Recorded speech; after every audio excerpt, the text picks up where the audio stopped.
Esports' exclusive countdown will appear in the top left corner of the map in real time, providing clearer information on team tactics and map resources. The new UI will introduce 4 panel modes: the landing phase mode, pre-team flight mode, team fight mode, and post-team fight mode, a combination of 4 refined panel modes to ensure that the most important real-time data in the game is presented more intuitively and comprehensively than ever before. In the landing phase mode, in addition to the real-time images of the players, champion selections, summoner spells, and champion experience, we will also supplement real-time gold, KDA, and items during the landing phase. Meanwhile, team stats history will also be displayed based on the progress of the game, allowing summoners watching the game to stay informed of the comprehensive information in real time. In pre-team fight mode, we refine and integrate the information on the gold difference between the matchup to help summoners keep track of the player's items builds in real time through the items column. This makes the state of both teams clearer before the team fight. In the highly anticipated team fight mode, we visualize the damage dealt comparison. The real-time dynamic display of champions' avatars can be more intuitively express the damage dealt of each player during the team fight.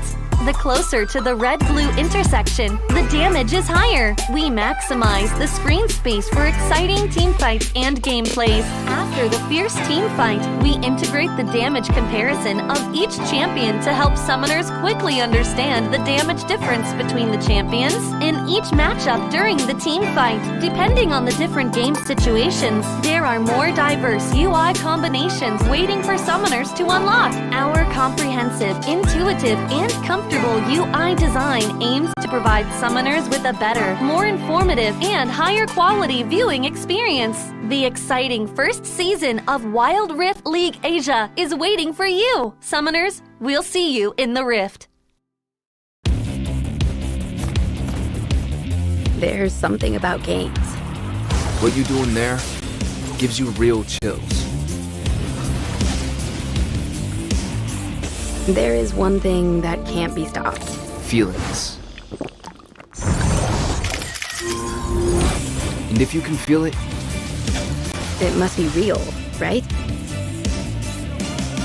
And that's real magic.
拿下一个第一， Cerberus 要比你们都闪耀。 Team mình chỉ cần bé mèo này thôi là đủ quẩy team bạn rồi.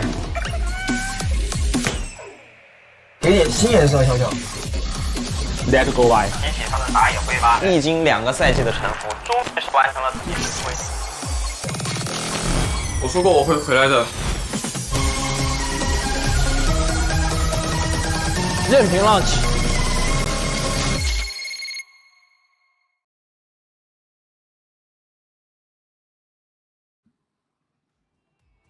Good afternoon and welcome to the Wild Rift League Asia 2023 season number 1. And we are going to be your shoutcasters for today. My name is Giang with Autolus, and today we continue the redemption stories of our teams because we have another batch coming up for you guys. INV Esports, JDG, Weibo Gaming, Nova Esports, Rare Atom, and Cerberus Esports. Yeah, our lineup of matches today features two APAC versus Chinese teams, which has favored Chinese teams so far. We have discussed this, Giang, over, off stream, that the record is really showing that China has been dominating APAC so far. At least today, there will be two chances for APAC to at least stand their ground in the first and third matches. The second match, however, will be featuring the world champions in Nova Esports, and I cannot wait for that matchup because then again, Nova is basically like one of the favorites that we have in this tournament, and they will be facing against one of the finalists from last season, Weibo Gaming. Oh yeah, they had a grand entrance heading down towards this tournament in day number 1, obliterating KBG in that really nice series, and also just Long being an absolute beast as well. In our first series, INV Esports and JDG, that should be interesting as well, because we talked about this earlier. INV Esports are gonna be having a bit of a new experience right now, having to face a Chinese team. But here are the stats so far. Like EDG and JDD actually had an amazing performance just yesterday, dominating Naos Esports in a 2-0 fashion, just 1 point behind against EDG. Yeah, quick recap of the standings here. Young EDG and J Team stands atop of the standings with no losses, but Nova right behind them. And we will be seeing them today only with 2 matches, both wins. Rare Atom, however, on the other side of the spectrum, standings for China, they're looking not so hot with a 0-2 start. But they will be trying to get that first win today, as we've mentioned, against Cerberus Esports. As we look over to the other standings for APAC, which is also going to be very important also for our viewers. Again, the goal is for you to qualify for the playoffs, and in order for you to qualify for the playoffs, you have to be able to lock in the top 4 spot. The top 4 is currently being held by KT Rolster Y, BRU, Invade, and Naos from Manila. However, and this is the big however, Giang, it's a long tournament. 3 months, 4 months long tournament. So this could shape up and this could change anytime soon. We're still just at week number 3, so even if we do see some people being on the far right corner of our brackets, number 8, number 4, things can just change here, depending on how they are going to be able to adapt, depending on how they are going to be able to, surprise their next opponents coming towards our latter parts of the regular season. Again, it's 10 weeks that these teams will be battling against each other, APAC to APAC and APAC to WRL to CN Conference teams as well. But KT Roaster did come with a fantastic victory against Naos Esports yesterday, and well, for INV Esports, because we do have a match for them later on, our first series against JDG. This should be a big stepping stone, but also kind of like a huge mountain to climb. Exactly, and this is the second seed from Southeast Asia, right? We have Raven and Rich manning the dual lane, which has been the identity of INV Esports ever since they had their Cinderella run. No one really expected them to qualify, but they believed in themselves, and now they are here in WRLA, going against the best of the best. And to really top it all off, getting that first win against Team Clash makes a statement. Although, however, the last match that they had against KT Rolster Y, it was a clean 0-2, and they will be looking to change things up in this current match. Oh yeah, Rattel was an absolute beast in that series. In Esports, I think they would want to patch that problem up, especially that they are going to be facing, they're going to be having their first matchup against a Chinese team here, JDG, being so awesome right now, actually, coming to defeat Weibo Gaming in a 2-0. They recently just come off a win against Thundertalk as well, where Juju was just an absolute monster as well. And the only match they actually lost was from EDG, but it's kind of like self-explanatory. I mean, it's EDG. Everyone will struggle against them. Always a beast in JDG. In fact, I'm actually surprised with how they performed so far in the early beginnings of this tournament. But then again, yeah, against INV Esports, it's quite expected that they will be running away with things with a 2-0. Again, looking at the head-to-head matchup between these two teams, you could see first Dragon 50% towards JDG, First Herald 50% towards JDG. But interestingly enough, it does appear that JDG is slow in picking up their tempo, and First Tower has not really been with them so far. Oh yeah, we do see INV Esports, having a little bit of a bad stats given their not so proactive movements. We normally see them just reacting to what the enemy team is doing around the map, and JDG, they might actually make advantage out of that, punish INV Esports for their lack of proactivity.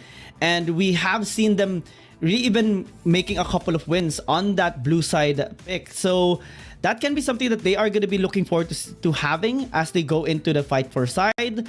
And INV Esports as a team so far, really, I think one of the biggest questions is if they can actually, help carry the APAC teams right now, land another victory. Because so far we've only actually have been seeing 2 wins.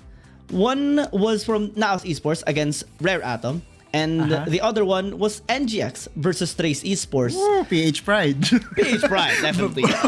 Both Filipino teams are the only winners against the Chinese squad. Yeah. But the Chinese teams, they had 8 wins against the APAC teams. So it's really incomparable as of the moment.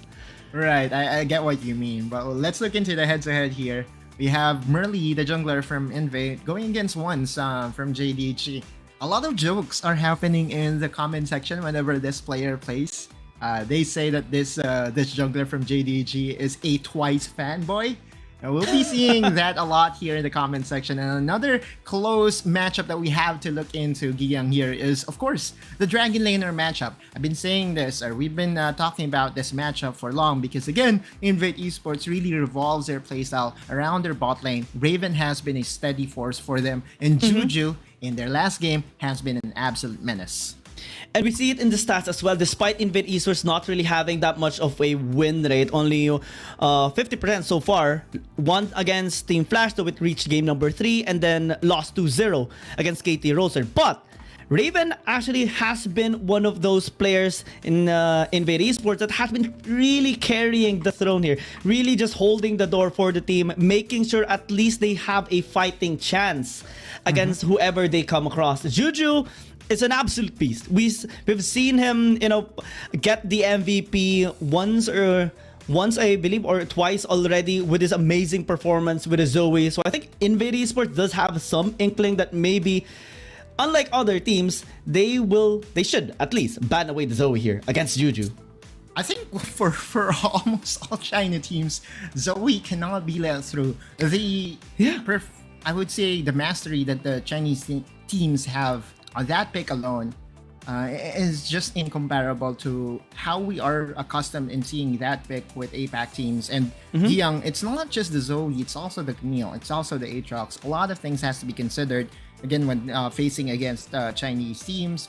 But you're right, Juju will be the focal point for JDG. Meanwhile, on their side, INV would have to rely on the steady performance of Raven and also Rich as we head into the stage. And there you go. Our players will be introduced one by one.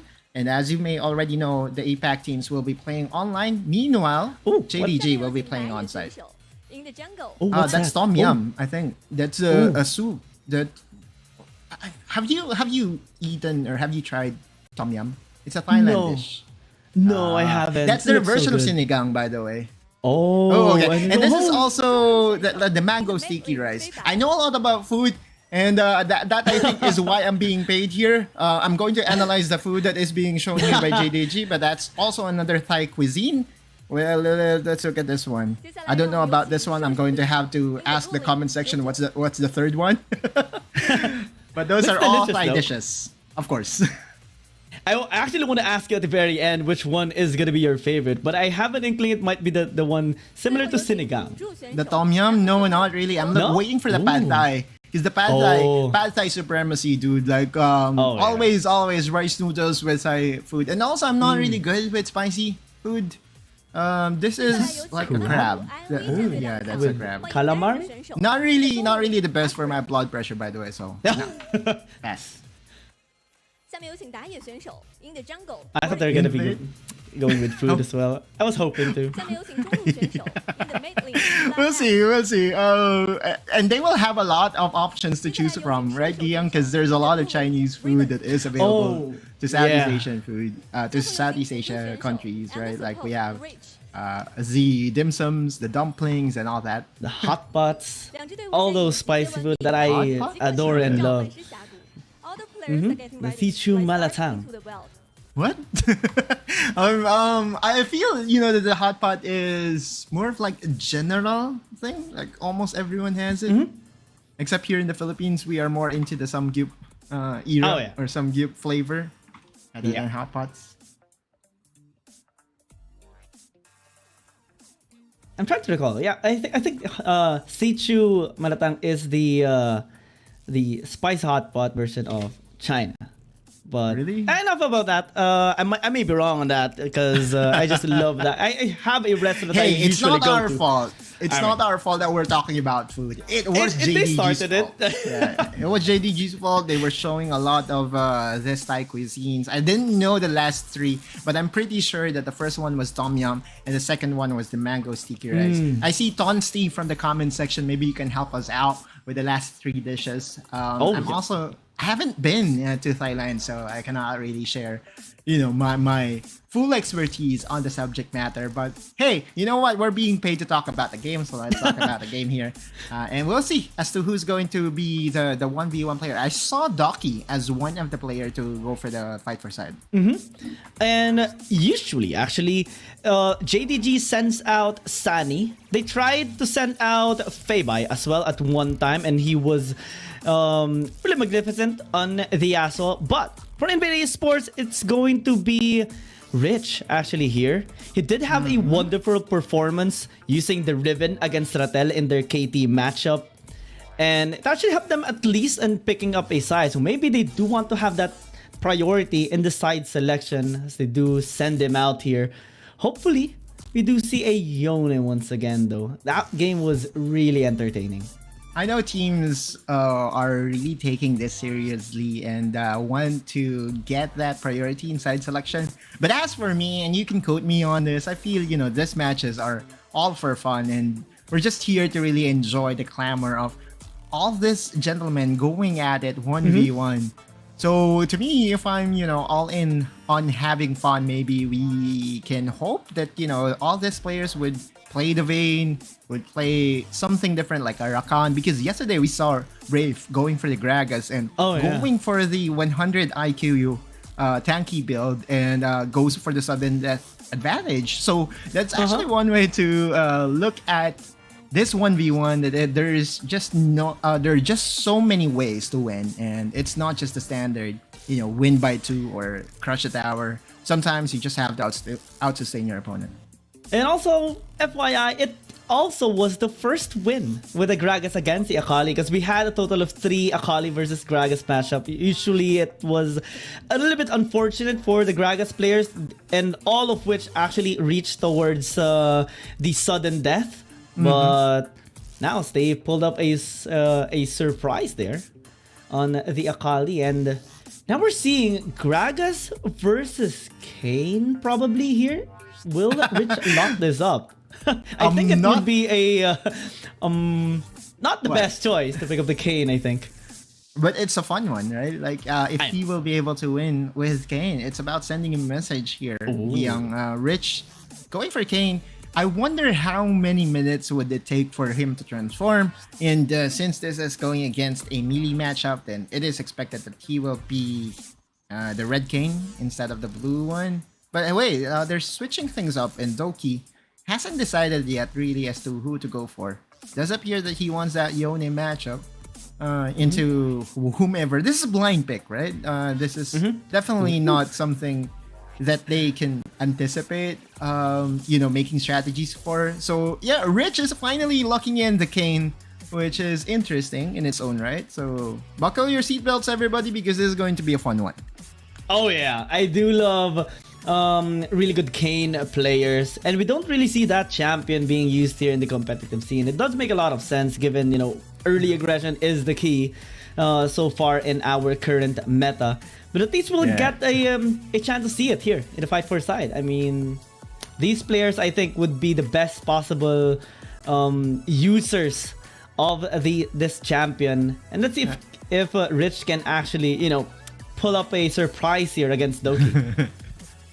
I mean, I can see the guys from the background, all smiles, and I think they are anticipating the worst that can ever happen, at least in this particular matchup. Because, truth be told, you know, the reason why Kayn isn't really your best champion in the early game is because it needs time to transform, right?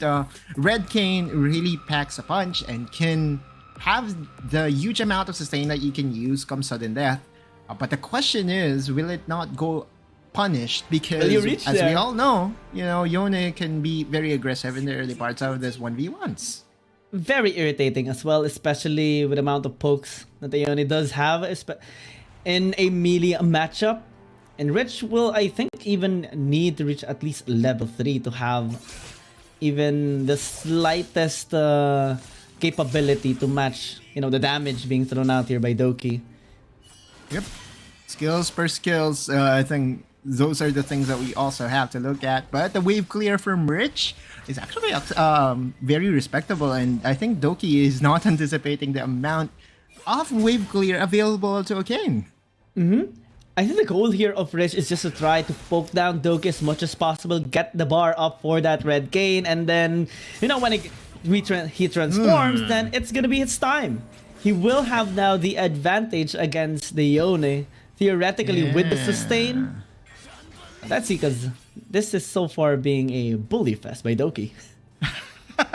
Yeah, I feel for Rich right now, because right now Rich cannot do a thing. Like, he's being forced under the tower. He wants to recall, but Doki says, no, you can't do that in front of me, buddy. And now Doki has just a huge amount of advantage. XP, gold-wise, everything that you can ask for in this 1v1 has pointed towards Doki. Looking at that first item bot, it's the Jorim's Fist for Rich. So it is kind of expected that he would go for Divine Sunder as his first buy. Oh yeah, just up the sustain, maximize the amount of healing you can get with your items. It's going to be the Blade of the Ruin King as well here for Doki. Just the typical Yone things, maximizing attack speed so that your Mortal Steel will have the lowest possible cooldown too. You know what would be exciting is that this fight for side would be the fighting game that is being developed right now. Oh, that would be just so good. Just imagine, you know, all this while their pro players would be employing their very own champion in the fighting game. That would be a $1 million idea for Riot Games. Yeah, okay, all right. Pay me $1 million right now. Oh yeah. I need $1 million. Anyone, please, or maybe even a fraction of that. I would be happy to accept that via PayPal or anything, via Binance as well. But looks like a Doki, again with the level advantage that he has, will just have the time of his life in doing the pokes here and there. And Rich, looking at his bars, is so far away from the red king that we expect him to at least be in challenge. Okay, wait, what?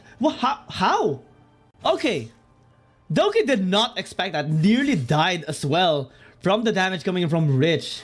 Kind of unexpected. Demolish.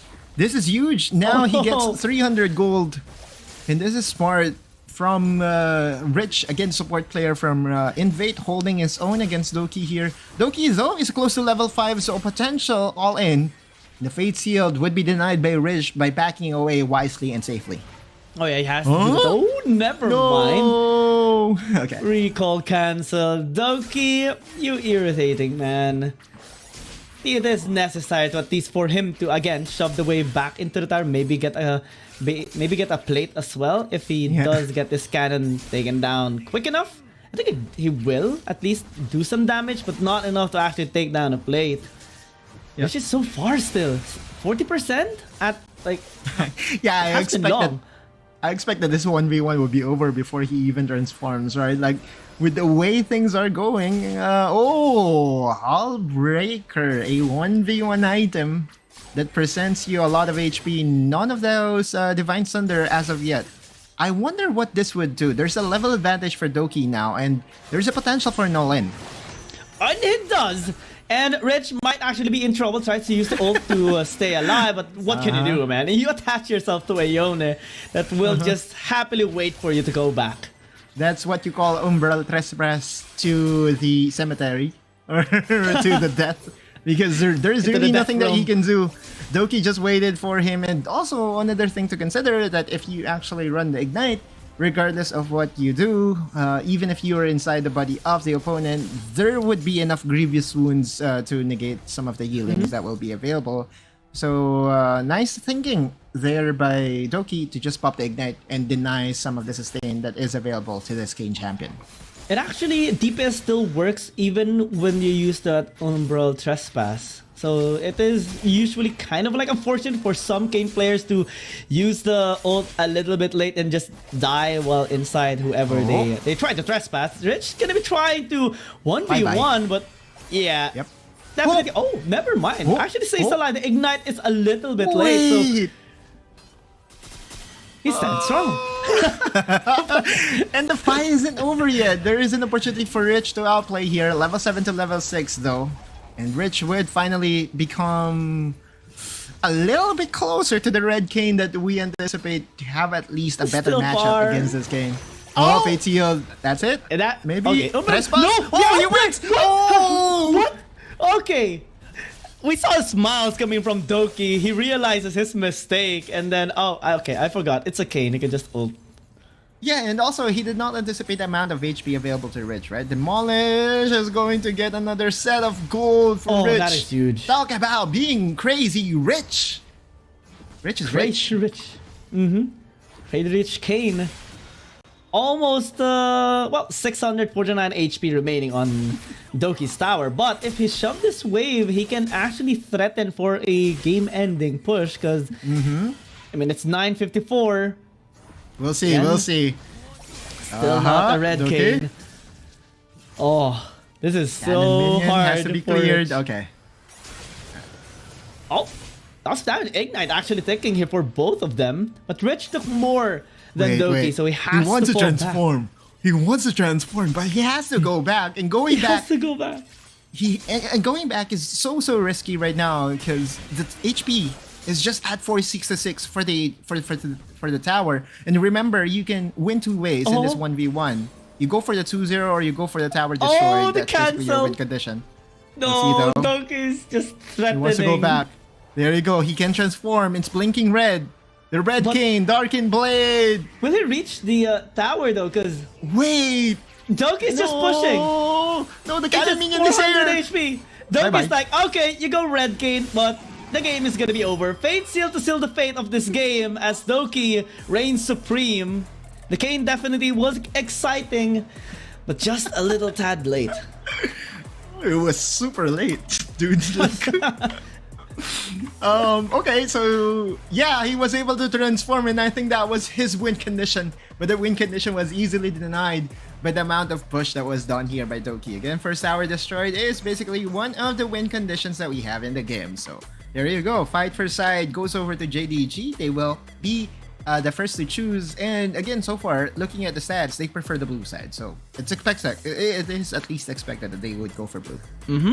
And INV Esports, they did have a win at one point against a Team Flash when they were actually on red side. Raven popped off with a Sen as well, so maybe they can go into that route once again as they face JDG, which so far is kind of hard to crack in terms of finding a weakness here. Almost all Chinese teams have that trait, right? Like, Yeah. it's so hard. It's always a puzzle whenever you're facing against the best teams that we have in the world right now. And truth be told, like almost all teams that we have here in WRL, all the Chinese teams, you can consider them as possibly the best of the other regions that we have, right? They could match up against the best of the best, and we've seen this numerous times now.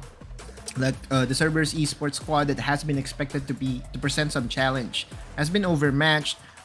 We also saw KT Rosso why did not do a thing against J Team, so there's been like a crazy history of domination from Chinese squads.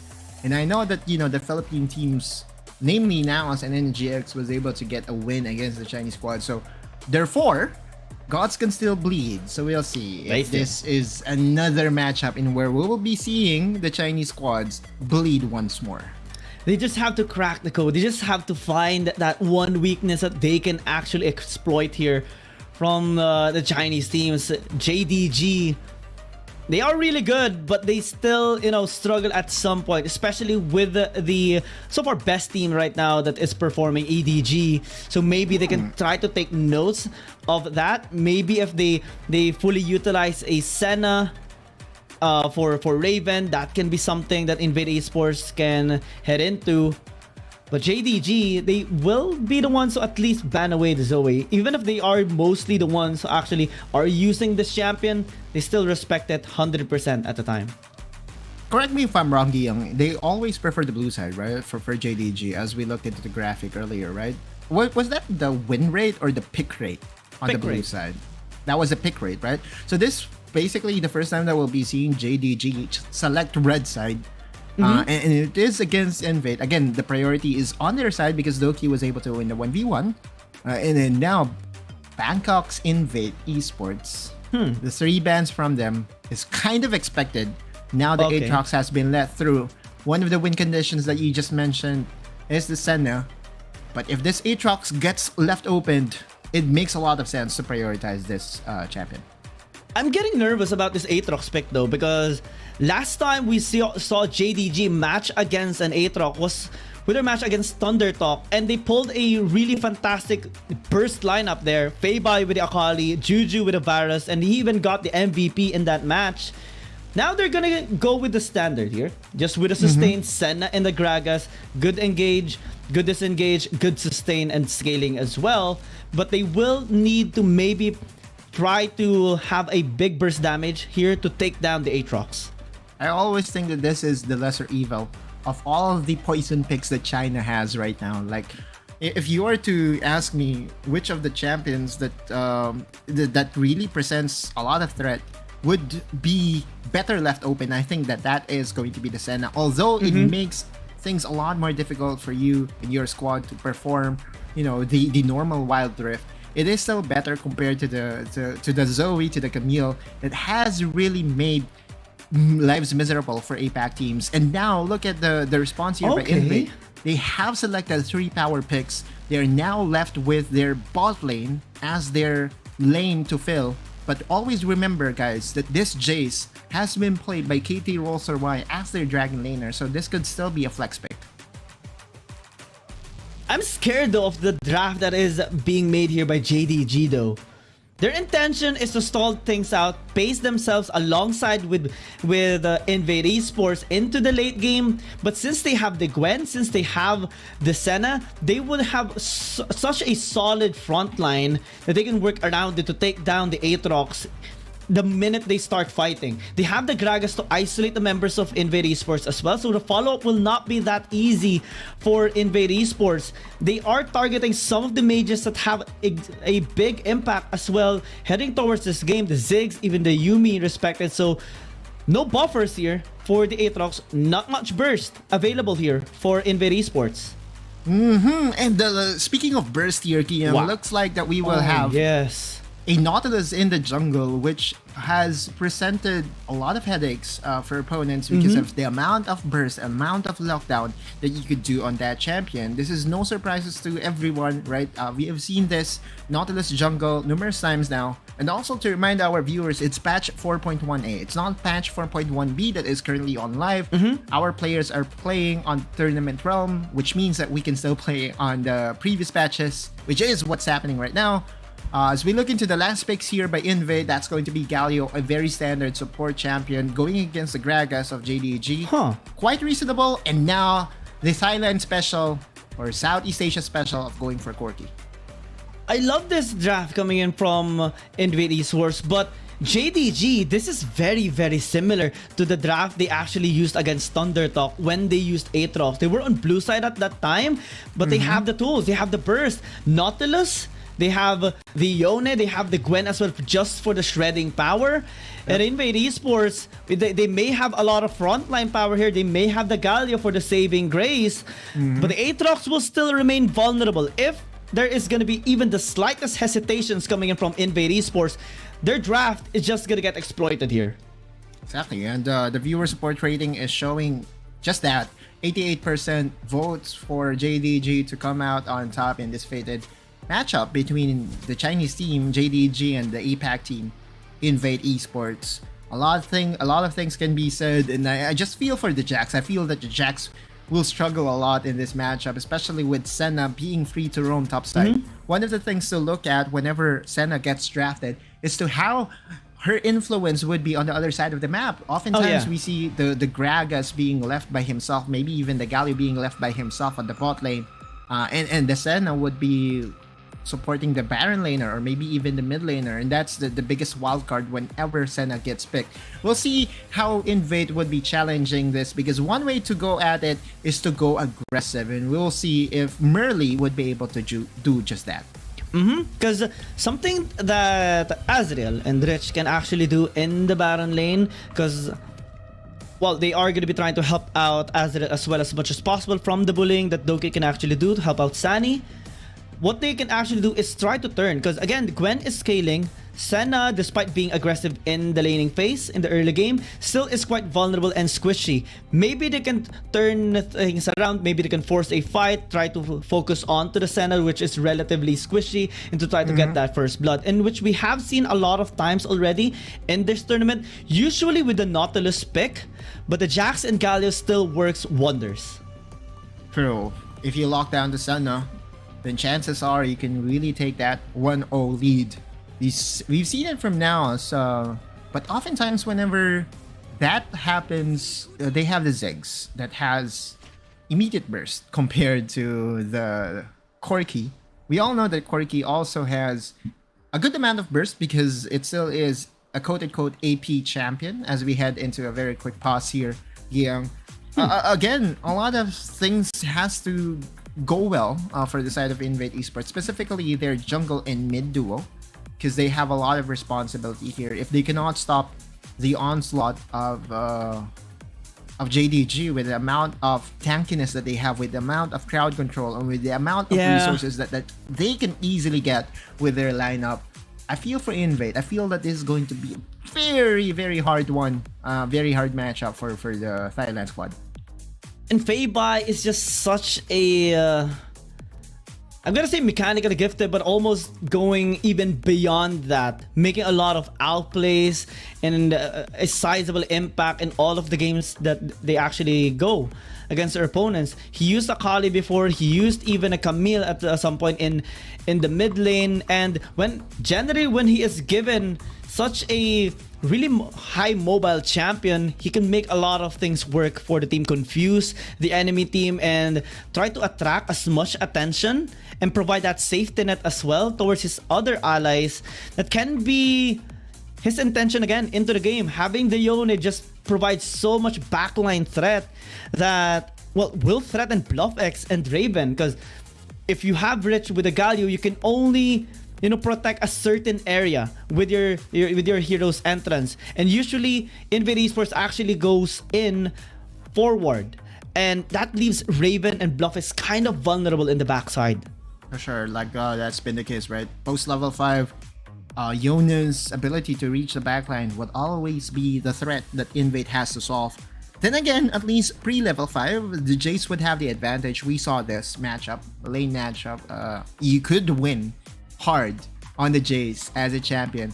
The last time that we saw this, if I'm not mistaken, was between NGX and who was it against? It was OMG, right? Okay. In where we saw Aaron really struggle on the Yone during the laning phase because of the range advantage that the Jace have.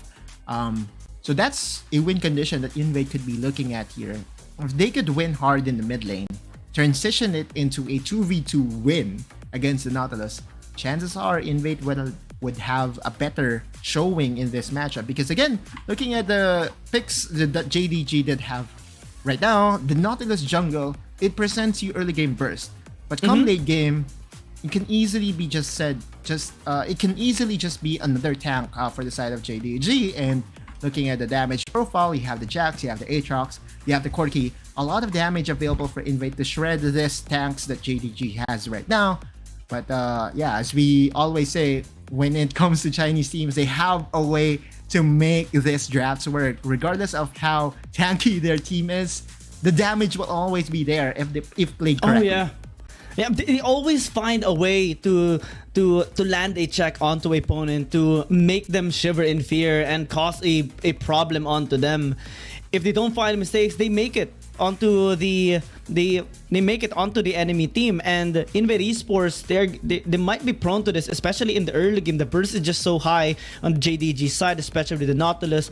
But we do understand your point. I mean, the scaling of the Jax and the Aatrox can actually serve trouble here for JDG if Azrael is going to be having a safe time farming and just avoid some of the ganks as much as possible. Merly as well. Having two late game scary champions can cause some hesitations here on the side of JDG, because once can only just burst a single champion, and most probably he's going to be used fully to take down the Aatrox. That leaves Azrael really safe to just work around, maybe make a nice flank into the backline, maybe threaten Doki, maybe try to take down Feibai as well because it's a Jax, and just provide that safety for the rest of the members. Just to summarize everything, Giyang, and let's wrap it up, right? Looking at the draft of INV Esports here, if they are given enough space to scale well into the late game, if they will have access to all those scaling dragons that they would obviously want to have, right? The chances are they would be performing better. But the threat of JDG's early game, especially this wildcard Nautilus pick, would always be there. One hook could just easily mean an insta-death for the side of INV Esports. And look at what's happening right now. We did say that Azrael needs space, needs a lot of resources in order for him to be effective in the late game. But because of Doki selecting this Senna, a lot of things has to be solved for the side of INV Esports, because Senna can easily just support your Baron laner.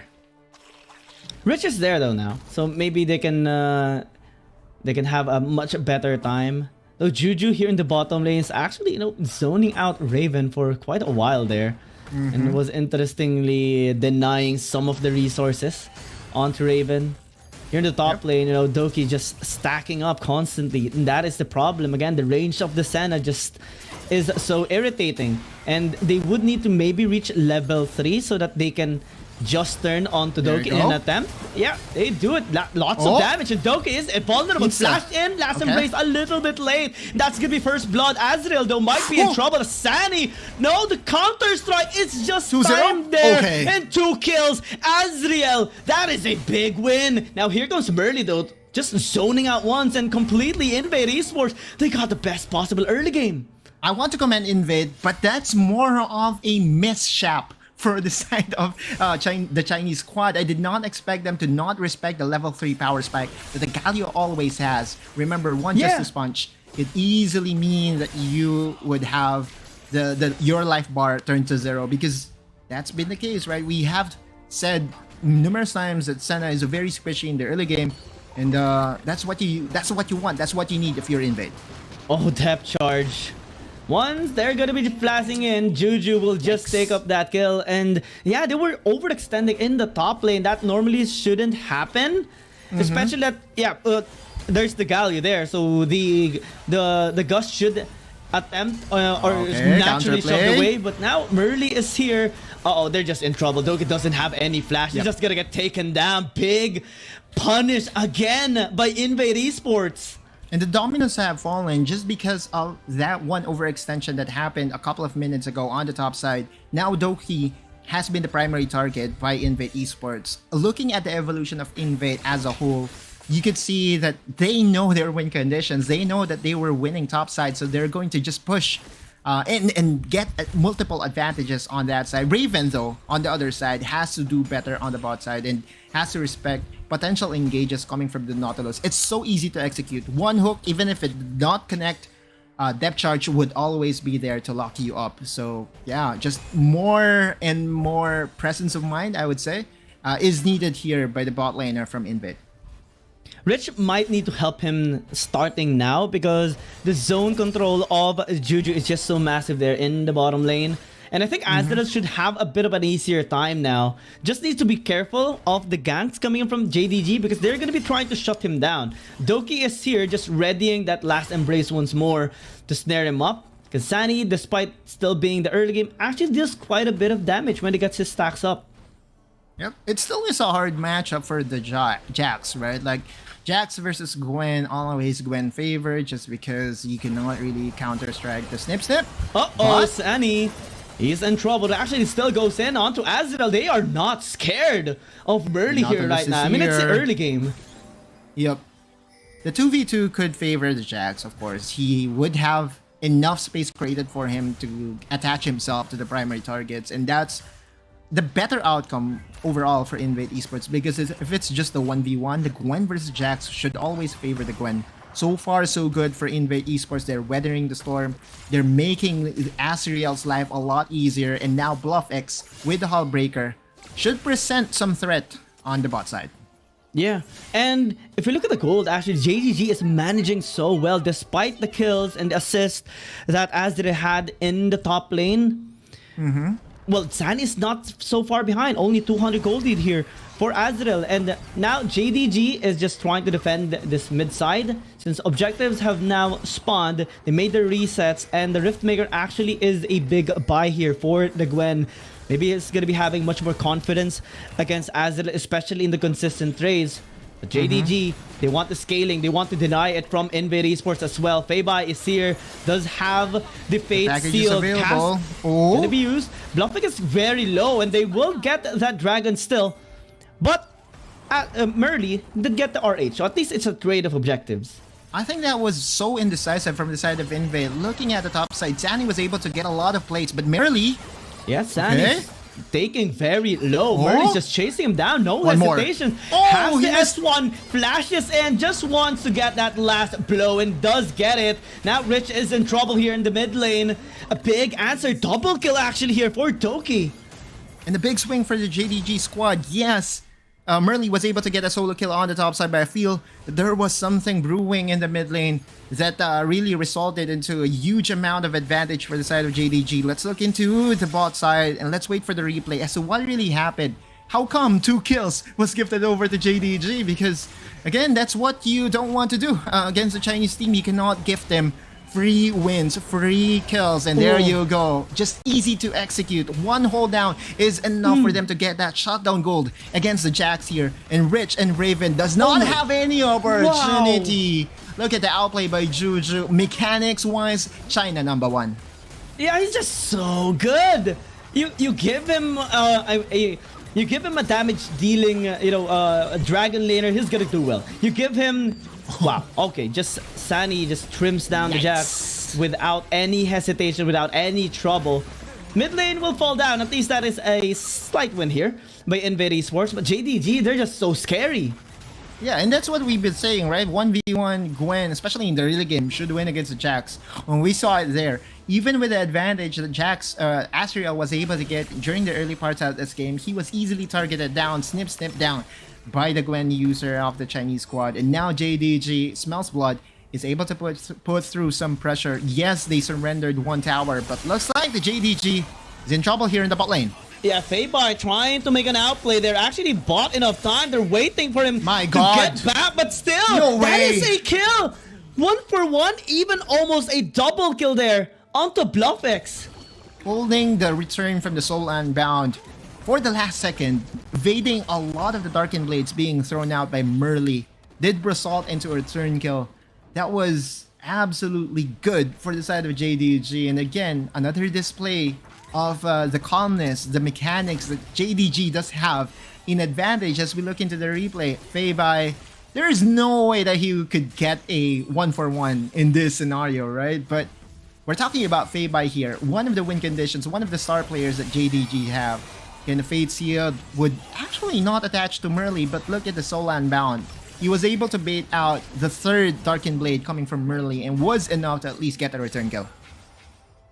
And the mechanical prowess of this player is just so good. And we mentioned that earlier. INV Esports should be cautious of that. They shouldn't be too overzealous, and just because Feibai is alone, just because he's stuck under the tower, doesn't mean he is gonna be a sure kill.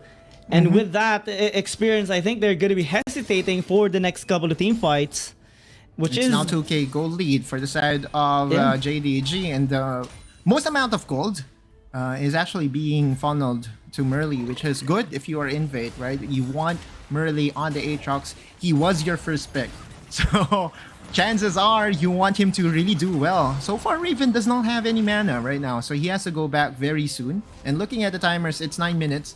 We are 10 seconds away from the Rift Herald, and I don't think, would the Corki be able to get back in time, because it looks like that his recall was interrupted easily by Juju. So that is already a slight edge here for JDG, at least in setting up for this topside river. Yeah, in terms of positioning, they might have a good angle here to again surprise INV Esports, just like earlier in the mid lane. They're going to be attempting to engage, which a little bit scary approach there. That's the chain CC. Even the bait seal going to be used there, but nice use of the stasis, yeah. As Azira serving in the front line, Merly will flash away. Oh, that's there, that last embrace. Oh my god! Doki, you are just a god on this Senna, and now JDG gonna be forcing them onto this RH, and INV Esports, they say no, we should go back. No need to overchase. JDG gets the objective, gets the win off of that 4-man route coming from Doki, Senna, and now the Rift Herald should destroy this tower without any contest. 10 seconds before the next dragon spawns up, and we all know what needs to be done here by JDG. They need to recall, get their items, and threat again, another objective win. As we look into the replay, again, good stasis coming from Rich, good flash away. He was able to get as much attention as he can get, but that flash coming from Merly did root 4 members from Invade. That's so sad. Buffett as well might feel sad about this, as Juju just takes him down relatively easy. INV Esports will get the dragon though, at least for themselves, in terms of trying to match the scaling here of JDG. But still, JDG, they're just so scary. Whenever they execute a team fight, it's just so clean. What I really like from the side of Invade is that they're not really surrendering, and they're showing some signs of life now compared to what happened during their match against KT Rolls White, in where I feel that they just rolled over and died. Like, right now, Invade is presenting some threat against JDG. It just so happened that JDG is just playing it better and is showing a lot of those mechanics that is available only to this squad. Because, again, timeless amount of practice. Look at that. Another route from Doki just by targeting down the minion. He knows how to fully utilize the Senna. And eyes on Merly, actually. He's going to be the key here for them, but he's taking a bit of damage there, forced to use the World Ender just to, shove them away. But that is timed here by JDG. Now they know they can actually force another fight onto him if ever, and they're drawing attention towards bottom lane. Juju is just there in the tri-brush.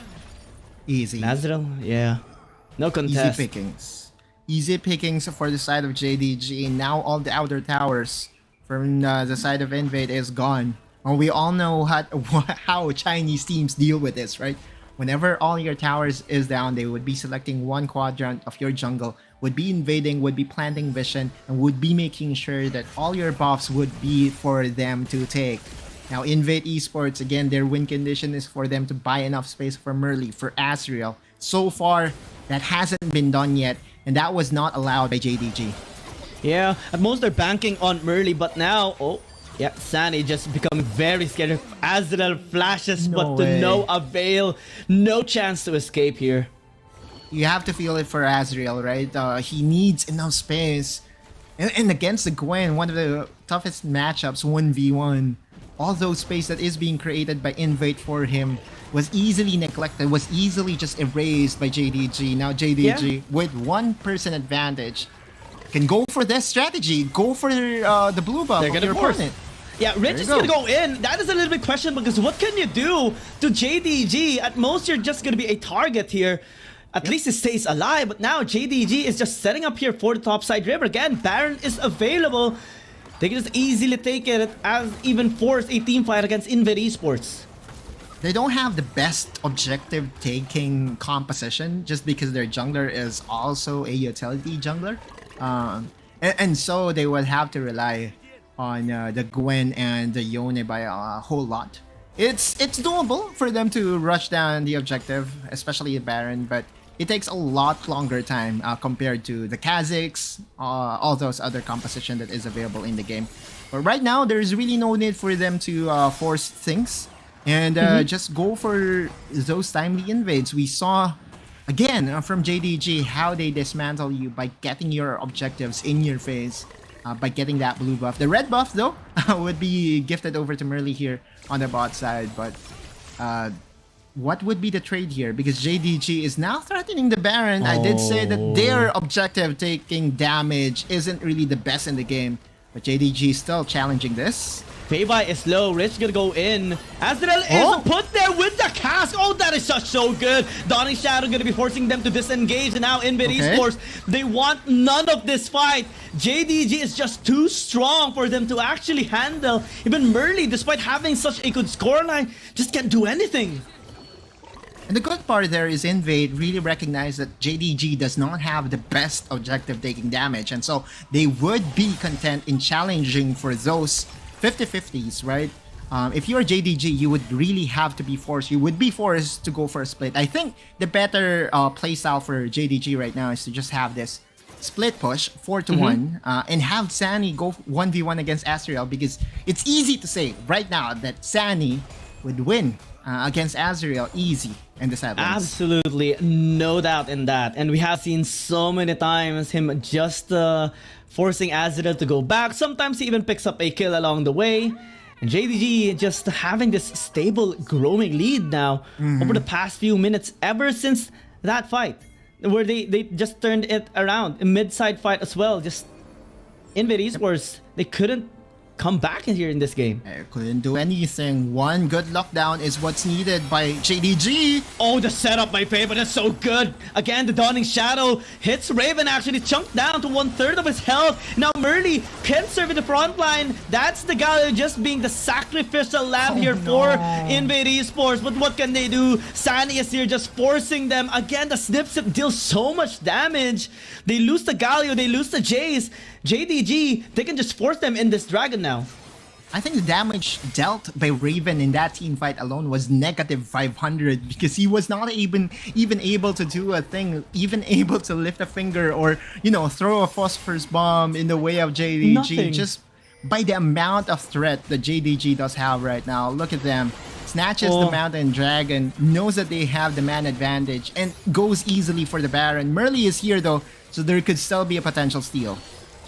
Maybe, but at this point, you know, given the stability of JDG, can you really afford to check the Baron pit? I don't think so. Denied. For INV Esports. Completely denied, and just JDG just looking the closest. They can just go with their standard 1-3-1 push again. Just one way to look at it is how Raven was easily controlled in this game. I feel that this could have been a better pick if it was the Ziggs. I cannot remember if it was banned by JDG. It was. I feel that the Corki was not really given enough resources, space by JDG for him to be able to play the game, because again, so far, one Gragas, body slam, one ult from once. It's actually enough to threaten 3 Raven. versus 5. They're gonna be Look at attempting to take Raven, down he dodged. Doki. Yeah, just absolutely amazing here for JDG. San is gonna be joining them this time, and they took a lot of time just to damage Doki, but now they're stuck. They couldn't escape, and INV Esports find themselves losing after starting a fight in a 5 versus 3. Yeah, one burst by once was needed And for him to oh get. my god, that Raven's head. cast, man! You're just so good on this champion, and JDG, pretty much expected already, will take the 1-0. It's a very dominating showing, as expected from JDG here, Giyang. And yeah, if you are Invid, what can you do? What do you do? Do you ban out the Gwen, which has also terrorized APAC teams? Or do you go for some curveballs that won't be expected by JDG. In fact, I can lend a hand in saying that, hey, you know what? Maybe it's time for them to switch over to the red side and go for Maybe. 2 picks instead of the blue one. Because so far, like, dude, the amount of control that JDG was able to do, it's again another display as to how to play the Nautilus in the jungle as an AP burst champion. And we saw how big his impact was by bursting down Raven and not letting him play at all. It's also kind of confusing why they didn't pick up the Ziggs the moment they saw that, okay, Senna was chosen already by JDG, because it is to be expected that it's gonna be banned away in the second banning phase if you don't pick it up. And we saw the lack of damage coming in from INV Esports. The Corki basically was negligible all throughout the game. He may be farming at some point, but even in the early game was being bullied, taken down by once, and Juju with absolute no difficulty. And INV Esports without any backline threat, without any wave clear, everything was just so hard to execute for them. It wasn't Juju. Was it Juju? No, it was Feibai. Feibai wasn't even needed. His flanks was not needed at all in that game. Like, Raven would be like 1/3 of his HP right away with just one burst coming from Juju, coming from ones. And that is really the story of the game. How do you solve this problem if one of your damage dealers, if one of your threats was automatically be removed from the game? Asriel's start in the top lane also was so good, but it did not really help him a lot, especially in this losing matchup against the Gwen. Yeah, it started off with 2 kills, then another kill, 3-0 start for, I believe, INV Esports. JDG got a kill in the bot side through the gank onto Raven, but still, Sunny, at the end of the game, he was pretty massive. Even the damage that he dealt was amazing, as if it's like he didn't even get ganked in the top lane. The start, you could not ask for a better start if you are in Esports. Yeah, right? You were able to get a lot of kills. I think if there's one thing that you would change during the early parts is that Raven was overextended to the double crowd control that was available to the Gragas and Nautilus. It was so easy to execute, right? One depth charge, one body slam, and Corki was just erased from the game. And from that point on, Raven was not even able to do a thing, right? He was the wave clearing bot laner that was not felt throughout the game, and it was just so sad. I really believe, and I firmly believe, that the Ziggs would have been a better option. Would that win the game for Invade? I don't think so, because the level of execution here by JDG is so good, but at least it will give them a better chance. Also, something to just throw out there, Karma was available. They might have had a better team fighting with the Karma, I think, instead of the Corki, because Raven was just so bullied there. And Juju, definitely a well-deserved MVP. This guy has been making a lot of outplays. The flash to block Rich's Justice Punch in Escape, and then that body slam flash at the very end into the cast just cements that really good ending of the game for JDG. Juju also getting the first kill participation, at least on the bot lane, right? Against Raven. It was one setting it up, and then Juju with the exclamation point and with the ending point. Again, Juju, it's expected that supports from China would be different, but not this different. Man, oh man, all the supports from China has always been a head turner for everyone in APAC right now. And again, is a big problem to solve if you're the coaching staff from Invade. How do you control this? Do you ban away the Senna? Do you just let through the Zoe? Because Zoe is still a bigger problem for everyone to solve here in APAC. And let's see what INV Esports is going to be doing towards game number 2, because backs against the wall, they are in already, but there's still a fighting chance. Odds are not in their favor, but let's see if they are going to be beating the odds. Game number 2 is going to be coming our way. We're just going to be heading down towards a short break. So we'll be back. This is Giyang and Otilus. Dear Summoners, Wild Rift League Asia is about to begin. With a brand new tournament format and teams, what changes can we expect? Let's take a closer look. WRL consists of 2 conferences, WRL CN and WRL APAC. 12 teams from the WRL CN conference and 8 from the WRL APAC conference will compete through the regular stage, playoffs, and finals to view our ultimate glory. all matches will be played in a BO3 format in the regular stage. The 20 participating teams will compete within and across their conferences. Each team will play a single round robin with every other team within their conference once, and half of the teams from the other conference once. Throughout the regular stage, teams will be ranked based on their points within their conference. The top 8 teams from the WRL CN conference and the top 4 teams from the WRL APAC conference will qualify for the playoffs. The playoffs will also be held separately for each conference, adopting a BO7 double elimination format. Only the top 2 teams from each conference's playoffs will advance to the finals, vying for the championship. Of course, a new tournament brings unique challenges. The Wild Rift League Asia Season 1 WRL A1 Finals will be a 3-day extravaganza. On the first day of the finals, the 4 qualifying teams will play a single round robin in BO1 format. The top-ranked team will advance directly to the grand finals, while the remaining 3 teams will battle it out in a single elimination bracket on the second day to secure a spot in the grand finals on the third day. The 2 teams that make it to the grand finals will face off in the BO7 showdown to claim the championship. Additionally, in both the WRL A1 regular stage and finals, teams will participate in the Fight for Side FFS match before the official games commence. The FFS match will be played in a 1v1 solo mode. Each team will send 1 player to compete.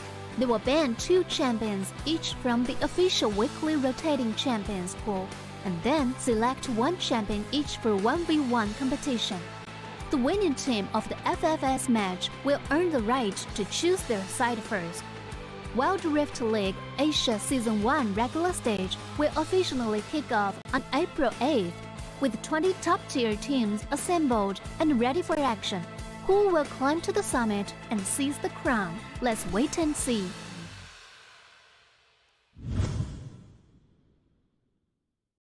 Dear Summoners, welcome to the Wild Rift League Asia 1. With the new season comes a fresh upgrade to our Spectre UI, designed to provide everyone with a better viewing experience.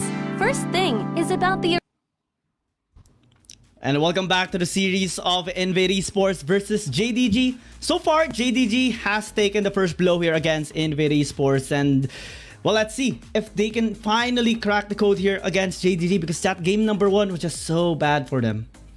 2-9 in the making, I feel, for the side of APAC against the Chinese teams. Okay, so just for everyone's information, if you just tuned in, we actually checked the record of APAC teams against China teams, and it does have a very bad record right now. It's 2-8, 2 wins to 8 losses against the Chinese teams, and now is in the precipice of a 2-9 start for the interconference matchups. That's actually huge. But going back to the matchup that we have here, we talked about this. We kind of expected that JDG would go out swinging and would have the advantage overall against INV Esports. Their macro, their micro, everything that involves around playing the game of Wild Rift is just absolutely on the side of JDG. And one of the biggest difference makers for the squad is the MVP in the prior game, and it was Juju. His Gragas is definitely ban-worthy. Let's look into into INV if they would finally respect the Gragas of Juju. It's going to be hard to actually take it away here on this against JDG. INV Esports, well, this is something we have been looking forward. Them INV Esports being on the red side now. But they will be the ones pressured now into banning the Zoe, the Camille, and even the Aatrox here. That pretty much negates all bannings towards Doki here, or Juju. A lot of champions to be solved for the side of JDG, but hey, you know what? Invade is on the red side, which means that they would have access to 2 power picks. That I think is a lot better on paper. But if you look at JDG, their preference to play on the blue side has been on record. They always choose the blue side, and they've been winning on the blue side as well. So if you are Invade, what would be the first pick that you would be taking away from JDG? Not the Aatrox, but goes for the Olaf ban, which is interesting because if you're JDG, you can instantly lock in the Aatrox and show Invade how it's done. So maybe, okay, let's try to see the perspective of Invade Esports here, because Aatrox being available, it will be taken for sure. Maybe Invade Esports wants to take the Jace for themselves, or they are willing to give this up, or maybe they have learned from JDG in ways that they can actually deal against the Aatrox, the Akali, and the Varus. Will it be picked up at the same time though? The bursting capability, Leona, we only have seen this once, and actually Hudeo was a absolute monster with this Leona pick. And that's the formula in trying to in winning against the Aatrox. You need an absolute lockdown on that champion. Leona does have that, but this is actually a better pick just because you can take it away from Juju. This Gragas by Juju was just so good. Looking at the lineup of JDG, it does feel like that they're sending a message to Invade, but this is a good adaptation. You take away the Nautilus that is always going to be the threat against the Aatrox. Again, to all viewers out there, how do you solve the Aatrox problem? Two things: burst and lockdown, or crowd control. Nautilus, especially in the jungle, does have that. They're also going to be having so much pick pressure here with this Nautilus pick, and if they want to pin down the Akali, that is the way to go as well. Invade Esports does secure the Virus at the very end, which will up their burst damage. It has a bit of a synergy with the Akali as well in terms of having that big execution. Maybe throughout the late game, they would have a better chance here against JDG. Good ban on the Ziggs as well, because it will be taken here by JDG if left out open. Karma as well, so that forces JDG to maybe pick up a different champion in the Dragon lane. Maybe the Corki, maybe the Lux even. Though Yuumi is available, and a while ago JDG did ban it away. So it will be interesting if they would go for the Yuumi. Oftentimes, we only see the Yuumi if it's paired with Aatrox, so that is definitely an option here for JDG. But the Karma does make a lot of sense more to ban away, because again, the pairing of Karma and Nautilus is easily one of the sturdiest bot lane that we have seen so far. Can also give enough buffs to the Aatrox for it to just go wild. And again, as we say here in WRLA, it's all about daring to go wild, right? Hashtag dare to go wild. And interestingly enough, the Jace pickup for JDG was still available. Yeah. Wait. Looking at the lineup of JDG, 4 of the 5 champions that Invaded used during game number 1 is present here. The only difference is that the support is not the Galio, but the Nautilus. This is... Wait. They're gonna is this JDG's way of saying, hey, you know what? This is how you win a Wild Rift game using this composition? Because it looks to me that they are about to just send that message over to Invit. Looking at the matchup in the Baron lane, we all know this. Jax versus Gwen. The 1v1 is hard to win if you're the Jax because of the amount of magic damage that is available to the Gwen. Also, you cannot really counter-strike the snip. And also the 1,000 needles or the needlework would also penetrate through your defenses if you're the Jax. So how would JDG do this? We are about to find out. Oh yeah, I am excited about this. JDG, I mean, even with the matchup, even with the Gwen game a while ago, having to normally win against a Jax, but if it's JDG, if it's San, he can just, make a lot of surprises. I mean, the main difference between the WRL teams and the APAC teams usually stems from that high level of execution and also just the surprise that they can pull out of the blue. And we saw a lot of that even in game number 1. They were just so clean, and heading down towards this game, even if Invade Esports does have a high enough burst, good scaling, good DPS, good crowd control, we can't help but feel still scared and nervous about them. And we will be seeing this matchup between Invade and JDG that had a flip of script. JDG now playing the champions of Invade and is now trying to show Invade how it's done. Okay, well, for now, looks like that the 2v1 special in where you would be assisting the Jax would happen here, and look at this. Oh no. Oh yeah, Azrael, you are in trouble. Why did you overextend? Well, at least it's not a kill, but that is a big bullying already in the top lane. Yeah, the laning phase is over, dude. Like, you're now Yeah. able to make Azrael go back, miss 4 minions, and Doki just misses by a split second. A Unfortunate. split second. I mean, that's still scary for sure. Even if it's not a kill, that would really mess with the mind there of Azrael. And now he is gonna be going back. A lot of gold actually a bit denied there onto him. Juju though overextends. That's a piercing arrow. Ooh. Wow, sneaky smexy dodge there. Sexy dodge, I guess is the word, right?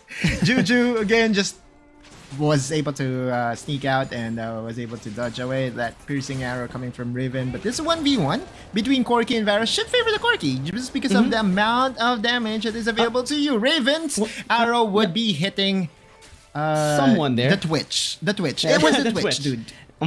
It was announced and he anticipated that we might be there.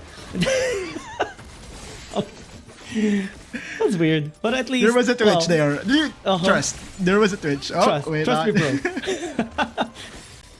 In Esports though, still, we're just still looking for them to maybe find an angle into this game. It was a tough start for Azrael already, but still able to recover a bit.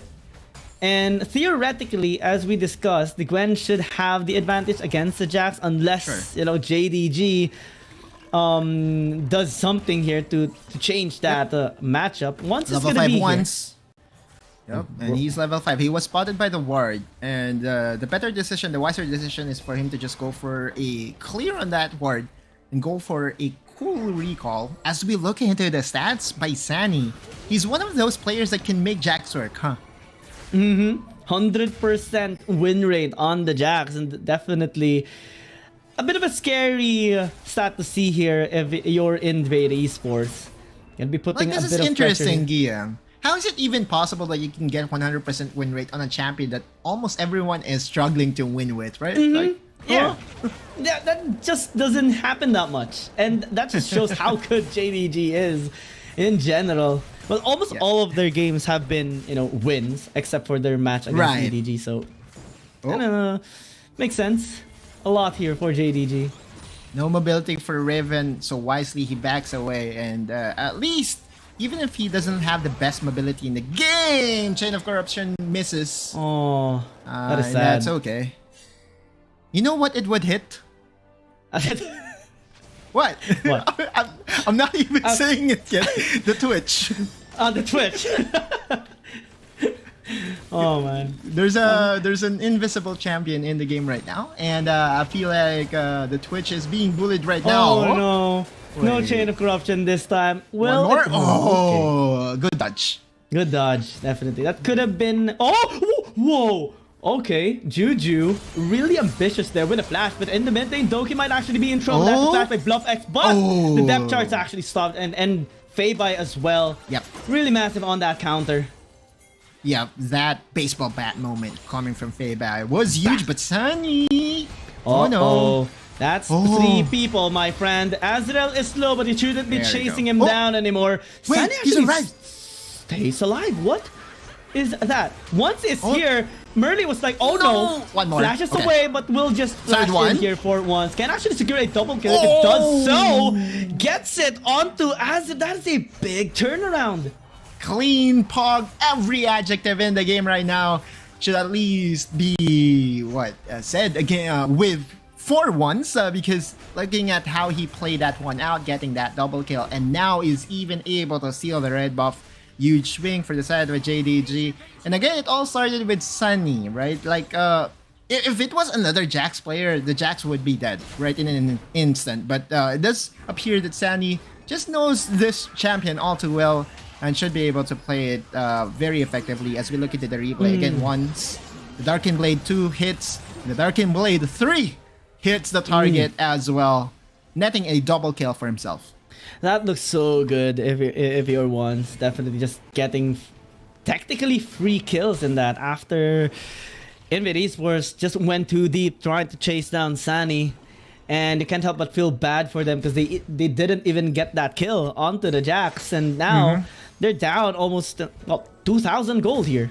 In this early game, JDG will get this RH as well to accelerate the game in their favor. And since there's no response yet by INV Esports on this Mountain Dragon, JDG can just interfere when they do. Yeah, 2-4-2 special. The 5-minute objectives. Once they did not even use the smite to secure the Rift Herald. Talk about confidence by JDG. And talk about maximizing his resources. As we see a potential dive, no. No dive is needed. They just want the first break. First tower goes to JDG. Remember when we reviewed the stats and said that JDG is not getting the first tower? Well, at least in this series, they're getting the first towers. They're getting everything, basically, here against INV Esports.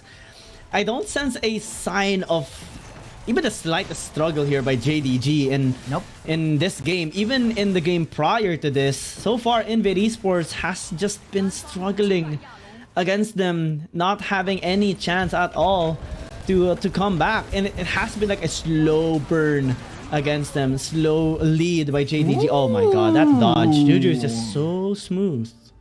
Yep, and another chains of corruption that did miss.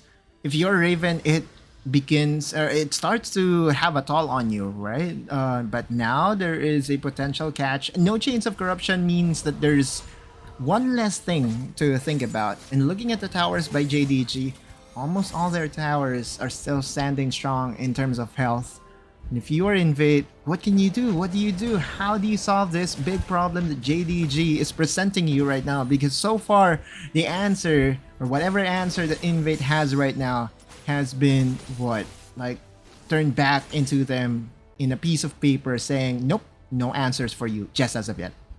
Remember when you expressed your thoughts about the virus before and why it's not as effective as the other champions? I get it now. Yeah, okay, again, there is a trivia, and this is more on the skill itself. Like the Chains of Corruption is the most missed skill shots in the game. It is indeed, according to stats, it's the most missed skill shot. Oh, okay. Hold that thought though, as Merly will just get obliterated here. Let's see your thoughts there. But now JDG is just wanting to march forward. Bluffx though answers back. That is a really good kill onto the corner. But what will be the trend here? Because Bluffx finds himself too deep, and now one goes in the flash in by the Aatrox. Everything is just cleaned up. JDG is just wiping everyone here on the side of INV Esports.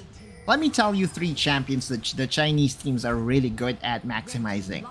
Camille, Zoe, and Aatrox. If they are left open on the blue side, they would be first picking it without hesitation. And this, again, is a showcase as to why the Chinese teams are so good on this champion. They would maximize their early game presence, turn their combo as if it's, what do you call that again? Point and click, right? All those skill shots is just hitting right on the target, and it started well, so well for Bluffx, but then again, you have the World Ender buffed once.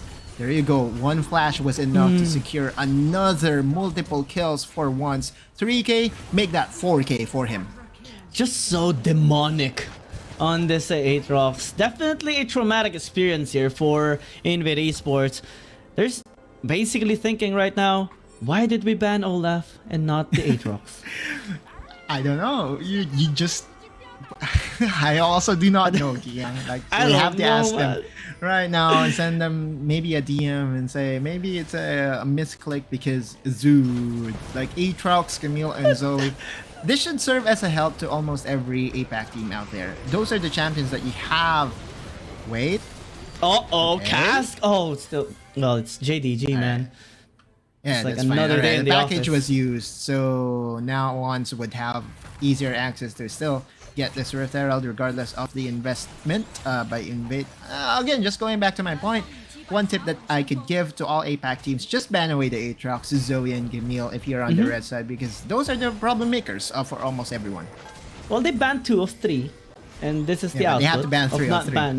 Yeah, that's the main requirement. You could not miss. As now JDG, they just don't miss on their initiations. 2 people immediately taken down as Merly tries desperately to save this game up. Bluffix now under the strat is actually dealing quite a bit onto ones. Can he get that perfect execution done? He gets it onto the chase, but now deja vu because he finds himself again being chased away by the rest of JDG. Exhausted. Juju though is very low. Nice use of that exhaust, but inevitably JDG will just cleanly take everyone out. We're just waiting for the formalities here, and record-wise, APAC versus China is going to even regress further to 2-9 record. There would be another APAC team that will be facing against a China team, and that would be the Cerberus Esports squad. Although from the information that we gathered from our production team, it does feel like that there would be another challenging news for the fans of Cerberus Esports. But we'll talk about that later as we continue to watch the domination that JDG started from minute number 1. We talked about the Jax Gwen matchup normally being favoring the Gwen, but at this series, it's more of who is using the champion, and Sunny is just an absolute beast in whatever champion he uses, may it be Gwen or the Jax. 100% on the Jax win rate as well, and basically we don't see any threat coming in from Azrael in the whole game. JDG kind of has a different win condition compared to the other Chinese teams. There is a potential engage here, in Doki would be in front of everybody. Good depth charge. Yeah, Chain of Corruption did not connect, and now Bluffix is just trying to get that assassination done. Good job onto the Corgi, good job onto the Nautilus. The raid boss, but though. it's being chased down though. Sunny and Once, that damage is just one auto attack. Deletes him. Once this Aatrox has finally reached the raid boss status, and looks like another dinner was served to the face of Once. Another one. There you go. That's an ace for the side of JDG, and I feel that should be the game-ending push. No, not as of yet. They saw the golden throne, they saw the golden nexus, and they have decided to just go back. Yeah, this game is a... Well, I want to say GG go next, but there's no next game from this. JDG just having a clean series all throughout. Azrael trying to make a miracle here, with Once being in the mix, yeah, even the lowest HP member here of JDG will not die. Yep. Now the question is, would JDG go for the Baron? Because I feel there's no need, right? Match of the week, by the way, EDG versus KBG, going to happen tomorrow. Very good advertisement on the bot side. And that would be definitely a match to watch out for, because both those teams are undefeated. Oh yeah. Again, going back to the game. Once again. Raid boss. Just going in. Oh no, the virus. Raven. Oh no. Once is just an absolute beast. He is a demon here, wrecking havoc onto the area of INV Esports. Actually, the Corgi picks up 2 kills there. And Sani finds himself being chased down by Azrael and Bluffix. But now will there be a Penta? Will there be a... Okay. Oh, they give... Oh, no Penta. They denied it. Once said the 3 is too much for you, my friend. And now, finally, I think it's safe to say that they would just be marching down the mid lane, or maybe even the bot lane, and finishing up this series against INV. JDG clean 2-0 again for their squad. Yeah, 14 minutes. Not the fastest, but relatively fast, and there's just nothing that INV Esports can do. They're just having fun right now, killing everyone that respawns. But they will just focus on the Nexus and secure that 2-0. The player cams was shown even before the Nexus exploded. Okay, alright, I see that. Well, yeah, they knew. Everyone knew. Like Everyone knew.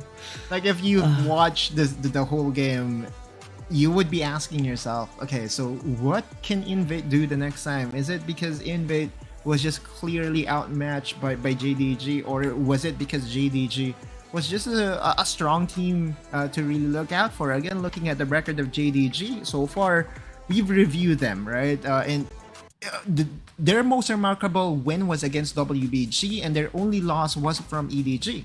So to me, JDG is also solidifying themselves as one of the contenders here in WRLA. So many good Chinese teams right now here, Giang, and I cannot wait for all this Chinese powerhouses to go at it against each other. Yeah, they want to join J-Team. They want to join EDG at the very top, and they're on their way doing that right now. Only having one scratch in their scoreline, having to lose against EDG, but everything else has been dominating 2-0s, and it's cementing them their way into the top. And INV Esports, they didn't even feel anything in this game. Not a single struggle, not a single challenge.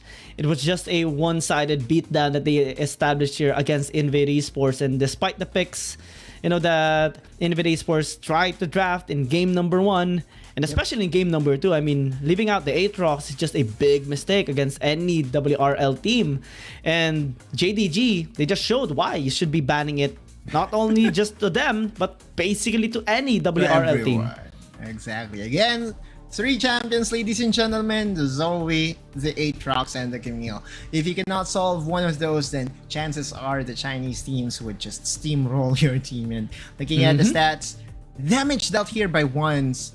Expected to be the MVP of this game for the obvious reasons. If you're INV, how do you cope up with this, or how do you recover? Again, this is the first match between them and a Chinese team, and if I'm INV, I would not be looking into this matchup all too much, and would just be focusing my efforts in the next games.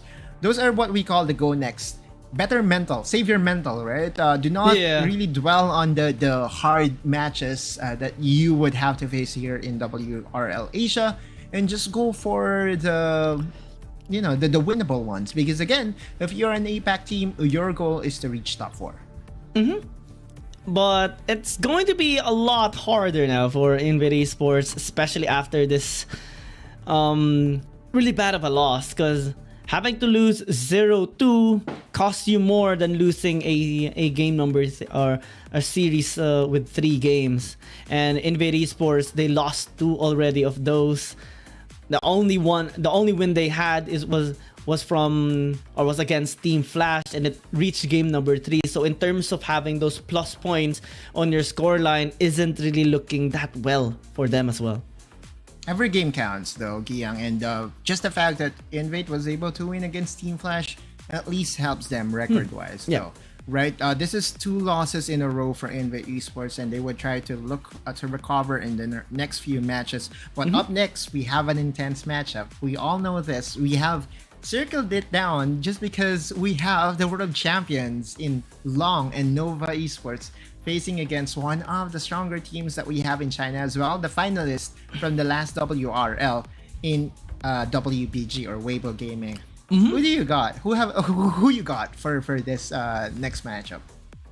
Well, Nova. I'm going for Nova. All the way. Okay. Weibo Gaming, I have a lot of respect, but it's just, I mean, if I'm gonna be choosing specifically, it's Long. Because his impact, it's just he is him. Yeah, he is him. He is him. Like the last time that we saw him pop off, he just popped off against Weibo, one of the, I would say, the promised ones in the jungle role. But there you go. Expectations met with the ones winning the MVP on this Aatrox, 1407 on the KDA with a kill participation of 95%. And a damage percentage or damage share of 36%. It's hard to give it to someone else. Like, dude just played the perfect Aatrox game needed by JDG to really dismantle the squad of INV Esports. Yeah, it's just so difficult for INV Esports. JDG, they're going to be having their game rolling already. Next up, we will be having Weibo Gaming versus Nova Esports. That is a series to be excited about. And let's see who's going to be coming on top of them. Will be Nova Esports or Weibo Gaming. We'll just hop by into a very short break. But when we come back, it's another action between the 2 really strong WRL teams. Dear Summoners, Wild Rift League Asia is about to begin. With a brand new tournament format and teams, what changes can we expect? Let's take a closer look. WRL consists of 2 conferences, WRL CN and WRL APAC. 12 teams from the WRLCN Conference and 8 from the WRL APEC Conference will compete through the regular stage, playoffs, and finals to view our ultimate glory. All matches will be played in the BO3 format in the regular stage. The 20 participating teams will compete within and across their conferences. Each team will play a single round robin with every other team within their conference once, and half of the teams from the other conference once. Throughout the regular stage, teams will be ranked based on their points within their conference. The top 8 teams from the WRLCN Conference and the top 4 teams from the WRL APEC Conference will qualify for the playoffs. The playoffs will also be held separately for each conference, adopting a BO7 double elimination format. Only the top 2 teams from each conference's playoffs will advance to the finals, vying for the championship. Of course, a new tournament brings unique challenges. The Wild Rift League Asia Season 1 WRL A1 Finals will be a 3-day extravaganza. On the first day of the finals, the 4 qualifying teams will play a single round robin in BO1 format. The top-ranked team will advance directly to the grand finals, while the remaining 3 teams will battle it out in a single elimination bracket on the second day to secure a spot in the grand finals on the third day. The 2 teams that make it to the grand finals will face off in the BO7 showdown to claim the championship. Additionally, in both the WRL A1 regular stage and finals, teams will participate in the Fight for Side FFS match before the official games commence. The FFS match will be played in a 1v1 solo mode. Each team will send 1 player to compete. They will ban 2 champions each from the official weekly rotating champions pool, and then select 1 champion each for 1v1 competition. The winning team of the FFS match will earn the right to choose their side first. Wild Rift League Asia Season 1 regular stage will officially kick off on April 8th, with 20 top-tier teams assembled and ready for action. Who will climb to the summit and seize the crown? Let's wait and see.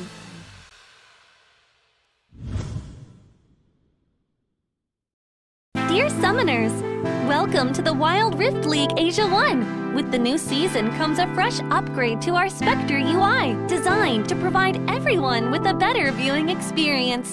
First thing is about the original UI information at the top bar. We make it into a functioning ring design in the upper left corner. The ring not only includes basic information such as team names, match duration, kills, towers, but also displays the gold difference through the red and blue rings. What is a great game without the competition for map resources? When a team takes down the elemental dragons and gets the buffs, the stunning special effects not only make the acquisition of resources more ceremonious, but the elemental dragon's specific color-coded buff energy blocks will also be intuitively embedded in the corresponding red and blue sides. Whether a team speeds up the match tempo by getting Rift Herald, expanding their lead by killing Baron Nashor, or stealing the Elder Drake for the final victory, the countdown timer special effects and the resource-specific color coding will help summoners watching the game to quickly understand what is going on in the game and capture the critical information. Additionally, we will display the whole in-game map on the top right corner. When the elemental dragons, Rift Herald, or Baron Nashor is about to spawn, the corresponding resources exclusive countdown will appear in the top left corner of the map in real time, providing clearer information on team tactics and map resources. The new UI will introduce 4 panel modes: the landing phase mode, pre-team flight mode, team fight mode, and post-team fight mode, a combination of 4 refined panel modes to ensure that the most important real-time data in the game is presented more intuitively and comprehensively than ever before. In the landing phase mode, in addition to the real-time images of the players,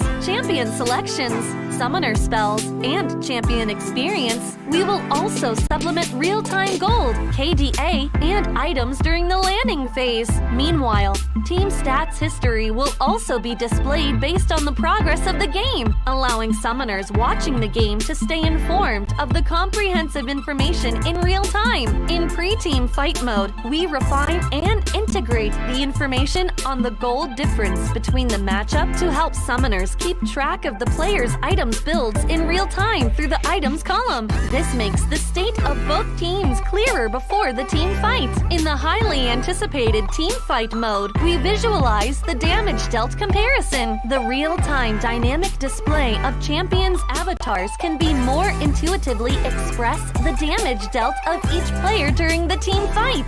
The closer to the red-blue intersection, the damage is higher. We maximize the screen space for exciting team fights and gameplays. After the fierce team fight, we integrate the damage comparison of each champion to help summoners quickly understand the damage difference between the champions in each matchup during the team fight. Depending on the different game situations, there are more diverse UI combinations waiting for summoners to unlock. Our comprehensive, intuitive, and comfortable UI design aims to provide summoners with a better, more informative, and higher quality viewing experience. The exciting first season of Wild Rift League Asia is waiting for you. Summoners, we'll see you in the Rift. Dear summoners, Wild Rift League Asia is about to begin. With a brand new tournament format and teams, what changes can we expect? Let's take a closer look. WRL consists of two conferences, WRL CN and WRL APAC. 12 teams from the WRL CN conference and 8 from the WRL APAC conference will compete through the regular stage, playoffs, and finals to view our ultimate glory. All matches will be played in the BO3 format in the regular stage. The 20 participating teams will compete within and across their conferences. Each team will play a single round robin with every other team within their conference once, and half of the teams from the other conference once. Throughout the regular stage, teams will be ranked based on their points within their conference. The top 8 teams from the WRLCN conference and the top 4 teams from the WRL APAC conference will qualify for the playoffs. The playoffs will also be held separately for each conference, adopting a BO7 double elimination format. Only the top 2 teams from each conference's playoffs will advance to the finals, vying for the championship. Of course, a new tournament brings unique challenges. The Wild Rift League Asia Season 1 WRL A1 Finals will be a 3-day extravaganza. On the first day of the finals, the 4 qualifying teams will play a single round robin in BO1 format. The top-ranked team will advance directly to the grand finals, while the remaining 3 teams will battle it out in a single elimination bracket on the second day to secure a spot in the grand finals on the third day. The 2 teams that make it to the grand finals will face off in the BO7 showdown to claim the championship. Additionally, in both the WRL A1 regular stage and finals, teams will participate in the Fight for Side FFS match before the official games commence. The FFS match will be played in a 1v1 solo mode. Each team will send 1 player to compete. They will ban 2 champions each from the official weekly rotating champions pool, and then select 1 champion each for 1v1 competition. The winning team of the FFS match will earn the right to choose their side first. Wild Rift League Asia Season 1 regular stage will officially kick off on April 8th, with 20 top-tier teams assembled and ready for action. Who will climb to the summit and seize the crown? Let's wait and see.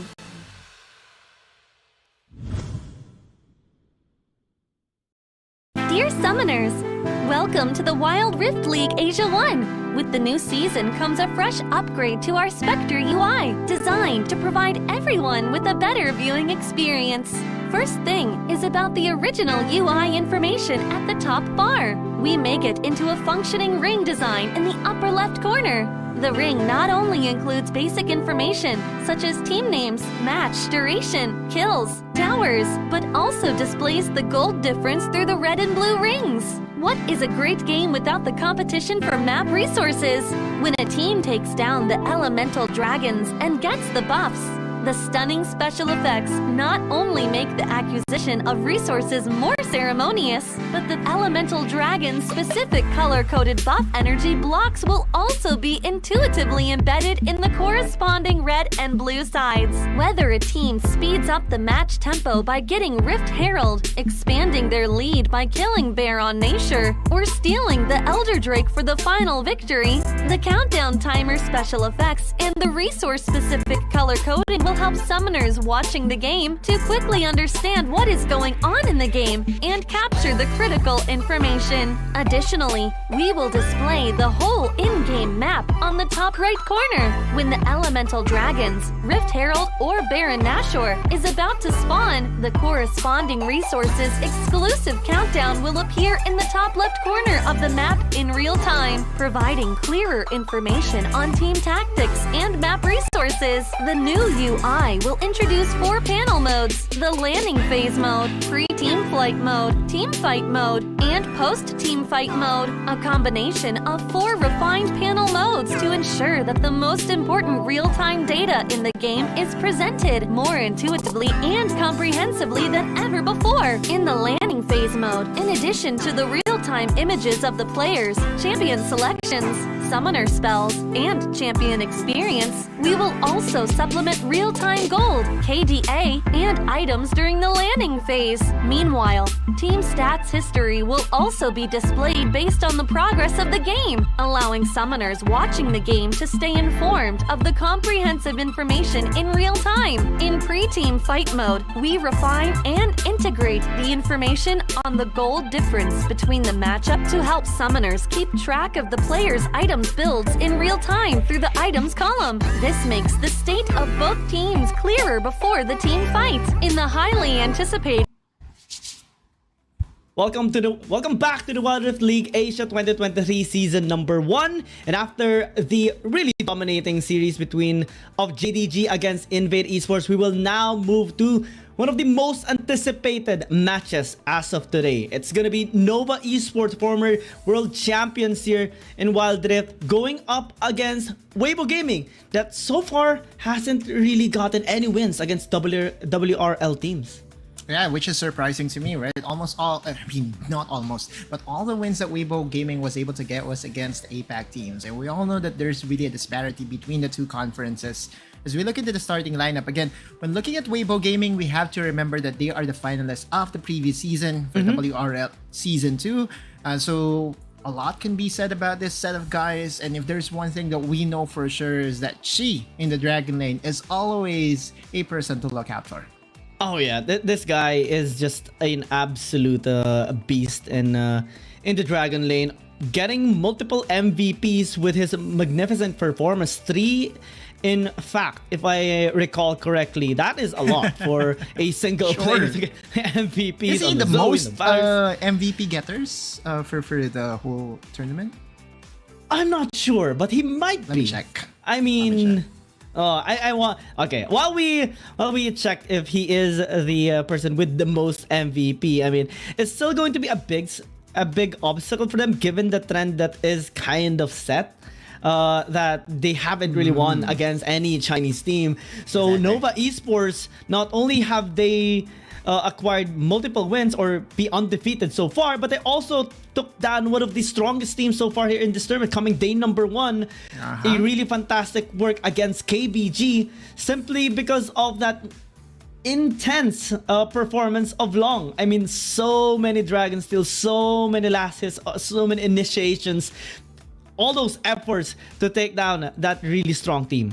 Always a pleasure to watch Nova Esports, especially the jungler, himself, right? Long. Like, he's just absolutely good in the game. And again, as you did say during the first game, it was against KBG. They were able to squeak out a 2-1 win against the defending champions. And come second game, Long just has proven himself as the better jungler against one of the most hyped junglers as well in Weibo.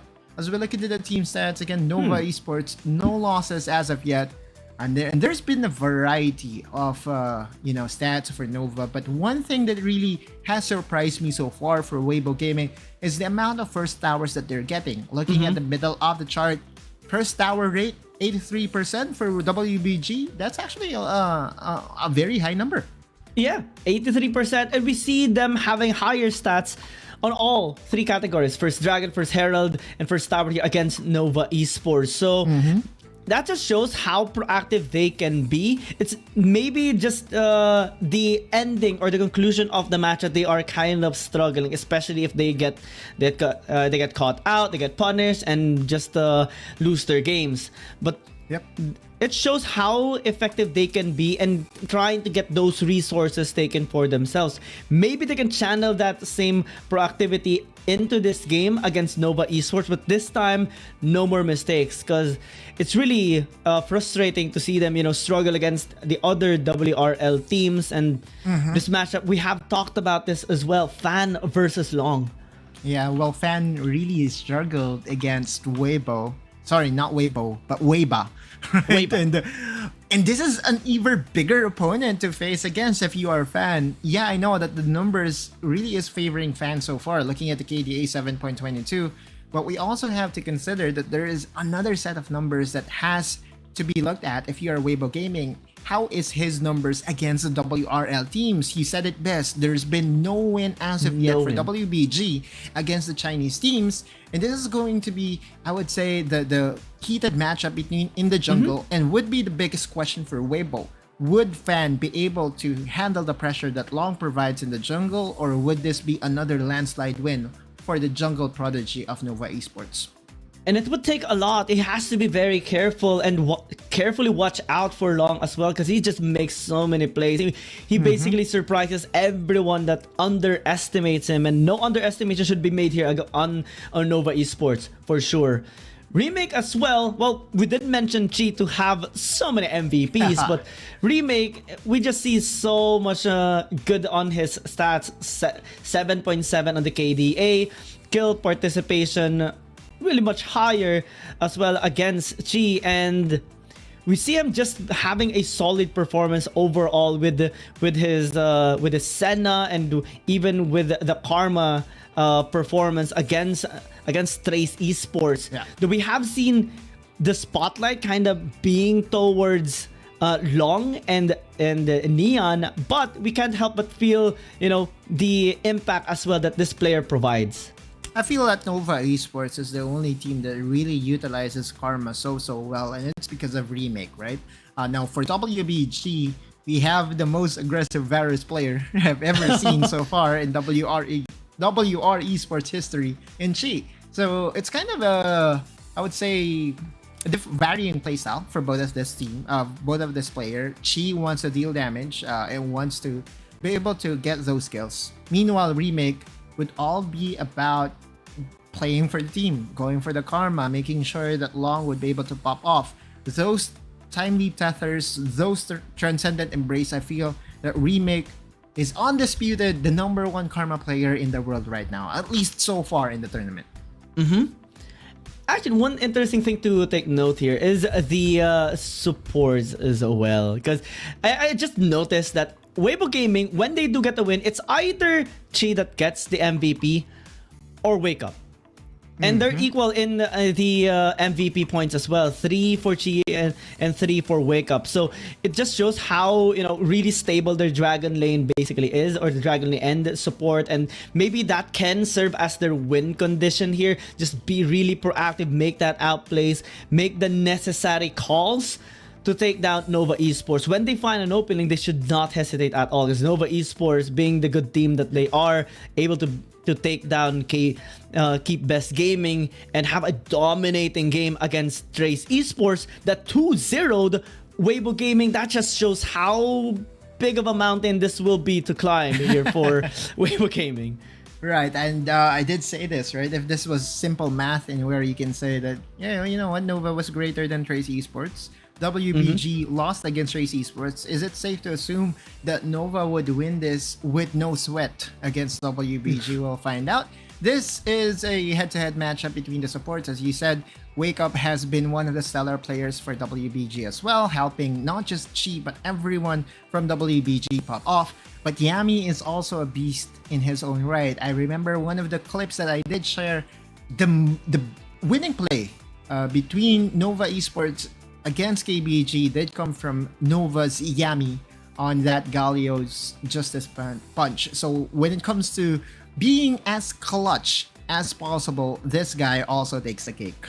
Oh yeah, and he will be looking for his we are going to be looking forward to his amazing performance with the Galio, with the Gragas as well. We haven't we have seen him with the Nautilus too, so I mean that has been kind of like the favorite so far here of like any team, especially in the WRL, the Nautilus, the Gragas, and the Galio, and he just makes so many big plays and setups against any team, and you can't really just look away for a split seconds because you will be too late to escape the wrath of the supports, the initiation just being executed in mere split seconds. What they have in common is, yes, exactly, they are very tanky, and they can also be your primary engager. But you know what, if I'm going to put a hierarchy on the three, I feel that Gragas just presents more flexibility just because you can use your explosive cast as a disengaging tool. So I expect both his teams to put heavy priority on the Gragas as their most picked champion or most favorite champion in the support role. But things are getting exciting here, Giang. Again, this China versus China powerhouse is always a treat for almost all viewers out there. So if you guys haven't shared the stream yet, please do share the stream because this is an absolute feast for every WR Esports fan out there. If you want to learn from the best of the best, this is actually one of the matches that you have to watch out for. Oh yeah, and I just want to go back towards the comments about the supports, because I've noticed like teams usually build a single target pick off the Camille and Zoe with the wait a bit, let's watch here first. No, it's okay, you can continue the thought about the supports. You were saying? Well, Nautilus usually has been picked up when the team actually wants, really high aggression single target pickups in the early game. Gal is usually used for like all-in team fights, and Gragas when you want to have a little bit more flexibility in your engaging, whether you want to engage, you want a disengage. Usually it's a counter towards the Galio as well. A lot of those options are I would say just one up better than the other champion. I mean, it really depends on your playstyle, because you're right, you can pick the Galio, be that insurance or emergency button to call upon. The hero's entrance is always so good, especially when you're trying to win the side lane, just because of the immediate thing that you can do. There's some running, and by the way, she is so jolly. He's so fun to look at inside and outside the game.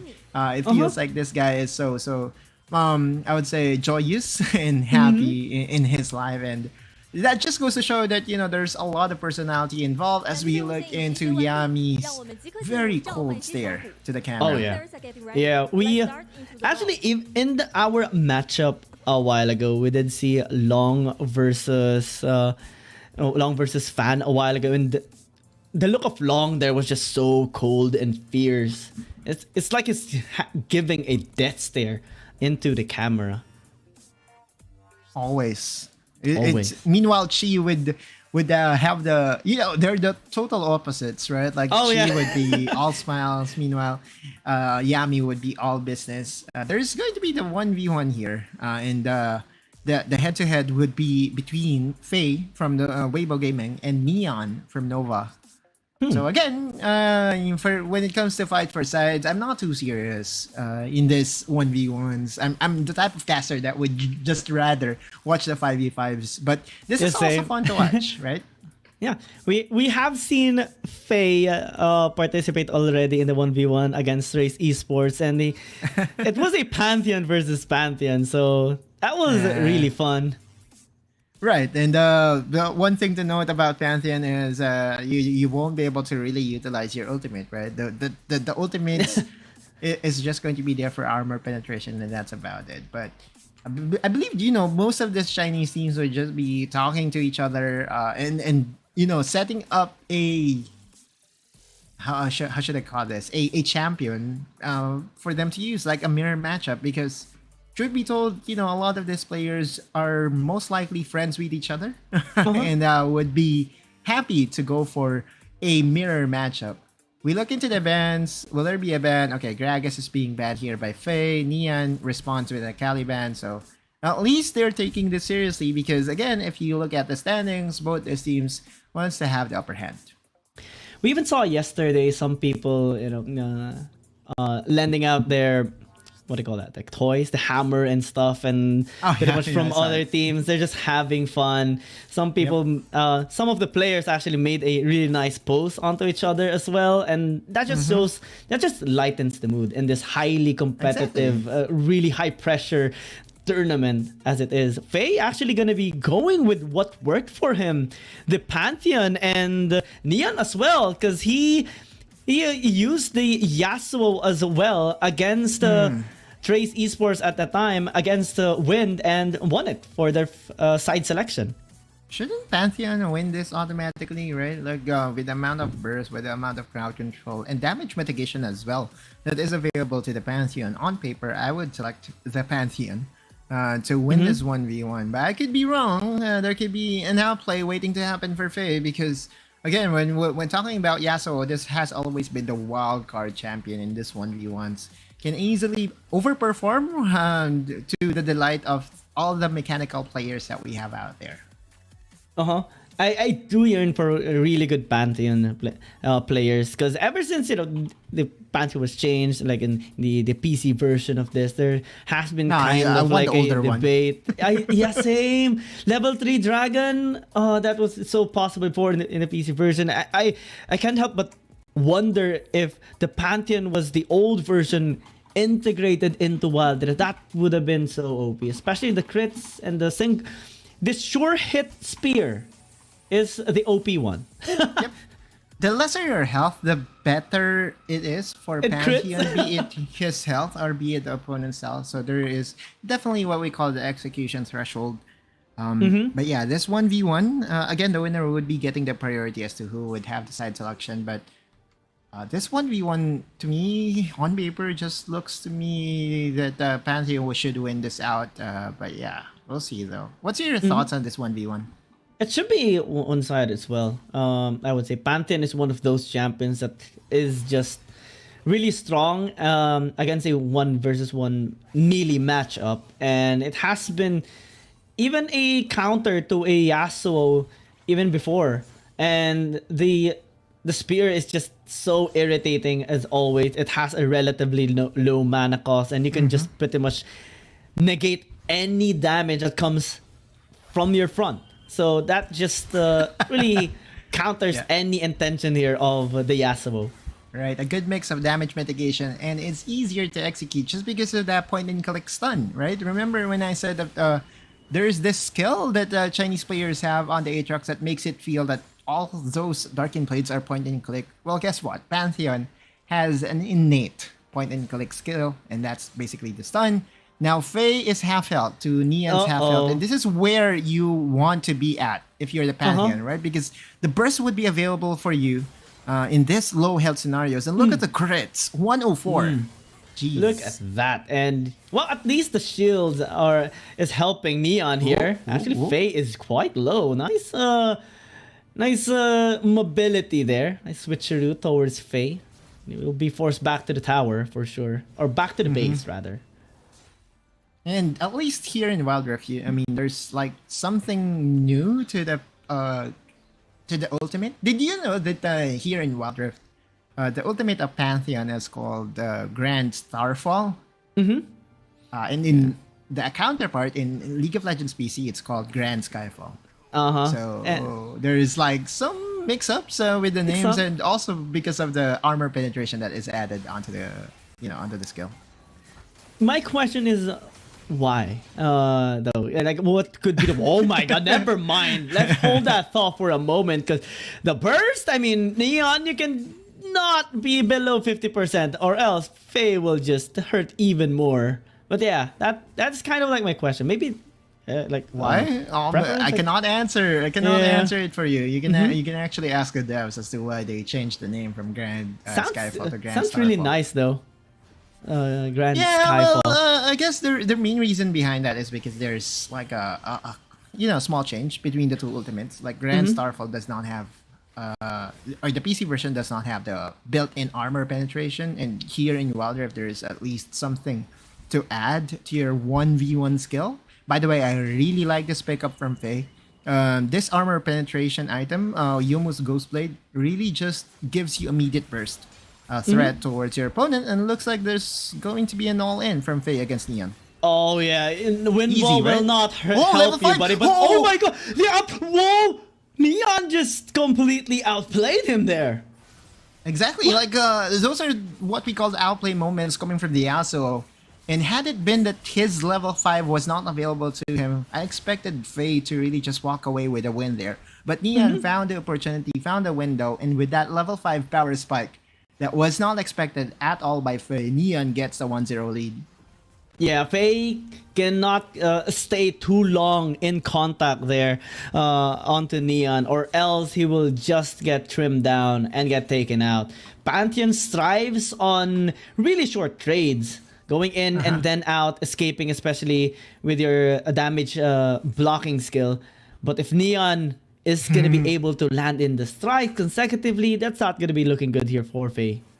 I mean, look at the players of Nova Esports on the bottom right of your screen. Oh, yeah. Almost single one of them is actually trying to watch over Neon and how he performs in this 1v1. But Long is just there, sitting his ground and just waiting for the whole thing to be done and over with. It feels like Long, to me, is just so eager to play the game. I mean, just finish it. Like, Neon, go ahead. Kill the guy. It's like, okay, I'll do it. Last breath, and there you go. 2-0. Right on cue. Easy outplay. And I was wrong with my prediction. I thought that the Pantheon should easily win this, but there you go. The outplay from Neon has just prevented the expected to be what would be the outcome, and there you go. And actually, the Yasuo has been, one of the most played champions here in the Fight for Side, and has the highest win rate as well. Wait, you keep track of the stats of the 1v1? Why though? Like, huh? You really do? You have stats of the 1v1? I just noticed it. No, I don't okay, really alright. keep track. Yeah. Because I was about to ask you as to who's the best 1v1 player so far. Yeah, Yasuo, definitely. No, not the champion, but the player. Oh, Who do you think is the, okay. Because That at the end I of it will all, have to have a Yeah. rain check. yeah, continue to track down the stats, and by the end of it all, by the time that we reach the playoffs, then all those stats would be a lot more useful, because we will be at least getting to know who's going to be the 1v1 king and all that. Because right now, during the regular season, during the group stages, I expect them to, yeah, they would just be having fun with it, and would be content with whatever side would be gifted to them. Because again, in a League of Legends Wild Rift game, you have to showcase that you are able to win on both sides, not just on one. And now, come playoffs though, there would be another dimension to it, and people would take it more seriously. So all those stats would be a lot more helpful come playoffs. Yeah, if the coach realizes that, okay, our enemy kind of struggles more, even just a slight, even it's like 1% higher win rate that you will get when the opponent is playing on the red side, then you will choose to be on blue side as much as possible, because every single detail actually counts. And this is something that I really love seeing here, especially on stage. Just the spamming of the emotes. That's Right, 666 LEDs. Poro. So, okay, interesting. Yeah, sure. Okay. But yeah, we're going to enter the draft in a bit. I know, some of our viewers cannot wait and is so eager for the draft to start. We are going to look into this draft and consider this as both teams have the advantages and both teams have access to the power picks, right? If the Aatrox would be left open, if the Zoe would be left open, both these teams would be snagging it right away. But if there's anything that I'm looking at for Nova, of course they want Long to pop off, right? And Long did pop off on a very unconventional, not really unconventional, but one of the champions that we often see in the mid lane was played by Long, and that was the Yone, right? And his Yone was so good that he was able to dismantle the backline of Trace Esports the last game out. So we'll see as to how the draft will go here, or will progress here, Kiyang, as we look into the first 3 bans by WBG. That's the Senna, Yone by Long taken away, and the Jax as well. Zoe's gonna be available here for Weibo Gaming, so and that Aatrox. maybe, and Aatrox as well. And I think it's intentionally left out here by Nova, so at least they will be able to trade it out. Both champions they are equally comfortable with, but Weibo Gaming says, okay, Long Aatrox, are you ready? This is an Aatrox by Long. Are we ready for this?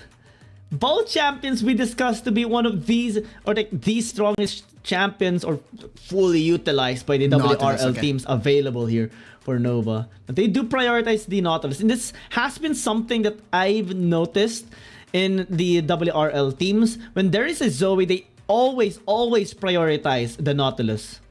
Because that's one way to counter the Zoe, right? The immediate lockdown of the dredge line into the depth charge could actually answer Zoe's peskiness. However, like, this is also a thing to consider. One of the ways that the Aatrox was countered during series number 1 was through the Nautilus. So Nova picking the Nautilus here solves 2 problems. 1, it takes away one of the good counter picks against the Zoe, and 2, you can actually play the Nautilus as a counter to a potential pickup on the Aatrox. And this is why I love the drafting by almost all teams here in WRLA.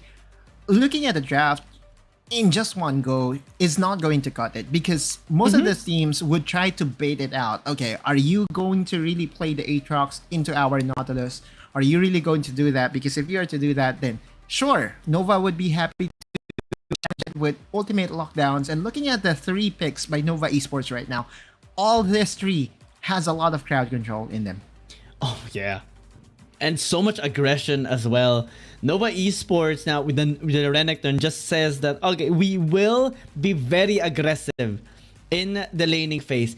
If you even try to overstep your boundary, if you even try to overextend in the lane, we can just pin you down, because the Nautilus as a support, and Yami will be looking forward to helping in the Baron lane. And we saw a lot of plays already from a Renekton with a Nautilus support to just get that first blood. And Nova Esports, I think, are going to be banking on that too.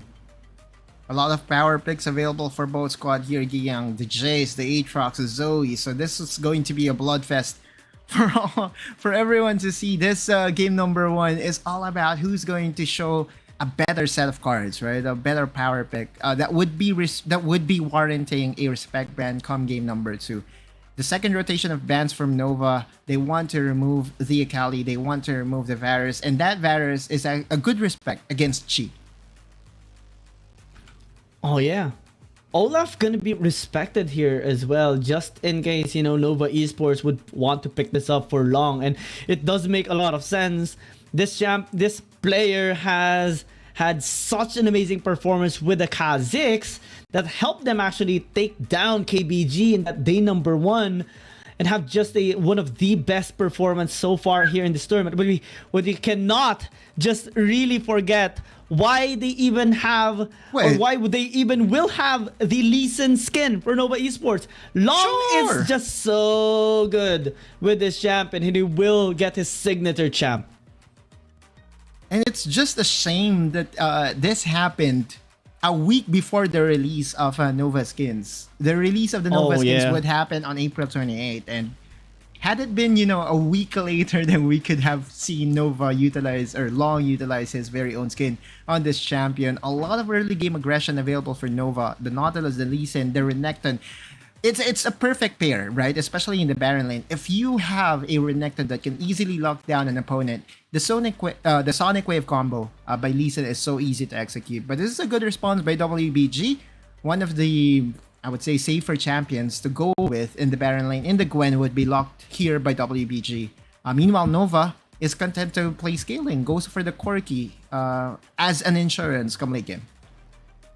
Yeah, definitely a good choice there to just have a late game insurance, have that additional backline threat or late game carry as well alongside with Remake's Zoe, because Weibo Gaming, they have a lot of frontline power in this.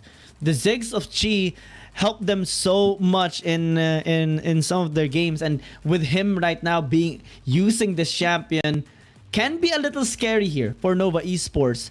Sika as well with the Gwen should be kind of stable against a Renekton, but they have to really send up Wake Up there in the top lane. We can already expect so much aggressiveness on the side of Nova Esports with Yeze with the Renekton, Yami on the Nautilus, and Long with his signature champion, the Lee Sin. The death stare will be so massive here into the game, just staring at his opponents, landing those dragon rages into members of Weibo Gaming, just be unstoppable. And that has to be, prevented by Weibo Gaming.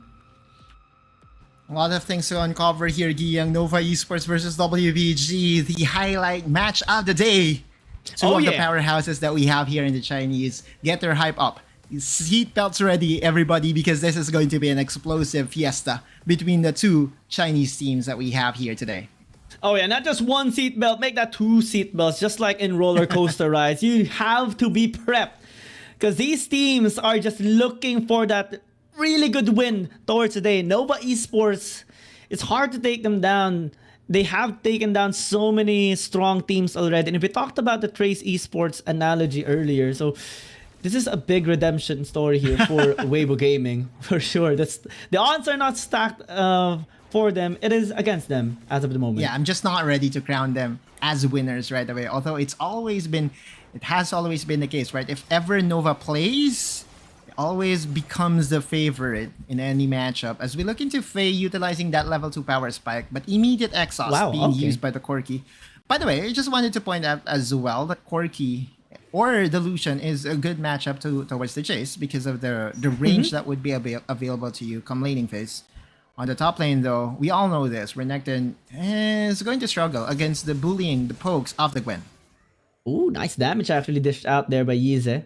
And to equalize that of Sika. And I have noticed something, but hold that thought, because Yami is just, irritating Wake Up here, interrupting his help. The flash in by Yeze. Wow, okay. He wants to be extra aggressive here against Sika.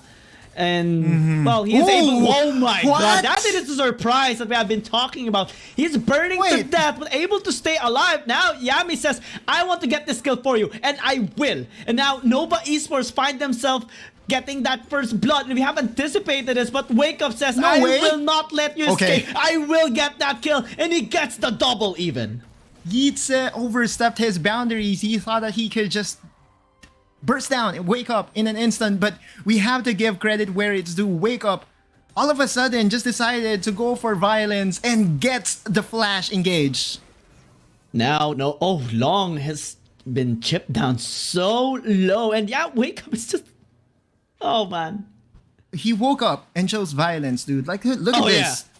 Flash into the body slam that is off angle, by the way. Just shows how confident WBG is in this pickup.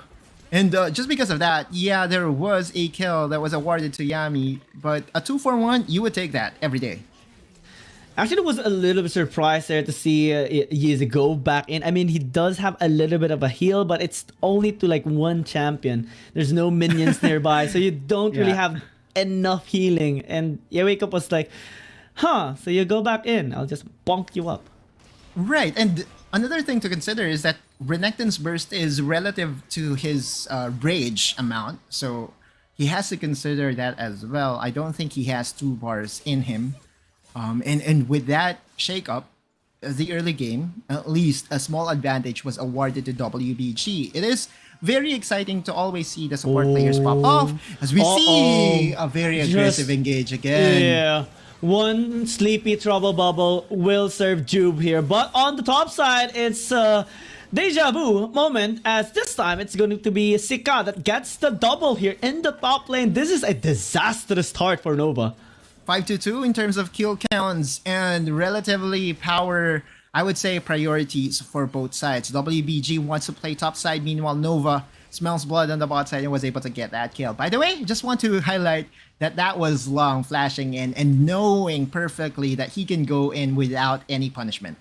Yeah, it is a necessary kill to be gotten there by Nova Esports, because momentum so far is swinging towards Weibo Gaming, and this is something that we kinda anticipated to be heading down. Oh wait, Yep. Wow. This replay though is showing again another display of mechanics by Wake Up. Ultimates ready for Sika, and Wake Up means that it would just be easy shredding. And by the way, that body slam was more of an anticipation if ever there will be a flash. So every move that is being made here by Wake Up is so crisp, so clean and calculated. Another body slam, short one, but was easily, not really easily, but narrowly avoided by Neon. Does he have 100% kill participation so far? I believe he has at least been there for all four, for at least 4 team fights, because well, it was There on you top go. side. Wake up. Nova. Well, cast not yet used, but Neon is gonna be scared for sure. Doesn't have any mana, and will need to skedaddle out. Long is here. They know where they are. Will Yami go in? Wake Up actually is the one to initiate, as Long will try to burst him down. The cask is there. The Sonic Wave into the resonating strike, as Long gets traded out as well. What happens is disastrous again for Nova Esports. Okay, Yami survives for a bit too long there, but Neon is going to be joining, but has no one to actually help him. Yiz is just too far, and Weibo Gaming, they're going to be able to get away scot-free. It's a 2-for-2, Giyang, and I was expecting WBG support or Wake Up to survive that engage. I was looking at his items, and at this very early timing, he was able to get already his Warmog's armor. So had it been that he survived the initial burst by Nova, he could have just walked away and regen a whole of his life, and that would help WBG a lot. Good thing is that Nova's burst was enough. The Mountain Dragon is now being shredded here. One objective at the side of Nova Esports. Yeah, Nova will get this Mountain Dragon. Fan is trying to equalize the objective here into the top side River, but we do see Nova Esports, pathing there as well. Maybe he has to be a lot careful, but we'll be able to still get this in time. So now they can use it in the top lane, maybe accelerate the game here for or maybe even Sika. the mid lane. Oh yeah, mid is gonna be so good. They have Chi here as well. Right. And remember, this is what you want if you are the Ziggs player. Oh, remake! Ooh. An all-in, but a narrow dodge against that Mega Inferno Bomb. 857 health left here in the mid lane tower. And if you are the Ziggs, you could actually choose to go top side and just present that satchel charge threat to the tower on the top lane. Or maybe just, stand your ground here in the mid lane and wait for the tower in the mid lane. You just go down in health, and one satchel charge would do the trick.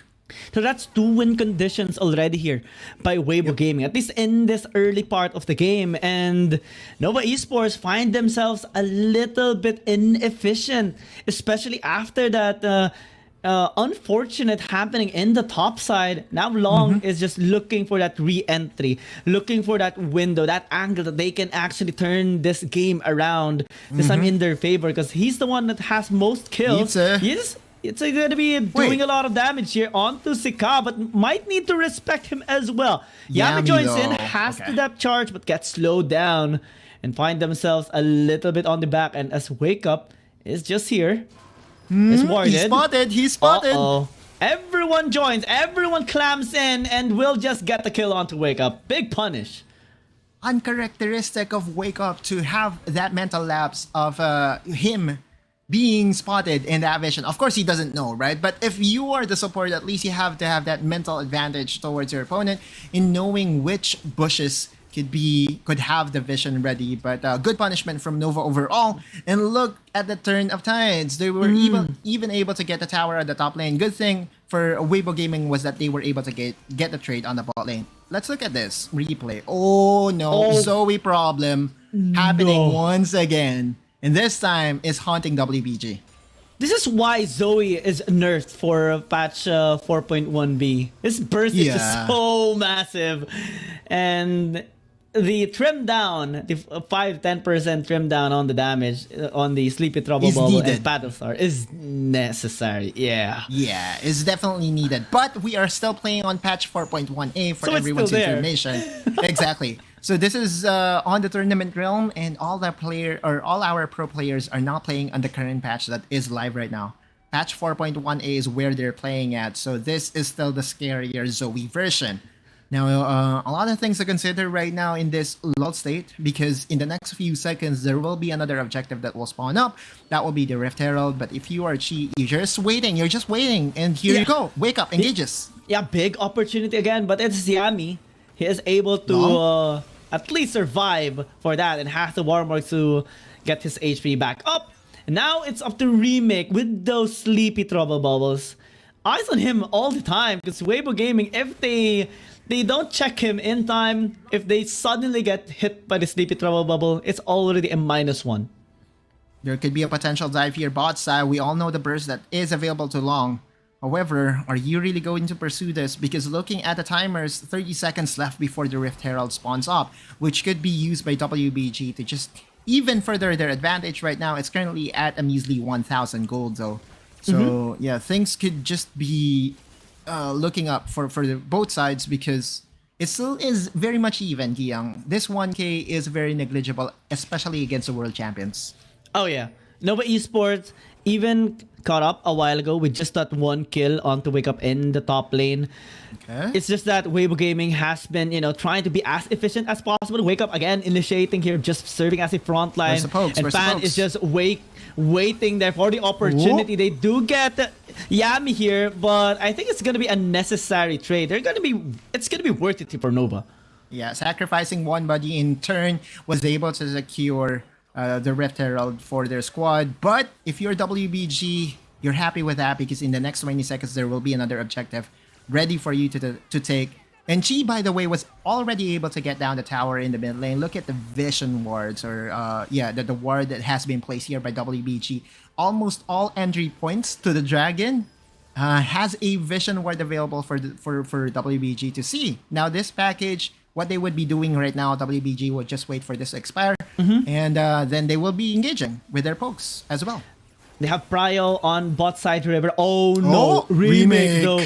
Yeah, he is so scary. Everyone blocked the path and trying to just help Faye there after got hit by the Sleepy Trouble Bubble. And now Nova Esports gotten the Pryo now in the bot side river just because of that play of Remake. Weibo Gaming. Yeah, package just gonna be used there because it's about to expire. But Weibo Gaming, they need to really watch out on their left, because Long is there. Yitse is also there. Oh my god, that cast by Wake Up is just so massive. But here comes the damage from Neon. Here comes the flank as well coming in from the Renekton. Now Weibo Gaming trying to cut out. Sika is doing a lot of damage in the front as well. Wake Up is so low. He has to reset. But Weibo Gaming will commit on this. Denied by Long. Gets that steal onto the dragon. Will be traded out. Tries to escape, but Faye finishes him up. But Nova Esports consistent on the elemental drakes here. Long diff.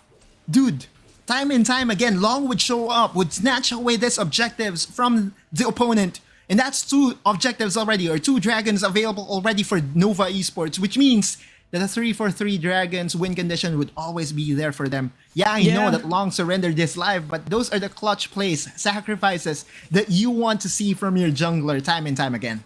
Oh yeah, and that is the reason why even KBG struggled against Nova Esports. Long just getting every single objective for themselves, and it's helping them now recover, keeping them still balanced despite the gold lead here of Weibo Gaming. And look at the damage chart right at the bottom of your screen, guys. That's the damage that was dealt in that team fight alone, and you would see that the Aatrox was not even able to do a thing. 699 damage dealt. That just means that the fight did not even happen, because the World Enter, the Darkened Blade, did not really hit its mark. It was just a battle of attrition that was won by Nova Esports. And the clutch smite diff by Long himself was the difference maker. Yeah, Remake as well, and Neon actually Neon was able to free hit for so long, despite the pressure of Wake Up. That just shows the talent here of this player individually as well, and just the overall the team, you know, providing that space for the Corki. Now Weibo Gaming still being proactive. This is what I like about Weibo Gaming. They're not just letting Nova Esports get what they want. They're pressuring them down, keeping their foot at the gas pedal at all times. Because Wake Up is just so massive with this Gragas. He can just initiate for the team. And we have seen it a lot of times. Exactly, and we're looking at the support matchup right now. It does feel like that Wake Up has Yami's number. Yami could not do a thing against Wake Up, except if this happens. There will be a CP Trouble Bubble that would connect onto the tankiest member. Well, it looks like there will be an engage. Fan is here. Where's the World Ender? Where's the World Ender? There's the initiate. Oh my god, they catch Wake Up! The moment he engaged, that was a good play by Nova Esports. Now Yami might actually be taken down. Here comes the World Ender. Here comes the flash by the Renegade. She is in trouble. Actually stays alive now. Nova Esports find themselves on the back foot. Neon is trying to kite, but Fan is just too big, too massive. You're chasing him down till the very end here. We will get that kill. They will get the clutch play here, and that is gonna be the first ace. Weibo Gaming strikes first. It started so well for Nova, and I thought that was a winning play. That kick from long was not enough to dissuade the Aatrox that is waiting to pop off. And look at this, Giang, 14 minutes and 45. They're now setting their sights over to the Baron. Will this be a clean 5 Baron buff for WBG? Looks like it. They're really sharing the damage so well, and there you go. No casualties. Oh. I just jinxed it. I'm sorry, WBG. Oh, we're sorry. We got too excited about it. But it's still, it's a win there by Weibo Gaming. Imagine it's only the Gragas that fell down. Yeah, exactly. And looking at how it started, it was a very good burst to against Wake Up, but he was still able to cast his explosive cast, which I think is the biggest difference maker. Long did not anticipate the burst from WBG members. Remember, this is still the Zig, so yeah, one Bob should hurt you. Long surrendered his life right away, and Neon, with the chase by Fan, it is just so easy to execute. Again, massive win by WBG and BYCka. Dude, on this Gwen, there's a reason why I really hate Gwen being gifted to the Chinese team, because they will be playing it differently. They would be playing it as if it was a poke champion, and once you're shredded down, they would just go in with the engage. Faye, by the way, was still able to get the blue buff. Well, yeah, that was so unfortunate there. Now, Yitsem finds himself in a bit of a blunder. Still gets that 1 kill at least, but again, it's what happens afterwards that is so fascinating here for Weibo. Now they do get 2 towers consecutively. The goal lead a while ago was just 1.5, but now it's ballooning to 7,000. Wake Up is just waiting for that entry once again, and is just pressuring down Mega Inferno Bomb. Oof, that hurts so much. The early game aggression that has been the calling card for Nova Esports was easily answered by WBG. And now they're scrambling for answers. The Renekton, the Lee Sin, they're not the best scaling champions in the game right now. And with the raid boss, jungler Aatrox, ready to go in their faces, what can you do if you're Nova Esports? If there is a time for them to showcase their championship pedigree, now is the time. Now is the time for them to actually strike back, but can they actually do so? Now that's going to be a big knock-up. Cast actually separates them so much. Remake finds himself so vulnerable, almost taken down. Long is cancelled there with the stasis as Fan just surges in the front line once again, scaring everyone off. Nova Esports, they can't go in once again. WBG is just so good at preventing their entry. What a team fight. The Dragon is still alive for the taking. 3-for-3 Dragon win condition is in the sides of Nova Esports, and they know that they've done enough damage to scare WBG, but the fight is still on. Yeah, Sika just serving here again. The snip sip does hurt so much. Fan is ready for that World Ender again and wants to really wreak havoc. Yami is there. Dragon 5,000. WBG having a nice angular fair. Actually wants to push bottom lane. He separates from the group. They say, okay, just end the game. They're just stalling right here. We can just end this tower Hull down breaker in the bottom lane. Jace. Yeah, that's a hull breaker. Can he actually Hull end breaker it? Jace. Nova Esports find themselves stuck in the mist. Here comes Nian trying to stop him while everything is happening right now. Faye is just Clearing so the good. minions, clearing the minions. Almost got Oh! hammered there, but able to save the game. Now here in the Dragon, Long is in Long trouble. was able to get it. Though, it's trying to get it. Yeah, 3 Dragon stacks here for Nova Esports, and Weibo No Gaming way! is the one Wait, to fall wait. back. But in the face again, Faye will end it for the team. Gets the kill onto Nian, and now they are match point. Oh my god. What a fight! What a game! My god. Okay. Well, first of all, I want to know really what happened between the 1v1 between Corky and look at it. I mean so good, guys. All right, let's I know that there won't be a replay, but I really want to know what happened between the 1v1 between the Corky and Faye.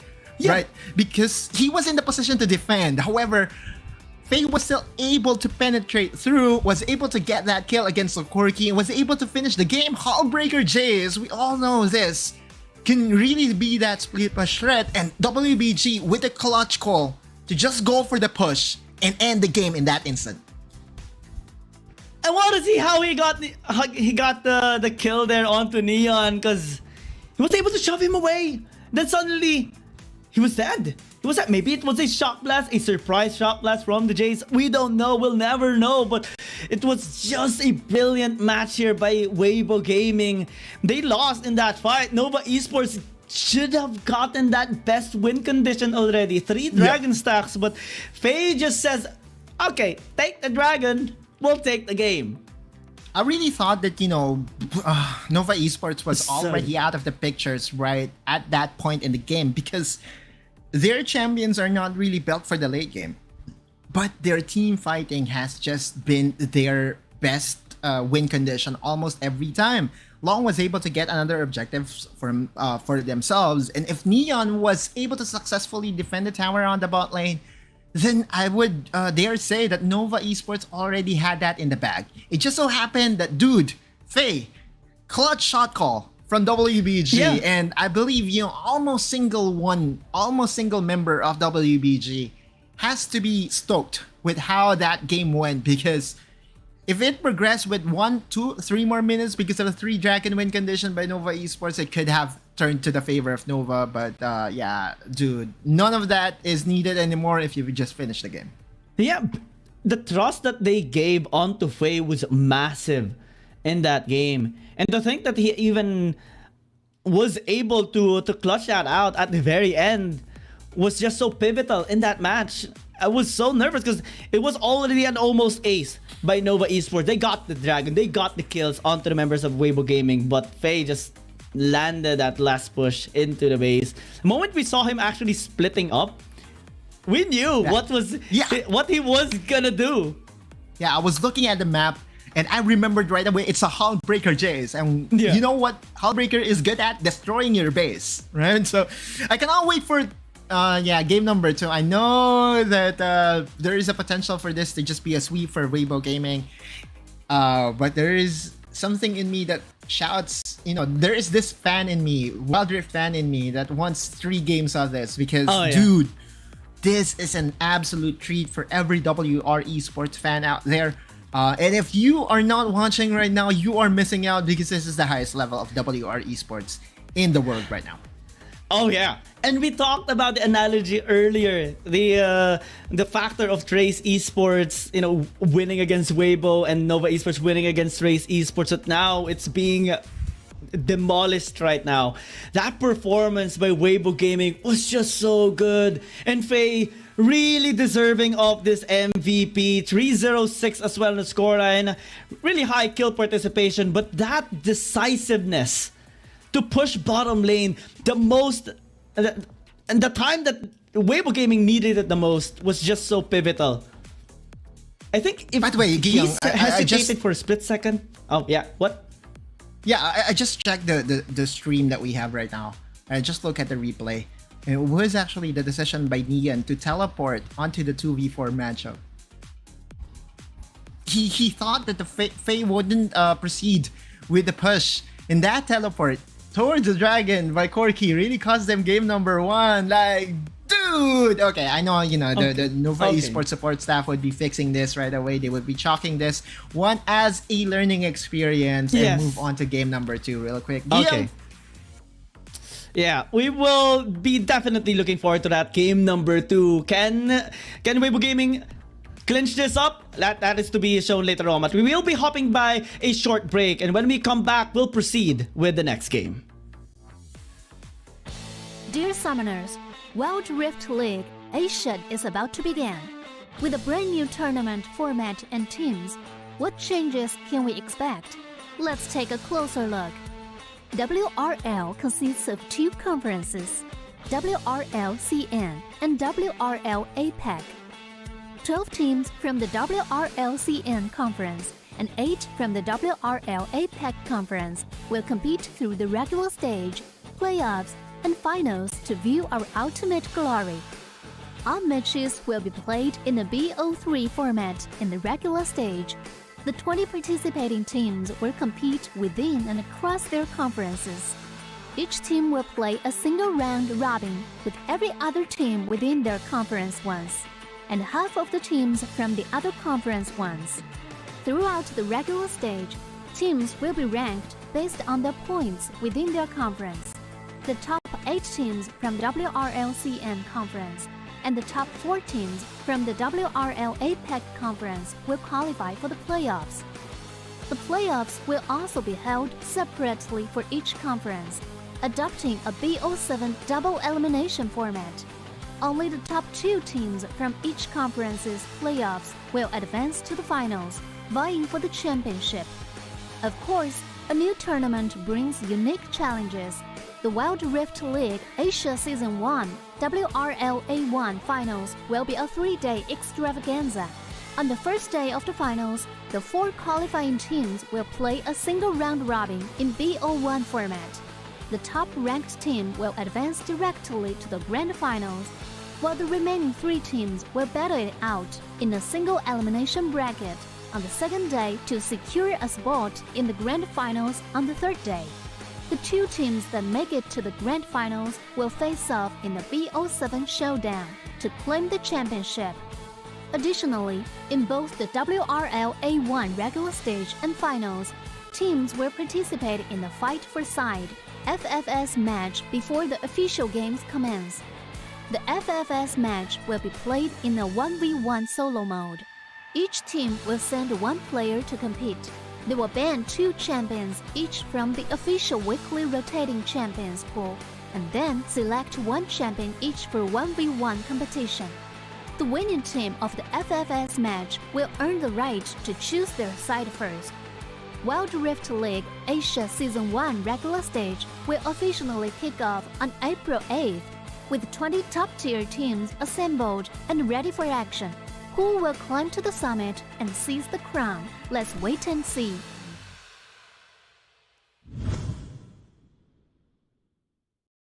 Dear Summoners, welcome to the Wild Rift League Asia 1. With the new season comes a fresh upgrade to our Spectre UI, designed to provide everyone with a better viewing experience. First thing is about the original UI information at the top bar. We make it into a functioning ring design in the upper left corner. The ring not only includes basic information, such as team names, match duration. And welcome back to the series of Weibo Gaming and Nova Esports. This has been one of the best game number 1s that we have seen so far. That was so like it can go either way, but it went now to Weibo Gaming. Can they maintain the momentum? That is to be found out here in this game. We are still your shoutcasters, Giyang and Autolus, and I just want to ask your thoughts here, Autolus, on that teleport, because I was just so sad about it when I saw the teleport. Okay, well, that's definitely a head scratcher because, again, just looking at the wave, you could easily anticipate, waves coming into your base, and the commenters were right. There is no way for you to cancel out your teleport, right? There was a way back then, like League of Legends PC days, in where you can cancel your recall if you have Can decided to retap. not go through with it. Yeah, you can just retap the button. But here in Wild Rift, once you have decided to teleport to a team fight, there's no going back. And Faye knew that at that moment they already won the game. I remember that he was even able to at least show some one emotes, right? He was already celebrating even before it happened. But hey, you know what? One thing that I'm sure of is that WBG has not celebrated yet at all. They know, excuse me, they know that the job's not yet done. And WBG wants to get that 2-0 against Nova, because if there's anything that we know of this champion squad, they would not surrender without a fight. And that is what I love about Weibo Gaming. Even in that game itself, we did not see them chillax for a bit. We did not see them slack off. They were keeping the pressure down to Nova Esports. But what? Wait. Okay. It's the same thing, right? Like same thing. Now the problem that has been presented by Nova Esports earlier, or the problem that was presented by WBG earlier, was that the Aatrox can be threatened in the second rotation, because Nova would be forced to pick the Nautilus in protection of the Zoe, right? Now the same thing happens in game number 2. WBG and Nova Esports is saying, hey, you know what? Why fix what's not broken? Nova Esports said that, hey, this Aatrox can be controlled. It just so happened that during the early game, Wake Up has decided to choose violence and win the game topside. It started pretty early as well to just help Weibo Gaming there, help Sika just have that early game advantage with a Gwen. It started off with 2 kills with a support, but that the second clash actually was both kills handed over to Sika that helped him have massive impact in the fights as well. Just accelerate the scaling of the Gwen. And well, so far it has been a mirror of a bans and the pickings. So far, we have seen the games not really going this way. Normally, there is a bit of an adaptation towards the second banning phase. That kind of influences, a slight change in the last 2 picks of both teams. No, it's the but same now ban. it's the absolute same. The Olaf, then the Kazakhs will be banned away here. Oh my god. This is what we're saying, right? This is what we're saying, Giyang, that, this Chinese teams tends to be, stubborn at times. That they would say that, hey, you know what, the draft is okay. It's just the execution. And I cannot fault them for, going with the same picks. But there still is, the second rotation of picks that could be the curveball here. As we remember, Nova selected Lee Sin as their fourth pick. They're gonna do it again. Okay, let's do the second set. Okay, this is not a replay, everybody. This is just, them just being stubborn. Hey, you know what? We don't have to change anything. There we go. It's basically them saying, this draft works. It just didn't work at that time. So our plan is to change what happened with the same roster. Both teams are equally as confident as the other. The Corki was the last pick. It's gonna be last pick. I mean, it has to be, right? I'm not going to jinx anything, but yeah, I think this is going to be a Corki last pick for Weibo Gaming. Meanwhile, for Nova, what was for Nova? Oh, it was a curveball. Okay, no longer the Ziggs for Chi. They're gonna settle with the Karma, which was left out open as well. Oh yeah, and it does make sense. Okay. I remember you commenting that the Karma is equally as good as the Ziggs pick with this draft of Weibo Gaming, and I think they took note of that. Now they have shifted it up. Nova Esports still okay, just chill Corki, out with the stick with the Corki. Nian is really good with this one. It's just that one big mistake at the very end to teleport that couldn't really change at the because in League of Legends PC, right, you can cancel before, and there's also that second cancellation when you have the Zonias. But in here, it's an enchantment, so you can't really do that. So it's like, if you do teleport, you're done, so. He's going to fly over, right? And that's what happened. He flew over to to the delight of FaZe Jace. Remember, when we look at this draft overall, again, the only change that we've seen so far for the side of Weibo Gaming was that they shifted from Ziggs to Karma. Look at the faces. This, by the way, is Sika, guys. The English pronunciation, BYCK, we're just switching it up. And what's the Chinese pronunciation again of his name? The whole name? Beijing Sika. Okay. All right. And now we're trying to shorten it up. So for the viewers out there, if you're a bit confused as to who we're referring to whenever we say Sika is the Baron laner for Weibo Gaming, because he's been like, you know, a steady force for them. During game number 1, we saw Wake Up and Sika tandem in the early game, and it just was the reason why they were able to get the advantage early. Oftentimes we would see, you know, the advantage go to the side of the Renekton pickup, the LS pickup, and at least in this game number 2, Nova Esports is going to try to replicate the same thing, but this time would be more wary of the potential engages topside. We have seen a lot of redemption stories, usually into like a series, but this is going to be the first time we are going to be seeing it with the same draft. Or like Nova Esports right, trying to redeem their performance in game number 1 here, and it will be a big... Wait. Oh, okay. He ignited. It's about sending a message. It's about, you cannot recall in my face. By the way, Yitz's performance on Renekton has always been steady. I remember one of his flanks was so influential during game number 1, and also during their game against Race Esports. Even if he's at a disadvantage, he would still find the perfect flanking position. And that, I think, to me, is the best trait that Nova Esports found in their Baron laner, Yitze, because he's been so steady. Every time that a team fight occurs, he would be making sure that his place is correct. Oh my god, Wake Up with a follow-up. Can he actually save Sky? He does. And despite the flash in there by Yami, it's just nothing that they can do when Wake Up's there. Yeah, but the difference now is that Wake Up was not able to net a kill. Yeah, he was able to save his Baron laner from going down, but this is definitely different from what we saw from game number 1, in where Wake Up was able to get 2 kills against Yami and Yitze. So now, when looking at the overall turnout of the early game, you could say that Nova Esports was able to at least get the necessary adjustments in there in this game number 2. And that helps them have a better, you know, stable performance in the early game. It's not anymore a 0-4 in the top lane. It's an equal amount of gold between Yitze and Sika. The Wake Up is going to be helping him yet again, at least to be stable here in the top lane. We can safely assume that now, with Nova Esports able to learn from their experience in game number 1, we'll be playing this still relatively aggressive, but safely now. Much more safely.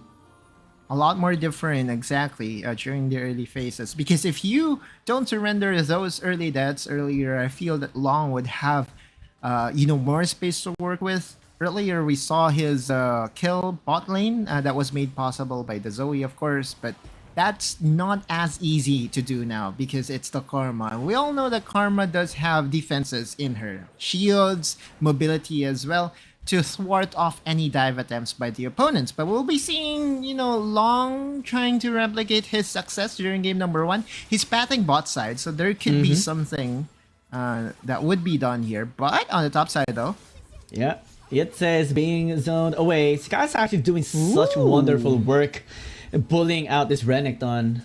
You know what?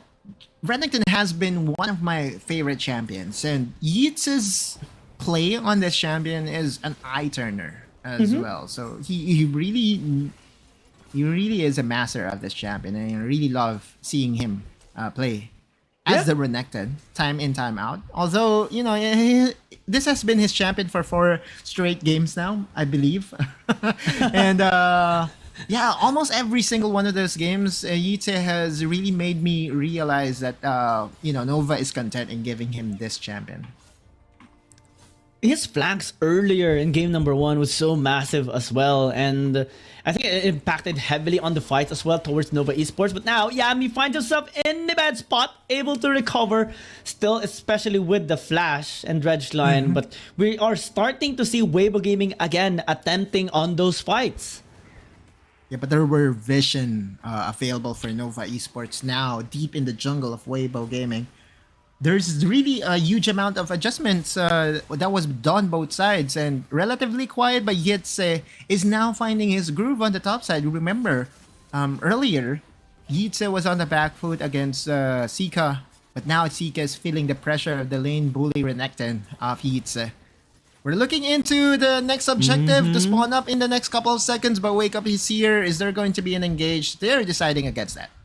Yep, that's the Scuttle Crab secured here by Nova Esports. So now they should have prio in this bot side river, but the Weibo game is actually still doing a pretty good job just being proactive here in this game. Wake Up has been positioning so well, getting a lot of information here, even tracking down Yami the moment he sees that Scrime orb being used, and now Nova Esports starting. They have almost 100% takings on the Dragons, and they are attempting to zone away Weibo Gaming. Faye does have a shock blast, but will not use it. Long gets it for the team. But now onto the top side, Fan would actually be in trouble. The Needles are starting to hurt, and Fan will just get that last auto onto the Crocodile. But now here comes the rest of Nova Esports. The cask by Wake Up separates them actually. And the Nautilus finds themselves dead. Remake is trying to outplay this Jace and will get that kill, but now it's just a 3-for-2, still favoring Weibo Gaming. But Fan was able to get 2 kills here, Giang, and that to me is a huge win for WBG. Also to know they were able to secure the Rift Herald, so it's a 1-for-1 objective count. Although I know that there was some return kills that was returned here by Nova Esports, still this was, I believe, the gauntlet that Nova did play by having Yitze challenge the Rift Herald. It's really to delay the WBG in securing this objective, because they know that Nova is on their way, right? The rest of the Nova members were on their way to try to challenge this Rift Herald, but again, Fan getting that double kill, securing that objective is a huge win for WBG yet again in the early stages of this game. Yeah, Wake Up as well with the cast just separates the team here of Nova Esports into exactly half that actually allowed them to pick up the 2 additional kills. Depth charge gonna be hitting Chi, but Wake Up still gonna be able to escape. Not much threat actually there from the Nautilus, especially with his positioning. Yeah, not the best start for Yami in this game number 2. Remember, he was easily out-supported during game number 1 by Wake Up, and this game number 2, no difference as of yet. Yeah, the 2v1 a while ago in the top side was a little of a downer there for Yitze, and he has to really come back here in this game because he's also struggling against the Gwen. Now the cast is just so massive once again. Fan is starting to be on fire, gets a kill onto Long, and easily exits here into the scene. Nice hiding here into the camp. Wake Up is serving as a frontline once more. Yitze with a nice flank once more. And this guy has been popping up. He wants to get that kill. Nice Sleepy Trouble Bubble, but you will have to trade your life for it. Weibo Gaming doesn't hesitate at all. Yami, nobody can protect him. Even the tower can't. I think Yitze has to get himself executed now, because he would just be chased by the members here by WBG. Another huge gold injection for WBG. And more importantly, you are feeding the monster, the raid boss, the demon, Aatrox, Faye. Not Faye, but Fan. 4, 1, and 2 on this Aatrox. 2 items already completed. And I guess it's safe to say that Nova, again, has to find their clutch gene once again in trying to challenge this very fed Aatrox. And they find themselves in a similar situation in game number 1. They know that Fan actually has the highest gold in game number 1 earlier in that mid game, and now it's happening once again. Sika as well sitting close second, and these 2 champions just aren't the ones you want to have gold in this game. They're going to be dealing a lot of damage, and nobody from the side of Nova Esports can actually withstand it. Not Yitze, not Long, not Neon, not Remake, not Yami. Not anyone. Not even God. But right now, like, WBG, again, dude, like, we look at this game, and we did say that there's, like, the holy trinity of power picks available to Chinese squads right now. Like, you have the Aatrox, you have the Zoe, and you even have the Camille, right? And now, again, 2 times in a row, the Aatrox was able to pop off. is it safe to say that this Zoe can easily be answered by another power pick in the Aatrox? At least WBG thinks that, and WBG is performing just that. Pixel Bush, that bush being set up here by Nova, they still have the pokes. Yeah, remake though doesn't hurt that much simply because I mean it's Fan that has so many items already and can even just regen himself back to full HP. Yep. No matter how many pokes Neon and Remake makes, it's just negligible right now. Niami even takes more damage here. Yitze has a nice flank, but can't actually, you know, pressure down Weibo Gaming. They still get the objective, and Nova Esports just has to exit. No more towers down, or I mean, not one tower has been destroyed in this game. And this will be the first one, 10 minutes in. It took 10 minutes for the first tower to go down in this fight. Actually, let me check that. There was one tower that was destroyed on the top side, but this was the first one for WBG. So a good swing for them once again. But Fan finds Yitze. Exactly, that's the mid lane tower. Mountain Dragon is now up for contestation. Neon has a package. Wow. Yeah, good package, good burst here by Remake. Wake Up will just regenerate for himself. It will take a bit of time, but they're still able to hold this fort. Wake Up is and dead. The Dragon. So far 100% taking here on the Dragons here for long, but will it be worth it? Because Weibo Gaming, they're ready for a fight. They want to actually turn here onto Yitze, and they do get that kill. Now it's a 4 versus 5. Package going to be used here to try and be a wall, but it's not going to be enough. Long gets a Dragon, but what will be the cost? Weibo Gaming chasing them down. Sika has a nice flank. They may be under the tower, but Weibo Gaming will still commit. Long actually will go in with in tandem. Such good burst here by Nova Esports. Now they actually turn. Now they actually fight. Neon trying to kite back. Long goes in once more, trying to confuse Weibo Gaming. And it does work. The champion play there by Long. Such good turnaround for Nova. Not get done. They could easily dive Faye. Okay, alright. Hold your horses because the Remake does not have any mana. Except if he finds the honey fruit. No honey fruit available to him, so that would be an easy fight win for Nova. And look at the precision of his plays. I mean, look at the patience. First, he finds Fan, and the double kill from Remake was able to find enough time for Nova Esports to find their cooldown and go for a re-engage. Long gets another kill here by getting that execute against Wake Up. And to top it all off, he even survives. What a win for Nova Esports, 2 Dragons to their name. And a big turnaround on that fight as well. The way that Long confused the members of Weibo Gaming, drawed so much attention towards him and wasn't even able to get a kill onto him was just so massive here. That was the play that Nova Esports needed to come back in this game, to now get the leverage in terms of gold. And with the stacks of the Dragon, again, it is equally important as the gold lead that Weibo Gaming initially had. This should be the time for Nova Esports to have a much more stable performance.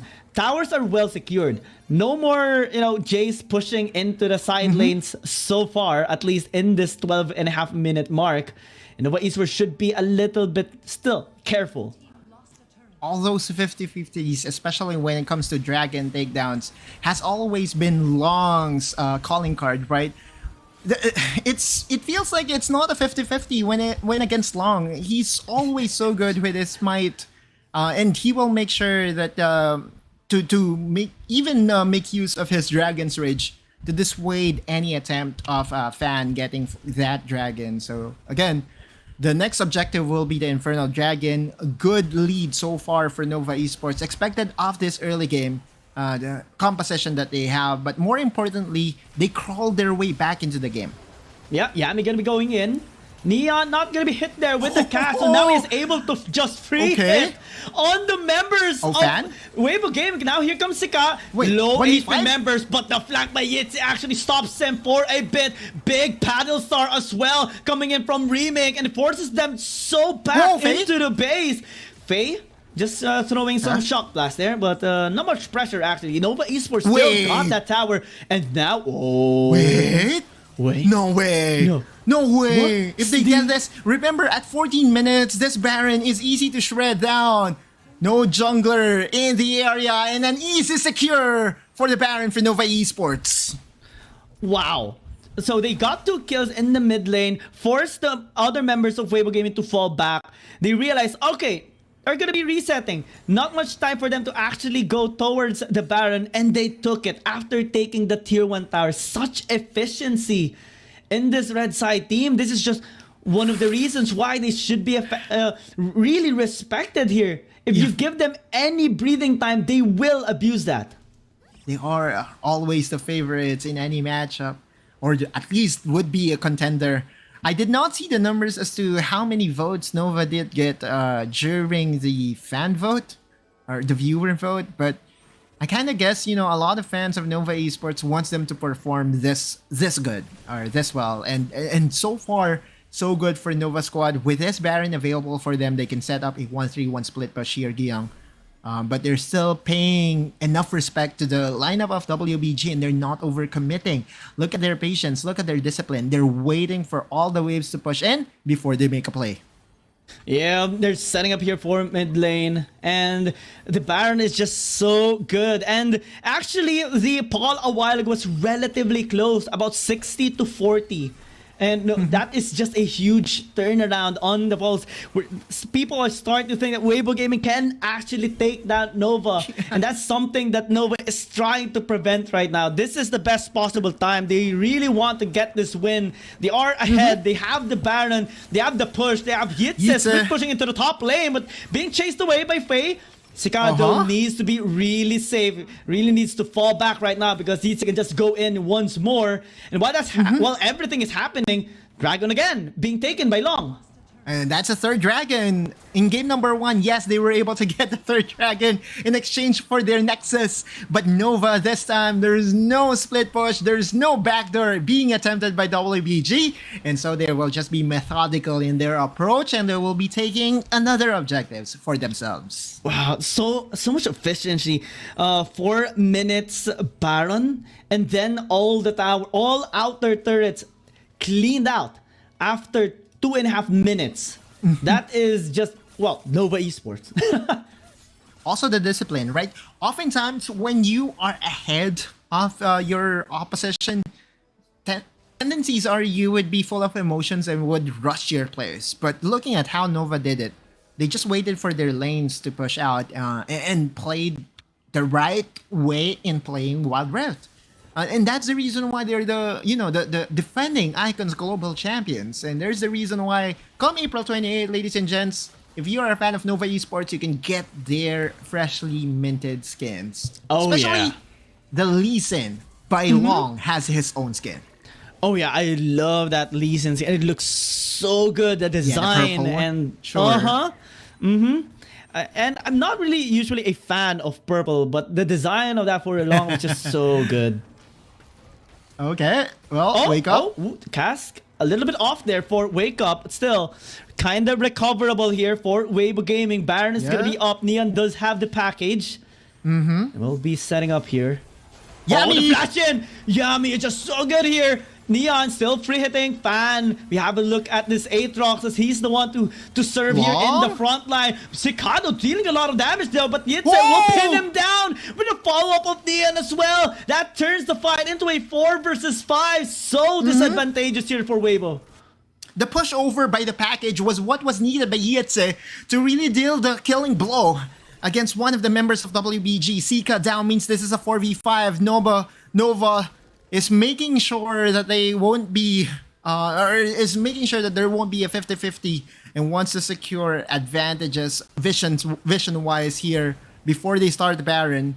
There still is a ward in the Pixel Bush available for WBG. They need to clear that in order for this not to be a 50-50.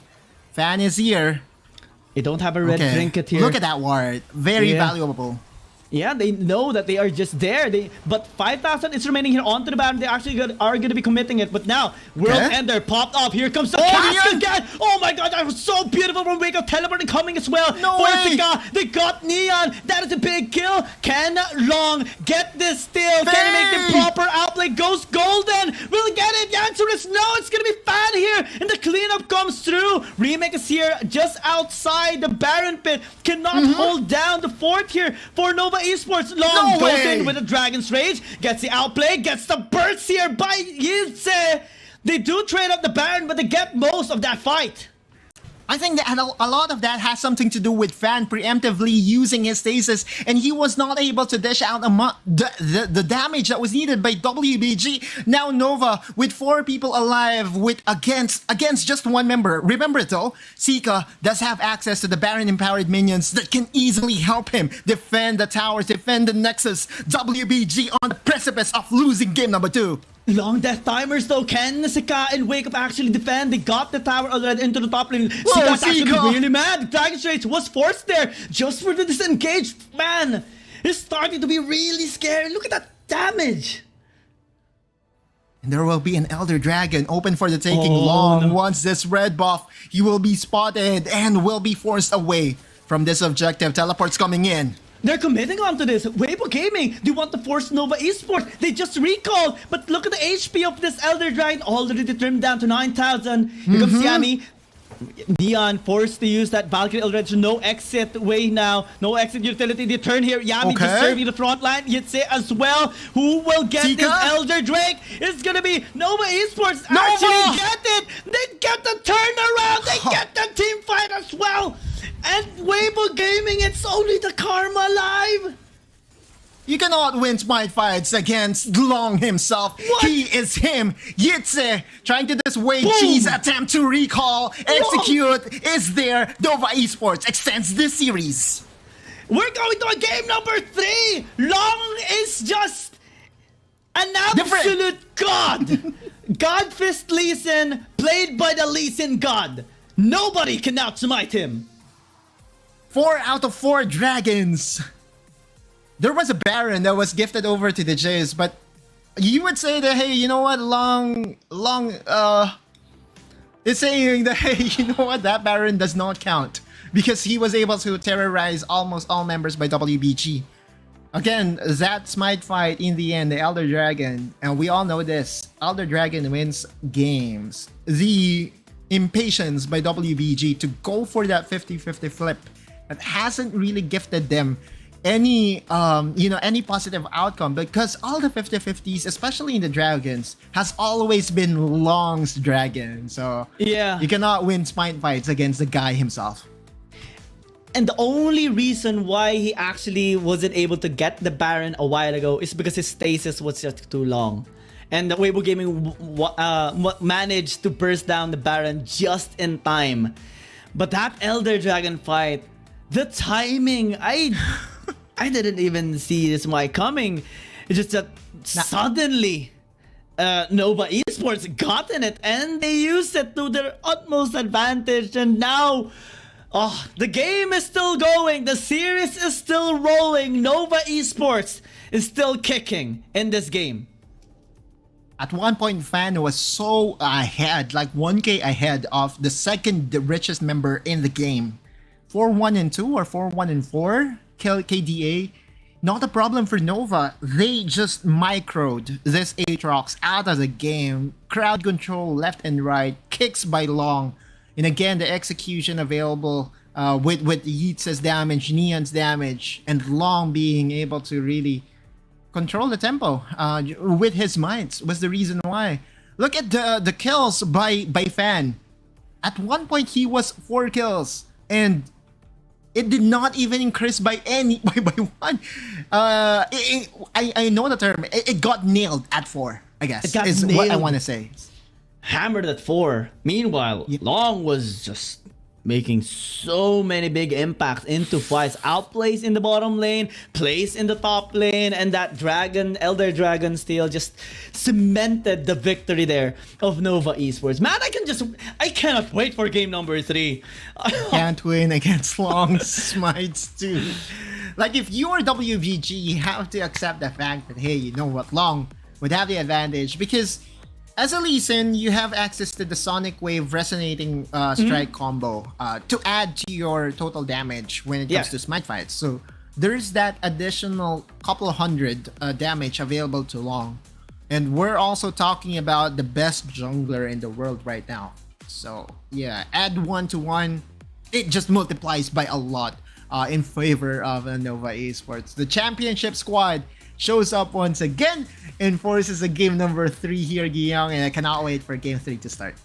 And I love it because they redrafted their game 1 composition, and now they pulled up the win with that same draft. I mean, talk about redemption stories.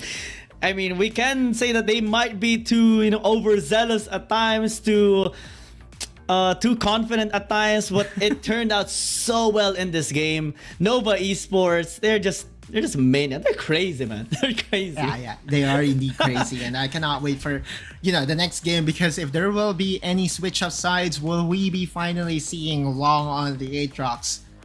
Fan had his showing, Faye had his showing, almost every member of WBG. In fact, Wake Up have had a better series overall compared to Yami. It feels to me that Wake Up just woke up on the good side of the bed and is the difference maker, at least in this games 1 and 2.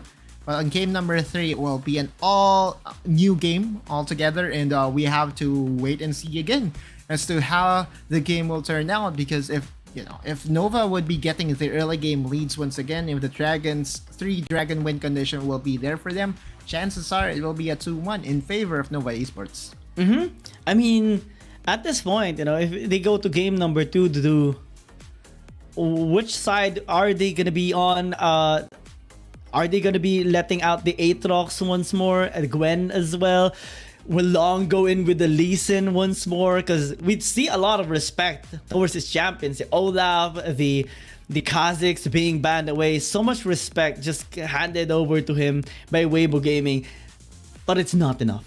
It's not enough. Maybe they have to ban a little bit more. And yeah, we expected this already. I mean, you don't get 3 dragons, make that 4, the Elder Dragon as well, and just have massive impact and not get the MVP. This guy is a god. 14% damage is telling what Long's impact was in that game, right? You don't expect Lee Sin to really have the most damage in the game. What you expect Lee Sin to do is to win you the early, win you the objective fights, and that's what Long did in that game. All the 50-50s, except for that Baron takedown that was won over by the Aatrox, was gifted over to the Long, to the god himself. Like, dude, he is him! He is him! He is... Thank God, using the God Fist Lee Sin. I just love that skin, and the moment I saw him using that, oh man, he's gonna make godly plays, and he did. We just can't wait for game number 3.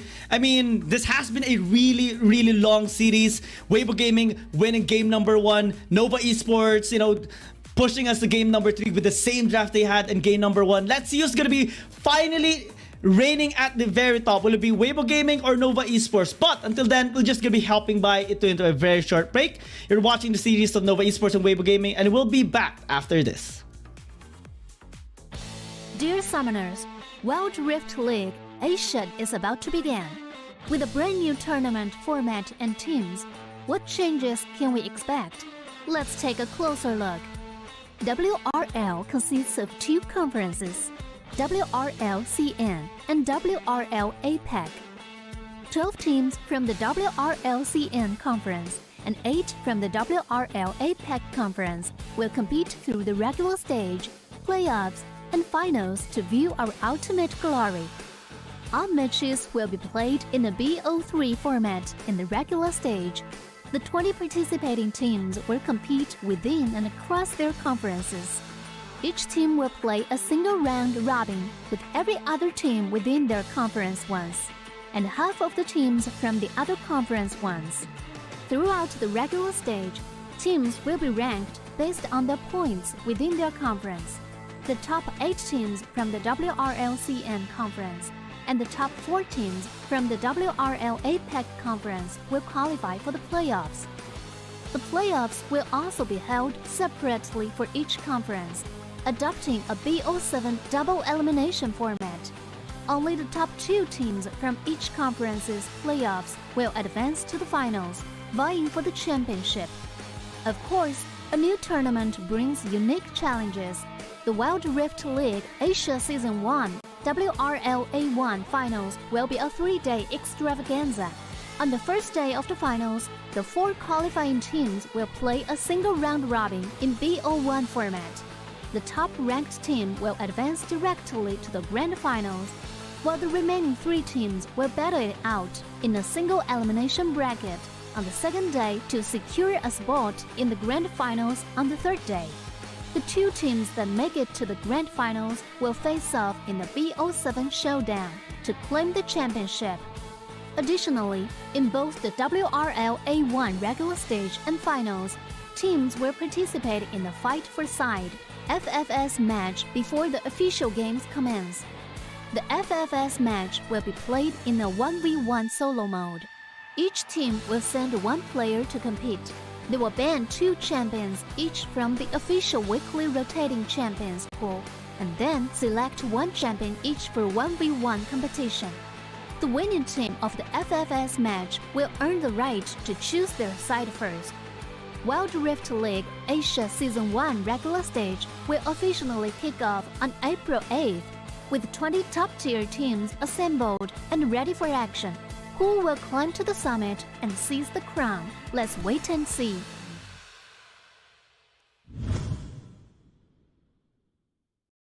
Dear Summoners, welcome to the Wild Rift League Asia 1. With the new season comes a fresh upgrade to our Spectre UI, designed to provide everyone with a better viewing experience. Looks like it's time to determine who will get at the top. Will it be Nova Esports or Weibo Gaming after that incredible performance by Nova Esports? Lee Sin God himself along with just such a massive performance in that game. We cannot discount Weibo Gaming. They still landed a real nice victory over them in game number 1. And again, we are your casters, Giang and Autolus. We're just, addressing, well...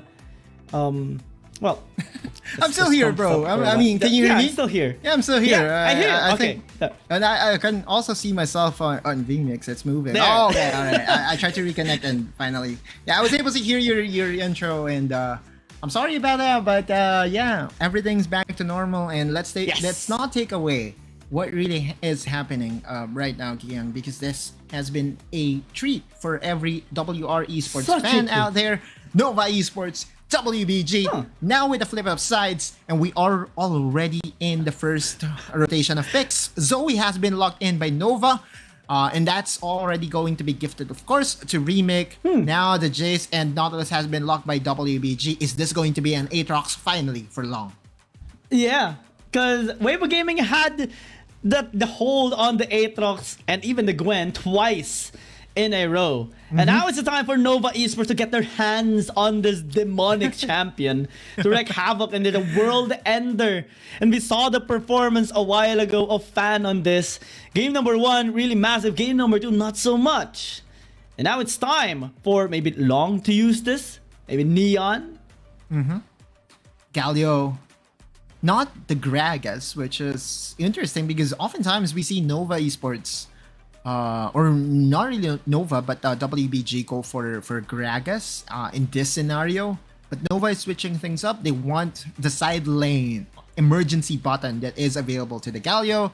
On the other side, though, WBG is going to lock in at least one more lockdown champion to help solve the Zoe problem. We saw this from Fennel, right? One good chain of corruption could easily solve the problem that Zoe presents, but it's harder to execute than said. Yeah, it's so difficult to execute. Yeah. Weibo Gaming with their draft right now, I am kind of liking the Varus because I mean, despite it being like a 50-50 champion, the piercing arrow with the corruption stacks just helps so much in trying to burst down an Aatrox, and I think that is one of the intentions here yet again. This time on the side of Weibo Gaming, because a while ago it was Nova Esports trying to find the way to burst down the Aatrox. Game number 1 is just so difficult. Game number 2, they finally had some tricks up their sleeve to do it, and now we're seeing respect on Akali, which is actually a really good champion as well to use in order to burst down an Aatrox. Good job here by Nova Esports. Weibo Gaming responding with a Wukong and a Garen. which means the Renekton is still open for my boy, my guy, Kitse. It's always been a pleasure to watch his Renekton. It has been his champion for 4 straight games now. Make it 5 for the fans. Why not? Okay, well, we'll wait for that WBG with their 4th pick.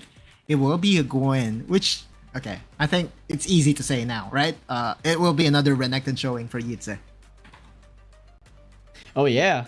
So, if Renekton is gonna be handed over to Nova, Weibo Gaming does settle with a Gwen, which is equally as impressive as an Aatrox at times, but only if you're able to, scale off into the game. In game number 1, we saw that on Sika.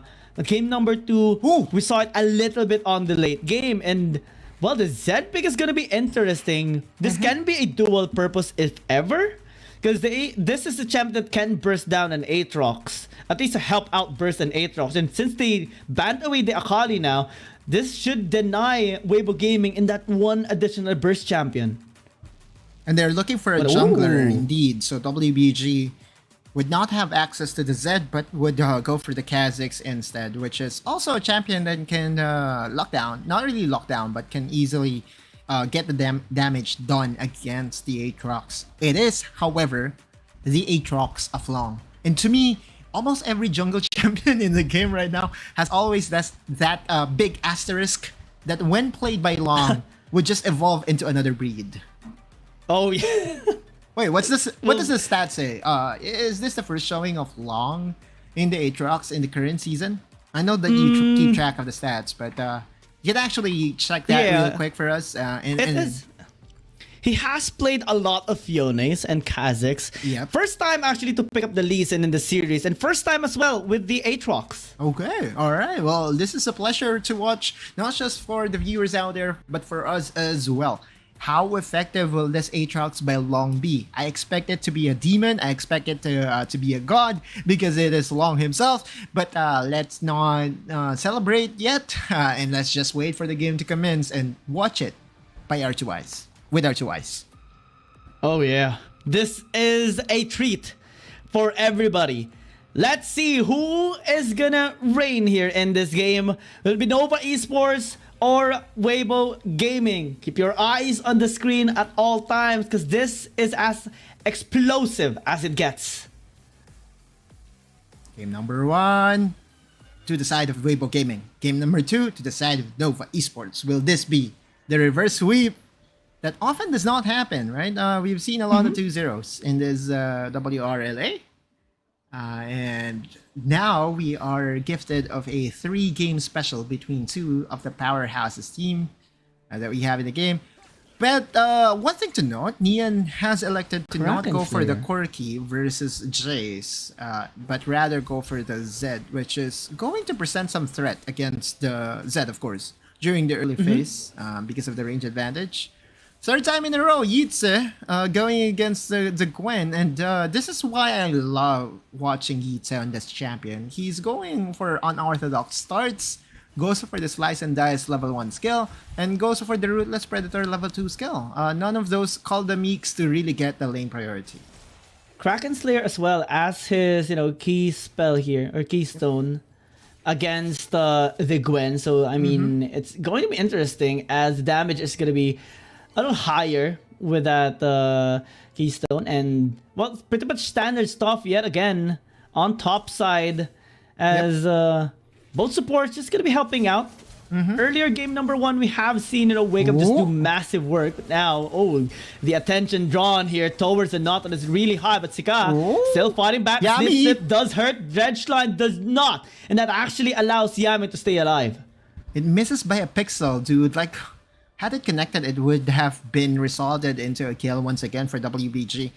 By the way, again, just looking as to how the past 2 games did go, Wake Up has always had the advantage against Yami. Yami's game was a bit questionable during game number 1 and game number 2, so this is a game for him to redeem himself.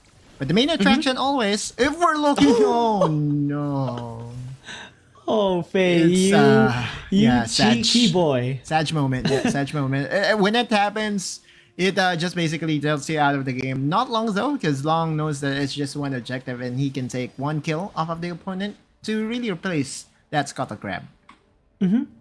And just go back to farming. I mean, it is an Aatrox. It does take some time to actually have impact into the game. Does need to acquire some items. That needs to level up really fast and accumulate as much gold as he can.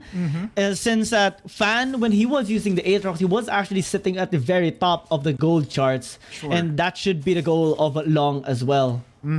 Like, at one point he was so ahead, but the fact that Nova controlled him, Oh yeah. after getting that 4-1-2 start was immaculate. It was just so good for Nova Esports. And if you're Nova, how would you help Long is the question. How would you? I mean, that guy is pretty independent, but I mean, he still needs to be helped, dude. he still needs to be helped. I think it would be much more explosive here for Nova Esports to jump starting this game if they funnel through the Aatrox as well. Mid side, it's going to be quite difficult, forced to flash, but at least he stays alive. Right, and that is information gifted over to the side of Nova that they can easily engage on the Jace. Remember, Jace does not have the best mobility in the game, and one good lockdown from Yami, maybe even Yitze, could turn things around in the ensuing fight or in the upcoming objective fight.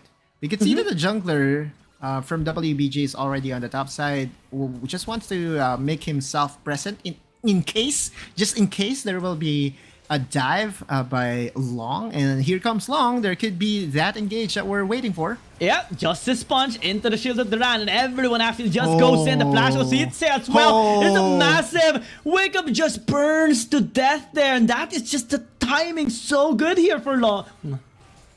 I really love watching Yitze on this Renekton, dude.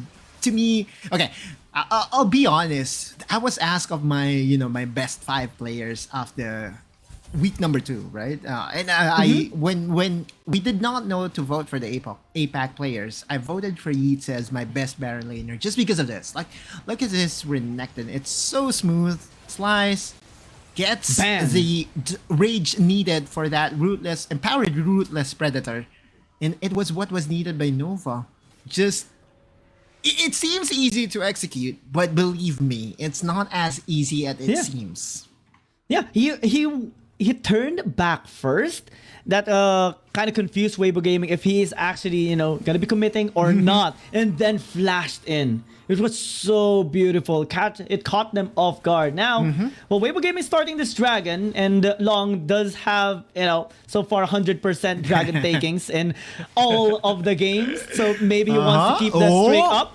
That's the ninja. Nia. Wake Up actually taking a bit of damage there. Forced to use the stasis. A good backline damage already, and there's nothing that Weibo can do as of the moment. Fan is forced to escape. It's the Zed that gets the dragon here. What is happening? Longer reigns supreme, but now still cheap, being able to free hit. But as he finds himself alone, here comes the god, here comes the demon, wreaking havoc.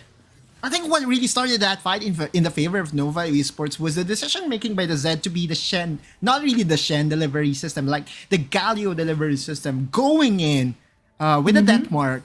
Just allowed Yami to be in front of everybody, and that really turned the tides over to Nova's side. And now Nova still has access. The challenge for this Rift Herald, this could be a 2-for-2 objectives. 5 minutes into the game, and this is going to be huge if they are able to secure this.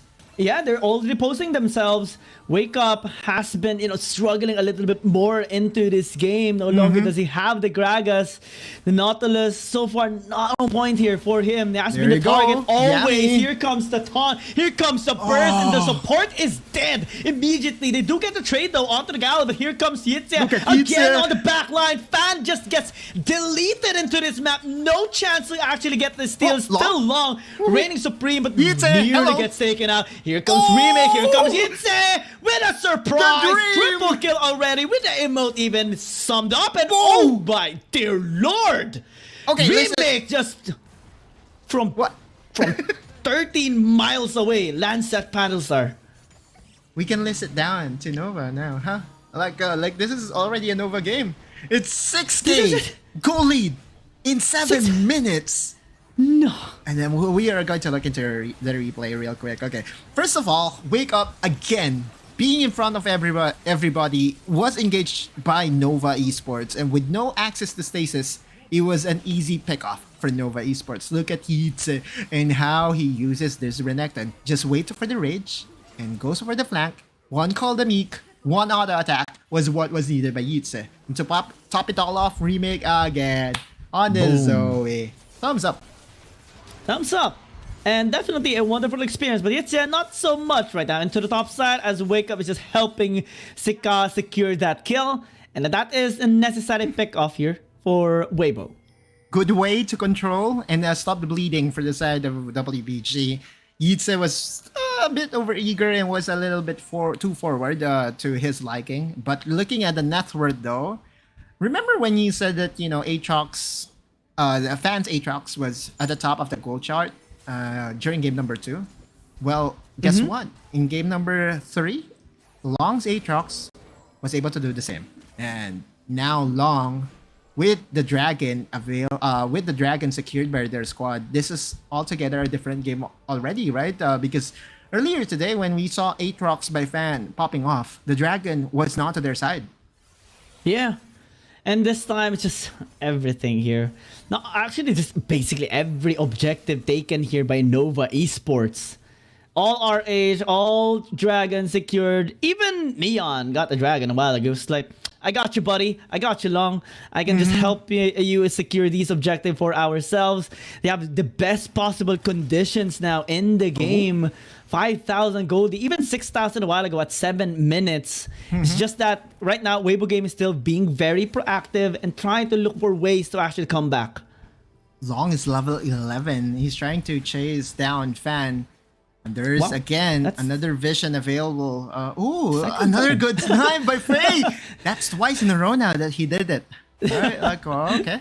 He could easily be called the crab snatcher. The crab snatcher. Crabs. Right. Yeah.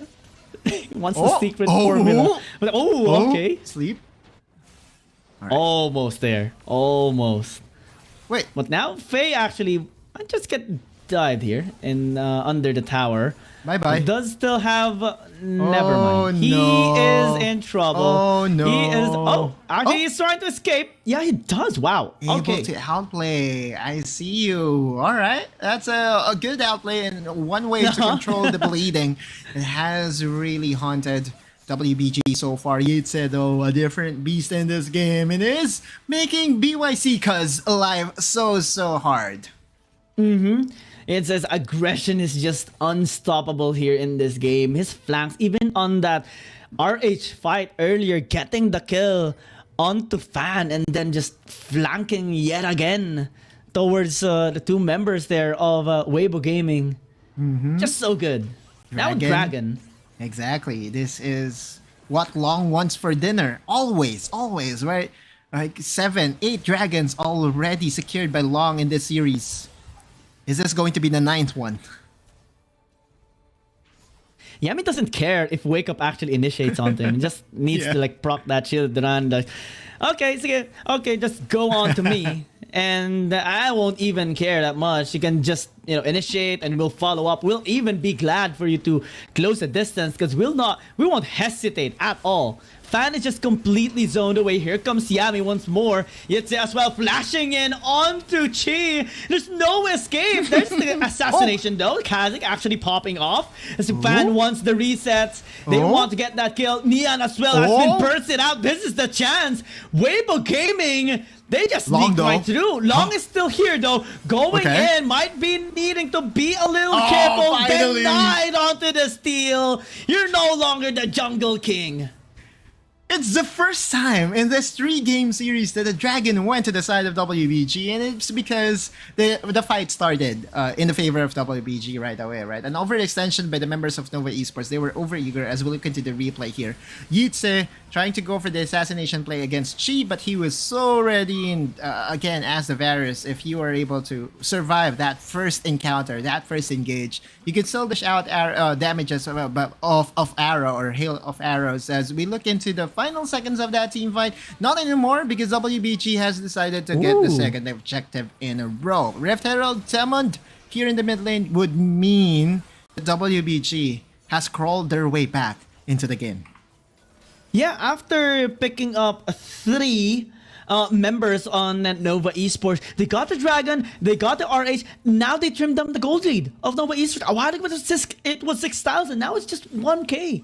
And look at the gold chart as well, just Weibo Gaming keeping themselves in the game as much as possible. Yeah. And this is what's really good about Weibo Gaming. Even if the game is really not their favor, they just find ways to maintain their aggression, find ways to just keep back on the momentum, wake up. Oh, Chain of Corruption to Might need 4? be very, oh my god, that Chain of Corruption hits actually 4 people there. And Sekai is just starting to be a monster once again. Look at the damage, look at the arrow from downtown. He gets that piercing onto the members of Nova Esports.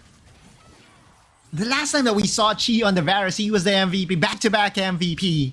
In this game, again, showing why I think he's the best Varus player in the world right now. Like, the amount of confidence that he has in this champion is just over the top, and he's making the lives of Nova Esports miserable. Yeah, the early game was on the favor of Nova Esports, but guess what? Giyang, WBG is now in the lead. Yeah, they are. They are now. First time in 13 minutes. They find themselves now back into the driver's seat as Nova Esports crumbles a bit there due to that mishap. It started from that dragon fight, then another play executed there by Weibo Gaming. They're just really hard to take down. Yep, not yet over though. Again, Yitze has to control his emotions. That was 2 deaths that he surrendered and could be the 3rd one. Oh no. Oh, Yitze, you are just dead. I mean, tries to fight back onto Fan, Long? but I think it was a little bit too late. Long is angry, but it will take a long time for him to actually reach them. Yeah, as much as I was praising Yitze over and over again, at least in this game, with how he turned around that fight during the Rift Herald, he gifted 3 kills to the side of WBG, which was really the momentum breaker for Nova Esports, right? On the top side, in the Dragon fight, and now on the bot side, and what a way to capitalize on this overextensions if you are WBG. And what's worse, Sika will now have a better time, better showing against the Renekton. He was feeling the pressure, at least during the early parts of the game. But the longer this game goes, the better it is for the Gwen. That's for sure. Yeah, it's looking so good for him now. This Gwen is now it is in the late game now and is dealing so much damage. Rabadon's Riftmaker, Nasher's Tooth, that is a lot of shredding power for this Gwen. You're just gonna be trimmed down so much with just 1 full stack of wake Synth. up. Now they turn again. The layering of CC is just massive. They completely negate Yami, but actually he's able to flash away. Piercing arrow avoided as well. Wow, okay. That was death avoided. Right. It was 1 Teemo away from hitting. That was she again. Yeah, exactly. Like you know that we measure distances using Teemos in the game, right? Like anyway, going back to my point, she's still so scary on this champion. There's just one. I mean, his play on this Varus is being unlocked by his teammates. That's for sure. But he's making use of every space that is being provided to him to make sure that his damage will be felt by the Nova Esports squad. Now the next objective will be up in a couple of seconds. That will be the 3rd dragon in the game. No 3 dragon win condition in this game, Giyang. But this is still a very important one, especially because it's the ocean that will just give you sustain. And I'm liking the game plan here of Weibo Gaming because now they're reaching really good late game. Sika has the big responsibility to trim down. The assassination, the executing comes from Chi, Fan, and Faye actually here. And now they're posing for this next dragon. They want to secure even more. They want to secure this last one and even force a fight here against Nova Esports. Redshine gonna be connecting. Faye actually zones Yitze away as well. Here comes Sika, the biggest damage dealer here onto their side. The Chain of Corruption is just massive. No more Galio here for Nova Esports. They might have to give this dragon away. Yep. No steal. That's now 2 dragons in a row to the side of WBG. Again, It started with the support player from Nova Esports, Yami, being down for the count right away. The amount of lockdown, the amount of burst that is available to WBG has to be respected. No Warmogs would be saving you. And look at the death bush. Oh my god. Ooh, missing on the dredge line though. And they should be able to escape, but the damage is just so good here from Weibo. Yeah, but this is still the championship squad from Nova. Oh, almost. Remember, that's the reason why you picked the Nautilus against the Zoe. You can anticipate where the Zoe is going to go back to. But Wake Up misses just by a pixel. Had it connected, it could have been as a game-breaking catch by WBG. Yeah. Oh, absolutely. Absolutely. That is a high nervous situation there for Remake for sure. Definitely will learn his lesson from that. And a bit of a discount on what could have been, what happened if ever he actually got hit by that dredge line. Now still Weibo Gaming ahead by 3,000. How do you think the approach of Nova Esports should be here now? Right. Well, first things first, one thing to consider as to why the turnaround was made possible by WBG was because of this tower in the mid lane, right? The first lane tower in the mid lane is still standing strong 18 minutes and 30 seconds in.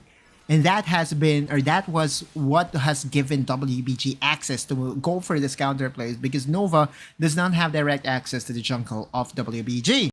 And this is a lesson for everybody, especially those that are a fan of WR Esports. Just as long as your mid lane tower, the first tier tower, is standing strong, chances for comebacks such as this is very much possible. And now WBG, again, 1 minute before that Elder Dragon spawns up, this could be the game in where we will be seeing the smite difference will be what would be dictating a win to a loss. Oh yeah, that is a good take here for this game. And to think actually that 19 minutes tier 1 tower still standing for Weibo Gaming just is so good. This just doesn't happen. Normally is taken down even at like 7 minutes into the game, even less sometimes, especially with this kind of an aggressive lineup. Nova Esports find themselves really struggling to even push the waves there, simply because of the piercing arrows, the shock blast, the pokes, even the skills there of the Kazakhs. Just AoE damage, AoE pokes, trimming down Nova Esports. I was looking at the stats on the bot side, and you would see that WBG has not secured an Elder Dragon yet in this tournament. So this could be the first one and the most pivotal one. Oh, and engage! Oh, yeah, Wake Up's gonna get caught. Double stasis there. Actually, just one here onto Wake Up, but now... Oh, good stasis. Good stasis here for Yami. Has to flash away as well. Now here comes Yitzed. Dredge line. Almost connecting onto it. Unfortunately, was able to back out. But with the low HP members of Nova, WBG turns.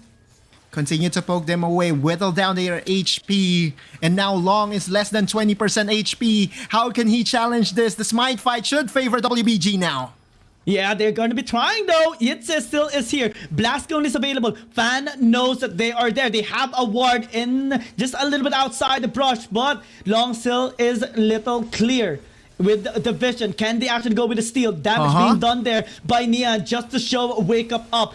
But they have to respect fate. Dredgeline nearly catches him. Depth Charge going to be chasing him down. Yami's going to be sacrificial cow. They get the Z as well. They get the turnaround. Everyone is dying on the side of Nova Esports, but the God is the only one left. But they know it can bleed. They know they can take it down. They're just going to be pushing bottom lane. One way to solve the problem of smite fights: do not go for it anymore. Go for the turn, kill their members, and now Long is against 5 people. And he will not be able to do anything. The God has been taken out from the heavens. And we will see Weibo Gaming denying Nova Esports this reverse sweep. That's the first win by WBG against a Chinese squad, if I'm not mistaken. Yeah, their current record against Chinese teams is 0-2, now improves to 1-2. And being able to deliver the first loss of Nova Esports just tells you a lot about this team. They are the finalists of WRL Season 2, and for a good reason. We look at that game, and we look at how composed they were, being so behind 9 minutes in, and was able to crawl their way back into the game. And we can't help but feel just so glad and happy here for Weibo Gaming. The way they played all throughout the series, even game number 2, they were able to just stay stable in the game. And in this game number 3, we saw them 6,000 goal lead down. Nova Esports was ahead by so much, taking objectives, pressuring them, forcing team fights. But Weibo Gaming, they managed to just come back, take a dragon, force a fight in the mid lane, take a tower even, and defend their own the entirety of the game. And Nova Esports, they just kept getting caught there, especially with the initiations of Wake Up. We look back at that game. Yeah, we have to award the series MVP to Wake Up because he has just outperformed Yami on the support role 2 games in a row. And in game number 3, it wasn't as big of a difference between the two. It's more of, Yitze was found by 3 picks, or there was 3 picks that was done against Yitze in pivotal moments, and that really opened up the comeback for WBG. But looking at how WBG controlled that game, especially with the amount of damage available to them already come late game, they were just poking, they were just being patient. Pokes from G, pokes from Faye. Heck, even Sika, his ultimate was being used as a poke towards the opponent, and yeah, there was just Nova was just left with no choice. Long was not able to recall and was not even able to challenge the 50-50 because the turn from WBG was just so good. It was too far as well to his other members because he was attempting to go with a steal. And you can't help but feel bad as well for Neon. He was just held so well there by Wake Up and the rest of the members of Weibo Gaming whenever he tries to enter. That's why he was constantly forced to just even use his ult as a poke there towards Weibo Gaming because it was just so, useless at times there. When the team fight actually occurs, when they clash heavily, the Zed can't do anything. It's just pinned down and just taken out. A chain of corruption as well by Chi. Always on point in zoning everyone from Nova Esports. I think this, gives a very important lesson to everyone that, hey, you cannot let through Chi's Varus. He's just otherworldly on this champion. Like, he's the best Varus player that we have in the world right now. When I say world, you have to understand this is we're watching the best players in the world right now. Giyang Wild Rift League Asia features the best of the best. And also I was looking back at the draft and seeing if there was a ban on the Corki, because you're right, like the Zed's impact wasn't there. He wasn't felt. He was felt during the first team fight in where he delivered the Galio onto the backside. But it feels to me that had it been that WBG selected, sorry, not WBG, but Nova selected Corki instead of the Zed, it could have been a better outcome for them overall. Yeah, Corki was available actually. Nova Esports picked up the Zed, maybe trying to deny it from WBG, and then they picked up the Jace for Faye, and he had such a massive performance as well, coming from early game, just stealing a couple of scuttle crabs twice actually in the game, but also the damage was just massive coming from the shock blast that trimmed the HPs of Nova Esports down, alongside with the piercing arrows, alongside with the pokes of the Kazakhs, and even the Gwen. Everything just piled up, and Wake Up, yeah, well deserved MVP. Give it to him. Give it to him. Like even during game number 1, I feel that Wake Up was the biggest difference maker for Weibo Gaming. And again, this is being their first win against a Chinese squad, against an undefeated team no less. Sends a message to everyone in the league that, hey, you know what? The last loss against Trace Esports is not really going to show how strong this team is. But yeah, what a series again. It's a pleasure to cast this high intense matchups that we have been seeing over and over again. More to that later, as we still have another match. We still have Rare Atom against Cerberus Esports, and we will dwell with the details later on, but we're just gonna be hopping by a very short break, and when we come back, it's time for Cerberus Esports and Rare Atom. Dear Summoners, Wild Rift League Asia is about to begin. With a brand new tournament format and teams, What changes can we expect? Let's take a closer look. WRL consists of two conferences, WRL CN and WRL APEC. 12 teams from the WRL CN conference and 8 from the WRL APEC conference will compete through the regular stage, playoffs, and finals to view our ultimate glory. All matches will be played in the BO3 format in the regular stage. The 20 participating teams will compete within and across their conferences. Each team will play a single round robin with every other team within their conference once, and half of the teams from the other conference once. Throughout the regular stage, teams will be ranked based on their points within their conference. The top 8 teams from the WRL CN conference and the top 4 teams from the WRL APEC conference will qualify for the playoffs.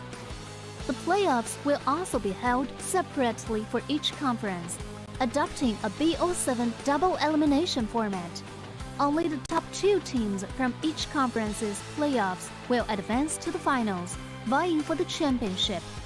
Of course, a new tournament brings unique challenges. The Wild Rift League Asia Season 1 WRL A1 Finals will be a 3-day extravaganza.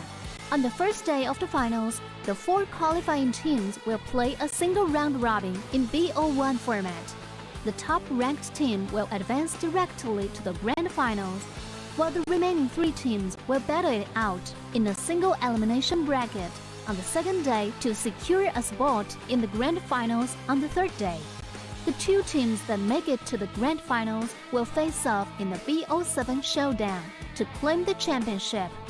Additionally, in both the WRL A1 regular stage and finals, teams will participate in the Fight for Side FFS match before the official games commence. The FFS match will be played in a 1v1 solo mode. Each team will send 1 player to compete.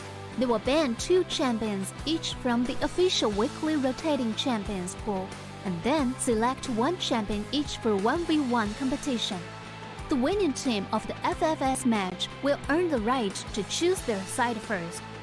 Wild Rift League Asia Season 1 regular stage will officially kick off on April 8th, with 20 top-tier teams assembled and ready for action. Who will climb to the summit and seize the crown? Let's wait and see.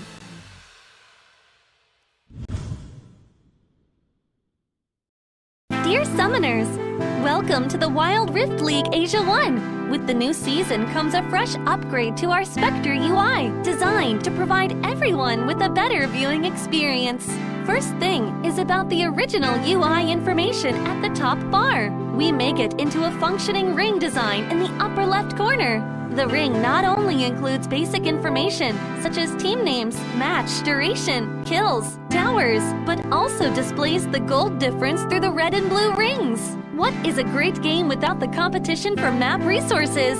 When a team takes down the elemental dragons and gets the buffs, the stunning special effects not only make the acquisition of resources more ceremonious, but the elemental dragon's specific color-coded buff energy blocks will also be intuitively embedded in the corresponding red and blue sides. Whether a team speeds up the match tempo by getting Rift Herald, expanding their lead by killing Baron Nashor, or stealing the Elder Drake for the final victory, the countdown timer special effects and the resource-specific color coding will help summoners watching the game to quickly understand what is going on in the game and capture the critical information. Additionally, we will display the whole in-game map on the top right corner. When the elemental dragons, Rift Herald, or Baron Nashor is about to spawn, the corresponding resources exclusive countdown will appear in the top left corner of the map in real time, providing clearer information on team tactics and map resources. The new UI will introduce 4 panel modes: the landing phase mode, pre-team flight mode, team fight mode, and post-team fight mode, a combination of 4 refined panel modes to ensure that the most important real-time data in the game is presented more intuitively and comprehensively than ever before. In the landing phase mode, in addition to the real-time images of the players,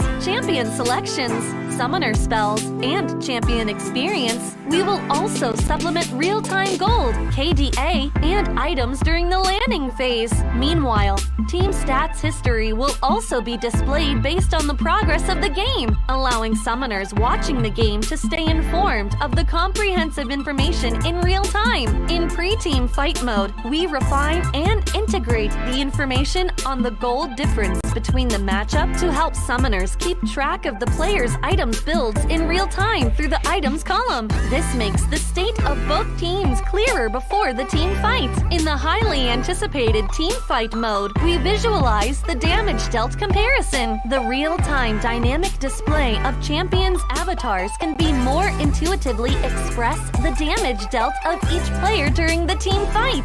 The closer to the red-blue intersection, the damage is higher. We maximize the screen space for exciting team fights and gameplays. After the fierce team fight, we integrate the damage comparison of each champion to help summoners quickly understand the damage difference between the champions in each matchup during the team fight. Depending on the different game situations, there are more diverse UI combinations waiting for summoners to unlock. Our comprehensive, intuitive, and comfortable UI design aims to provide summoners with a better, more informative, and higher quality viewing experience. The exciting first season of Wild Rift League Asia is waiting for you. Summoners, we'll see you in the Rift.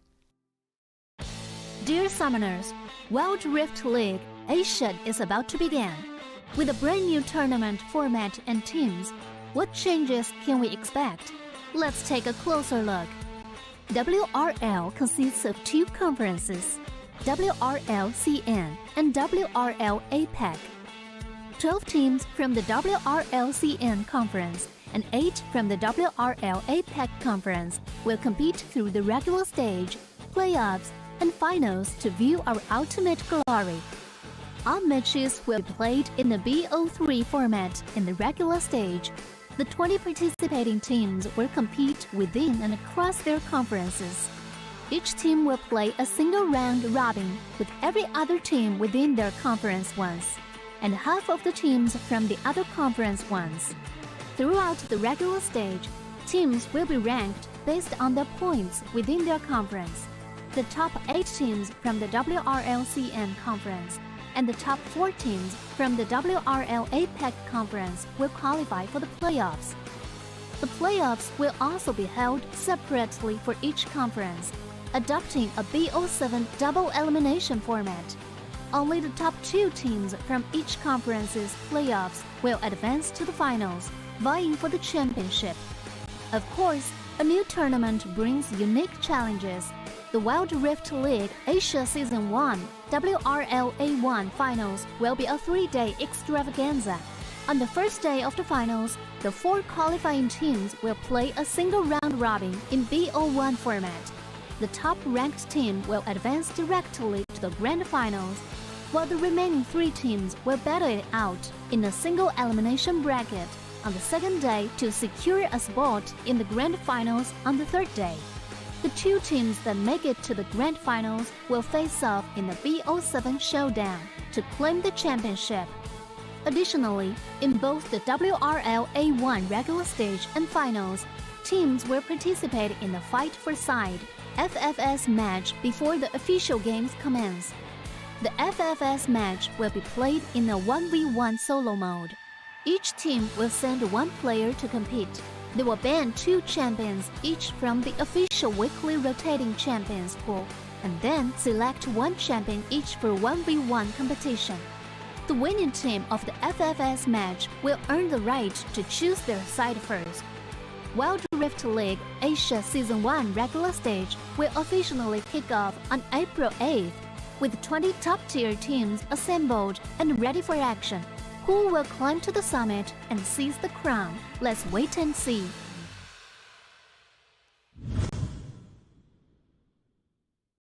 Dear Summoners, welcome to the Wild Rift League Asia 1. With the new season comes a fresh upgrade to our Spectre UI, designed to provide everyone with a better viewing experience. First thing is about the original UI information at the top bar. We make it into a functioning ring design in the upper left corner. The ring not only includes basic information, such as team names, match duration, kills, towers, but also displays the gold difference through the red and blue rings. What is a great game without the competition for map resources? When a team takes down the elemental dragons and gets the buffs, the stunning special effects not only make the acquisition of resources more ceremonious, but the elemental dragon's specific color-coded buff energy blocks will also be intuitively embedded in the corresponding red and blue sides. Whether a team speeds up the match tempo by getting Rift Herald, expanding their lead by killing Baron Nashor, or stealing the Elder Drake for the final victory, the countdown timer special effects and the resource-specific color coding will help summoners watching the game to quickly understand what is going on in the game and capture the critical information. Additionally, we will display the whole in-game map on the top right corner.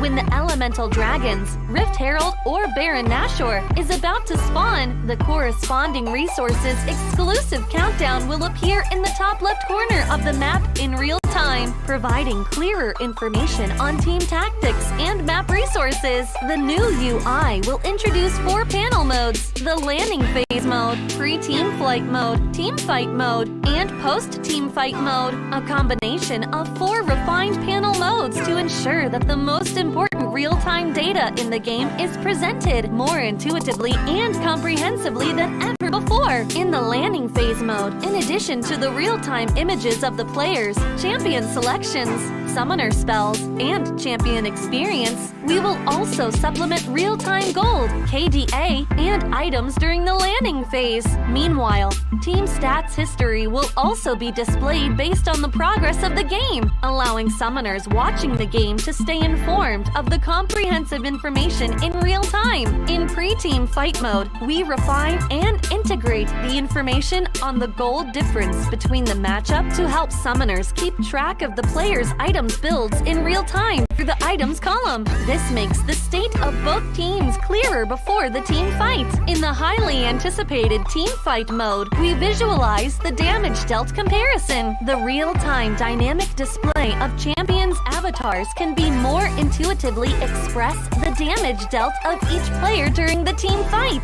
The closer to the red-blue intersection, the damage is higher. We maximize.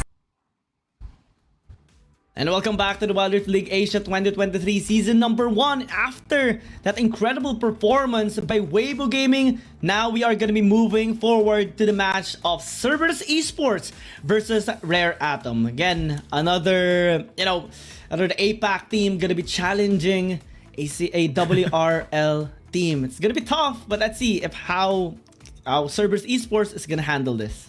If you are an APAC fanboy, you have to remember that one of the 2 wins that APAC was able to get was against Rare Atom.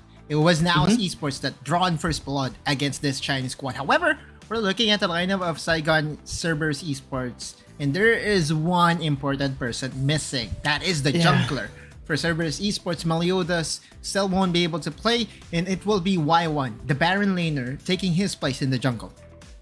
It will be a little bit downing here and on to Cerberus Esports. Last time this happened was their match against J-Team, and we didn't really see that much fight coming in from Cerberus Esports. So hopefully they do kind of recover from this, because Rare Atom, they're looking for a comeback here. They want to really, just continue to redeem themselves, because so far we haven't seen them really picking up a win. They lost to Niles Esports, they lost to Trace Esports, but I think this is like the time for them to maybe pull up a win, especially with the condition of Cerberus Esports. That's the goal. That's the goal. Now the question is, because we've seen them 4 times now, Giang, right? And in those 4 games, Jax was picked. And it wasn't even the priority by Rare Atom. There is something between them and Jax that they really want to do and want to force. So is this going to be another Jax pickup for this 5-man squad? We'll be finding out real soon. But again, for Rare Atom, it wasn't really the best start for them. But as we say, when it comes to Chinese teams, it's really hard to count them out. The team statistics is what's showing on the screen right now. all stats is actually showing that Rare Atom is very challenging when it comes to the early game. And this should give them, some side of proactivity into the game. Just having really aggressive performance, similar to our previous series. Actually, Weibo Gaming just being there, showing their presence, and always contesting anything that actually comes into their path. One thing to take note as well is kind of like their difference in terms of their roster shift actually in their Baron lane. Yeah. It's either Zwimeng or Rocky playing there on their side, and it still hasn't really been helping them so far. I'm wondering if that change this time will help them against Cerberus Esports. I mean, that is to be found out here, because all of their games has been like full loss just yet. One of the stable factors for Rare Atom has been their jungler. And to me, this is kind of... Okay, you look at the numbers and you would see there's a big difference, right? And there is a big reason to that, because Y1 isn't really the jungler for Cerberus Esports. So this is actually not the best comparison to look at. But at least for this game, it gives you an idea as to how Morty will perform, right? His kill participation of 52% as a jungler. The tendencies for junglers is to be right above 70%. At least that's the average that I'm expecting from the best junglers out there. So this number from Morty has to be improved very fast in order for him to help Rare Atom get their first win. Yeah, he has to really improve. And I believe there's one point as well that he was in the mid lane as well. It was in their match against Naos Esports too. So a little bit on the confusing side there on where they actually are going to be placing each other there on their roster. And hopefully it is a little bit patched up right now, because Cerberus Esports, despite, having this unfortunate scenario for them, you do see still a lot of stability actually, especially with their Dragon laner. Genza still a magnificent of a player, especially when he gets his hands on the Zoe, on the Ziggs. He will be making impactful plays. And Yuri being the one here on their Dragon lane, despite having higher kill participation, higher in terms of damage, actually it is a little bit more on Genza, primarily because he usually is just the highest damage dealer all the time when Cerberus Esports actually wins. One way to look at this is if you are dealing 33% of your team shares damage, that just means to say that you are a very important part of this 5-man squad. Cerberus Esports has always relied on Genza's stability in the Dragon lane to be able to dish out damage. And more so today, because again, Meliodas is not here with the team due to health concerns. And if anything, like this 33%, he has to even go plus ultra beyond that. Plus ultra. And maybe even, dish out 37% of the damage, because that to me is the only way that they can win. Cerberus Esports is really scrambling for answers today. Yeah, it has to really channel everything here for Cerberus Esports.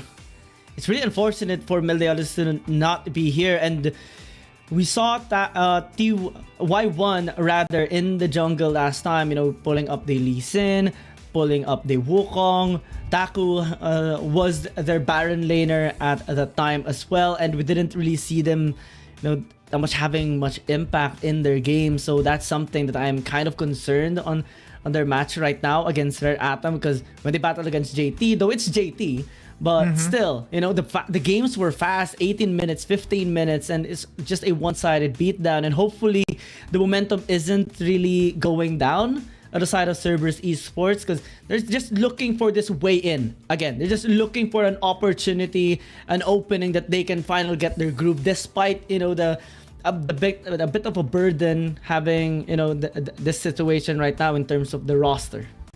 I've been following Cerberus Esports for quite some time now. I know that BMM and Genza has been part of the original roster of Cerberus Esports when we first saw them during an international competition.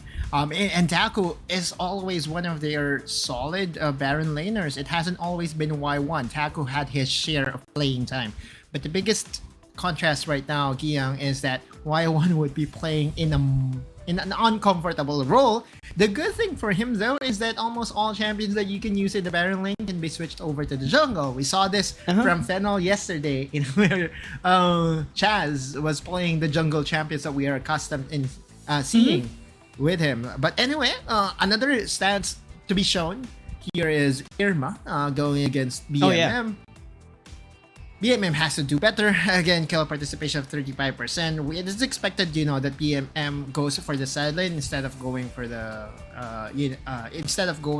playmaker mid laners. Always has been a steady marksman, secondary marksman to Genza. Whenever they want to employ that Lucian strategy or Corki strategy, that's always been the case for Vietnam team. I've even seen them go for Ash mid, so that's also an option. But at least against Irma, this matchup, you could see the stark difference between the damage share. It's easy to say that Irma presents more threat than BMM, at least in their current forms. Oh yeah, I do agree. And even actually they lost against Race Esports in their last match. They actually were able to stall, especially in game number 1, especially because of the performance of Irma. Just the backline threat with his prowess on the Yone. He loves aggressive champions as well, like the Yone, like the Zed. And I think that can be a big factor here because the aggression on Cerberus Esports side is a little bit reduced, especially without Meliodas. McDonald's. No, that's that's the hard side. I'm sorry. But, oh my god, my laugh. It took some time before the thumbs connected, but that was Irma, everybody. And now we're going to show the rest of the squad for Rare Atom. That was Yuri that would be facing against the stable player in Genza. And of course, their support that will be supporting not just one member, but also the top lane. That is going to be... What his name again? It was Max. Rocky? That's Max. Max. Oh. Yeah, that was Max. Yeah, Max. Oh yeah. Flex them biceps, bro. Let's get that gains. Okay. I can't imagine myself, like seeing BMM not smiling. I'm just not used to it. Yeah, well, it's the same as Chi, right? The smiling face. Everyone has to have that smiling face. But to me, like, this is one of the guys that I really look forward to watching. Akeno. All the players are getting ready. Let's start into the Oh yeah. I think we have a new host as well, right? I'm not sure. I'm We have not paying 3 attention, dude. hosts so far rotating here. I mean, you can But ask English the is comment so good. section. I know that they are paying attention to the hosts every single time. But for me, like, I haven't been paying attention. All I know is that there was one host that did interview one of our local player in Mirmo. He was trying to get the IG of that host. Really? Oh, yeah. I mean, because that was an interesting. I think it was his first interview in WRL, so it's safe to say that it is a memorable one for him. Then again, just to give everyone the current status of this matchup. Record-wise, Rare Atom 0-2. Cerberus Esports, record-wise 1-2. However, it doesn't help that APAC has really struggled against the best teams in China. Record-wise, it's 2 wins to 9 losses. And now we're heading into the face-to-face, not really face-to-face, but fight for side. And it will be between Rocky and Genza.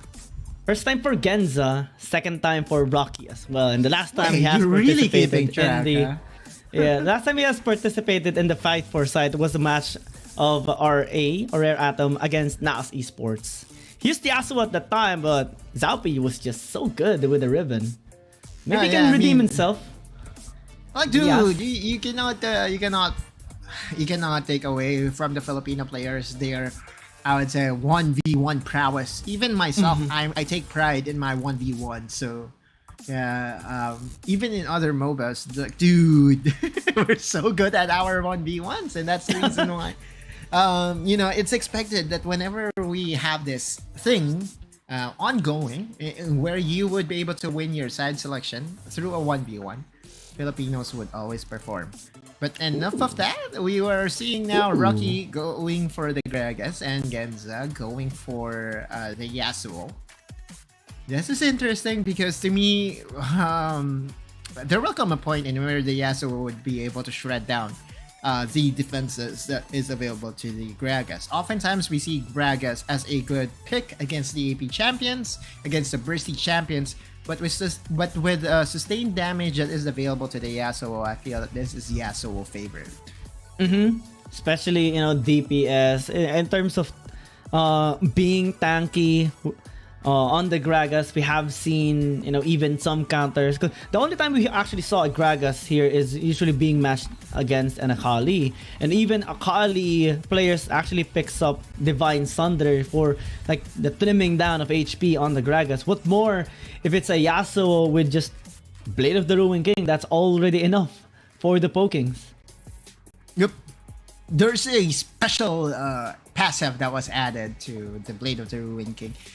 The amount of damage that is available to the 3 hits, the 3-hit proc to the Blade of the Ruined King hurts a lot during the early stages of the game. I mean, as the game goes on, it easily gets neglected. It's just used for utility. But at least in this 1v1, you could use that as an extra amount of burst to really get that kill over your opponent. Now, on the other side, if you're the Gragas, I'm actually trying to think as if I'm the Gragas player, because this is how I play my games, right? I will not try to out mechanics you, but rather I will be playing I will be playing you with Cerebrum, or I'll be a cerebral player, and I will try to outsmart you. So now, as a Gragas, I might just go for all the armor items that is available in the game, and try to wait for the sudden death to get that advantage with that explosive cask. That can be a key here for him. Maybe pick up the Thormail, pick up the Sunfire, maybe the Randuin Omen as well, just for that anti-crit. And yeah, that should be kind of enough. Maybe the steel caps as well, just for the negation of the physical damage. Though Rocky, wow, actually, might be AP build here since it does have the electrocute. It's not really telling us as of yet. One of the things that I wish for whenever we have this 1v1 is that the items shows up a little bit more frequent, because it leaves us and the viewers really guessing as to what the players are thinking. But right now, again, Genza with that level advantage against Rocky. One thing to note, again, as a Gragas, the more skills you spam, the more HP you get back. And we have seen, the first Gragas win actually was when the Gragas player picked up a Abyssal Mask that actually helped against the Akali matchup. With, was that the Wraith, healing. though? Yeah, it was Wraith. Was that Wraith? Yeah. That was Wraith for Fennel, right? But again, this is not a matchup that you can fully utilize Abyssal Mask on, because Genza is AD. Boom. Ooh, wow. Ooh, he hurts the flash. Ignite? Okay, one take. That's it. He still survives. No way. He did. Genza anticipated a possible dive easy. there, but will just get taken out. Ignite, though, will be enough. That's 1 for 1. The position of the wave should push over to Genza just because of how the state of the wave is right now. Looking at the itemization, it does appear that, he wants that burst. Goes for the Luden Circle. And interestingly enough, Genza is pathing towards Witsend, which to me is not the best starting item. Alright. Normally, maybe actually in this case, it might be useful because we do see Rocky building AP as well. So the extra MR should allow him to negate some of the damage here of Rocky. Yeah. But in terms of, just having that percent HP DPS is not going to be there for Genza. It's ultra defensive if you ask me, right? Like, Genza... Maybe this is just how he plays. By the way, you look at the way he plays on the lower right hand side of your screen, and you would see that He's using that 3-finger setup, right? Yeah. In where? Right. I can't do that. Like, not in my age. I only use 2 fingers in playing same. Wild Drift. In this claw thing, it's just not for me. I tried it. It's just not for me. Like, dude, it's so hard. I try as well. You know, it's so difficult to do it. Some people are just that talented, man. They're just that. What? Just because of the finger thing? Yeah, I mean there I are don't know, players I tried. that doesn't. Okay, just a fun fact, and there are pro players that doesn't use 3-finger this claw setup, the 3 fingers setup, but it's still very effective. I remember the Baron laner from Team Secret, SR. He only uses 2 fingers to really just play the game, and he's still good at the game, right? Mechanically speaking. All the movements is just so crisp, and it doesn't necessarily mean that if you can use this special claw setup that it will be an advantage for you. Maybe for some, but for others it's not needed. It's not needed. All right. So if any of you guys are watching and is aspiring to be a pro player, already just play your understand way. that play your way. Yeah, you don't need a 3-finger setup. Now the setup's actually really good here for Rock. Of course, the flash of Genza. Wow, that burst is just so massive. And now Genza has to go back, leaving Rocky enough time to get some tower plates for himself. Also would be able to clear out some minions, and this is huge if you are Rocky. Rare Atom getting the advantage in this 1v1. Big advantage in terms of gold. He might just be able to pick up yet another item here. He did go back towards the base. Genza, despite the wit's end, still is suffering a bit. But I think it's much better than having no MR. Because now... Oh my, anti-heal. And also has plated seal caps available to Rocky. Rambo Vest, plated seal caps. Just the right amount of armor to negate an all-in potential from Genza. Looks to me that Rocky really did his homework when it comes to 1v1s. And is showing Genza a harder time. It's giving Genza a harder time in dealing with this Gragas 1v1. And we saw the burst already. This is a scary situation for Genza. All that Rocky needs to do is proc the shield and then try to poke him down. And when he gets into... He misses though. Yeah, that is a bit of a blunder. That's a problem for Rocky, and so far Genza recognizes that there is a small window of opportunity to punish. Was able to get some minions his way. And again, when I'm talking about this matchup, there will come a time that the Yasuo would just be able to shred through the defenses of Rocky, especially with how he has built this. He's more on the hybrid side, right? He's going for AP, but at the same time also wants that tankiness in him. It gives him immediate power spike, I would say.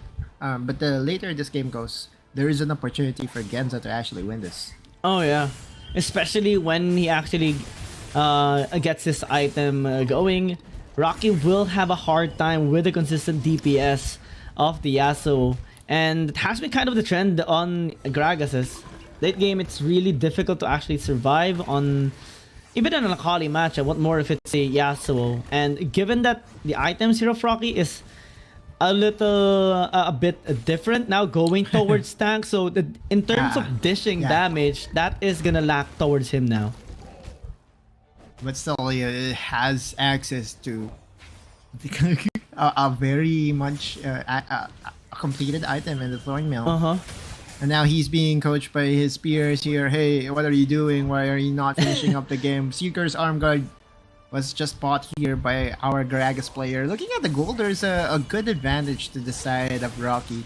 Almost 1k in advantage, and that's also one thing to look at when it comes to this 1v1s. Rocky all in. Genza though. Yeah, last breath. The cast to put him under the tower, but he is able to flash away. And now Rocky is still a little bit in trouble. Has to really pay respect towards Genza, because whenever he misses that cask, or becomes too close to the Yasuo, it's just trimmed down so fast. It's so hard to wind wall an incoming explosive cask, but you could do that, right? You could wind wall the barrel rolls from Rocky. That would give you at least a small advantage. Rocky, though, is continuing the farming game. Genza going back would probably just buy boots. Oh, Hex Drinker. Alright. More situational items goes for the Sheen. And yeah, item lock already for Oh, Stasis Engine. Wait. Alright. Okay. That's a huge amount of investment though. That's 1K. Yeah.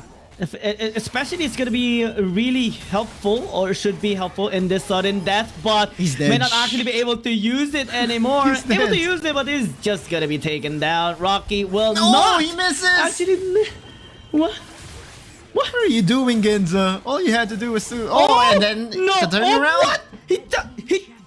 He just... Yeah, like, Through what are that. you doing, Genza? Like, dude. Genza, Anyway, you... that's fine. We move on. Genza would be moving on. Rocky knows he survives something that he shouldn't have survived. And is just all smiles about it. I mean, I would be happy to survive that as well, because it's a miracle that he survived. And Genza, we saw his reaction as well. It's like, oh man, that's my bad. I don't know. I mean, if I knew Vietnamese, I would just be teasing Genzo because of how he played that one out. But that's okay. I mean, you can see that the server.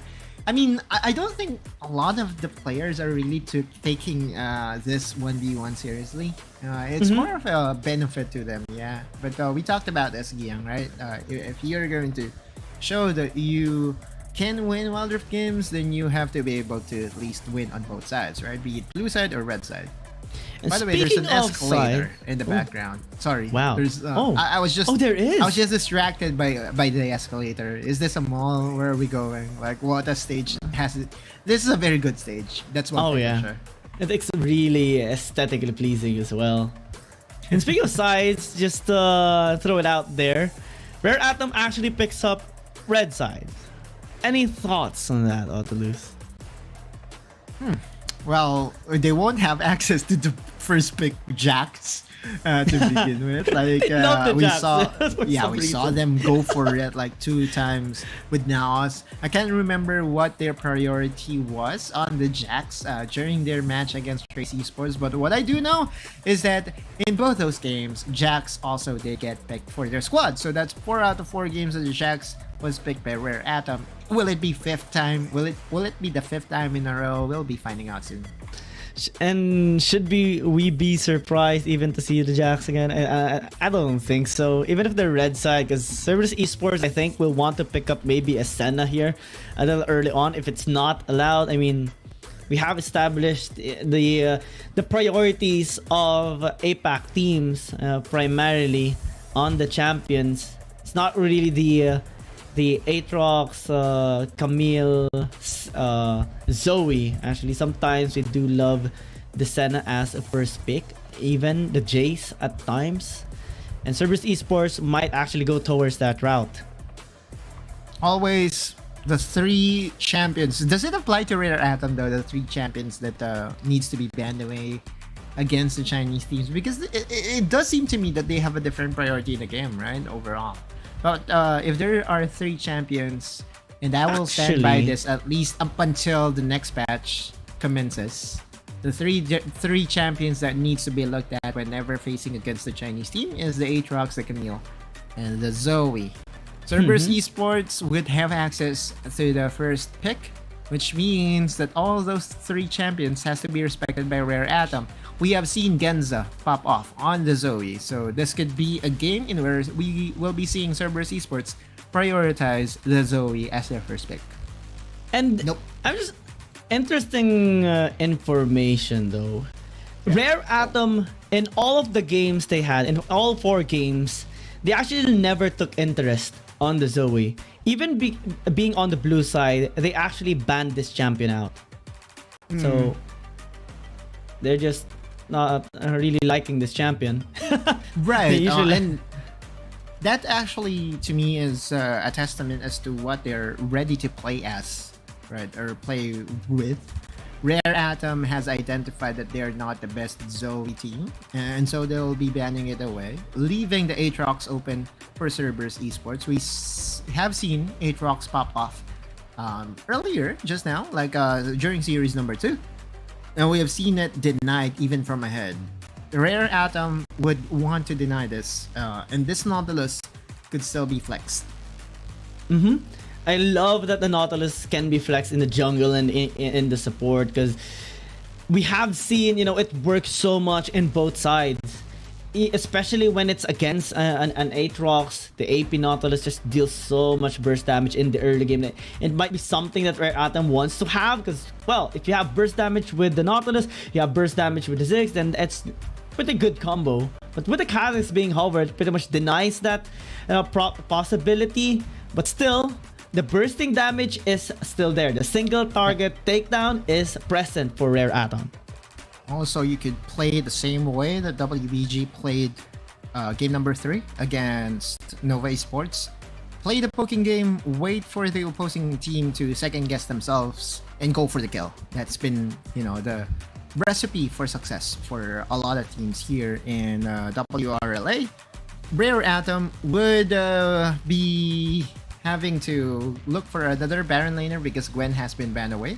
I feel that Gwen has always been a very good backup for any team, be it an APAC team or be it a Chinese team. But more so for a Chinese squad, right? I mean, like, dude, Gwen is... I feel that, the teams are forgetting how impactful Gwen is in the current meta. Yeah, that champion is so scary to be against. The damage is massive, especially in the early game. And in our games today, we even have seen, early game dominance with the Gwens at times, especially with the help of the roaming supports. You will have a much stable lane. You can win against almost any champion. And late game, you are just a beast, a monster, shredding down no matter how tanky your enemies are. Rare Atom with the Yone, this should be interesting. They would need some sort of backline access, so Fate Shield should be the trick. Yeah, I mean, it goes to Irma, right? Like, we've seen Irma play this champion, and I think, a reverse of Fate. Goes for the Ribbon instead of the Yone, which to me is okay. It's interchangeable. Ribbon also is one of those champions that can also present some threat against the Aatrox. But Cerberus Esports is doubling down, wants to have the priority in the lanes, and basically if you have priority in the lanes, if you are pushing your waves correctly, then chances are Y1 in the jungle would have a lot of time to farm. And again, that's really been the focal point for Cerberus Esports, right? Y1 is not playing his comfortable role. Meliodas is not with them at the moment, so they have to help this emergency substitute in the jungler as much as possible.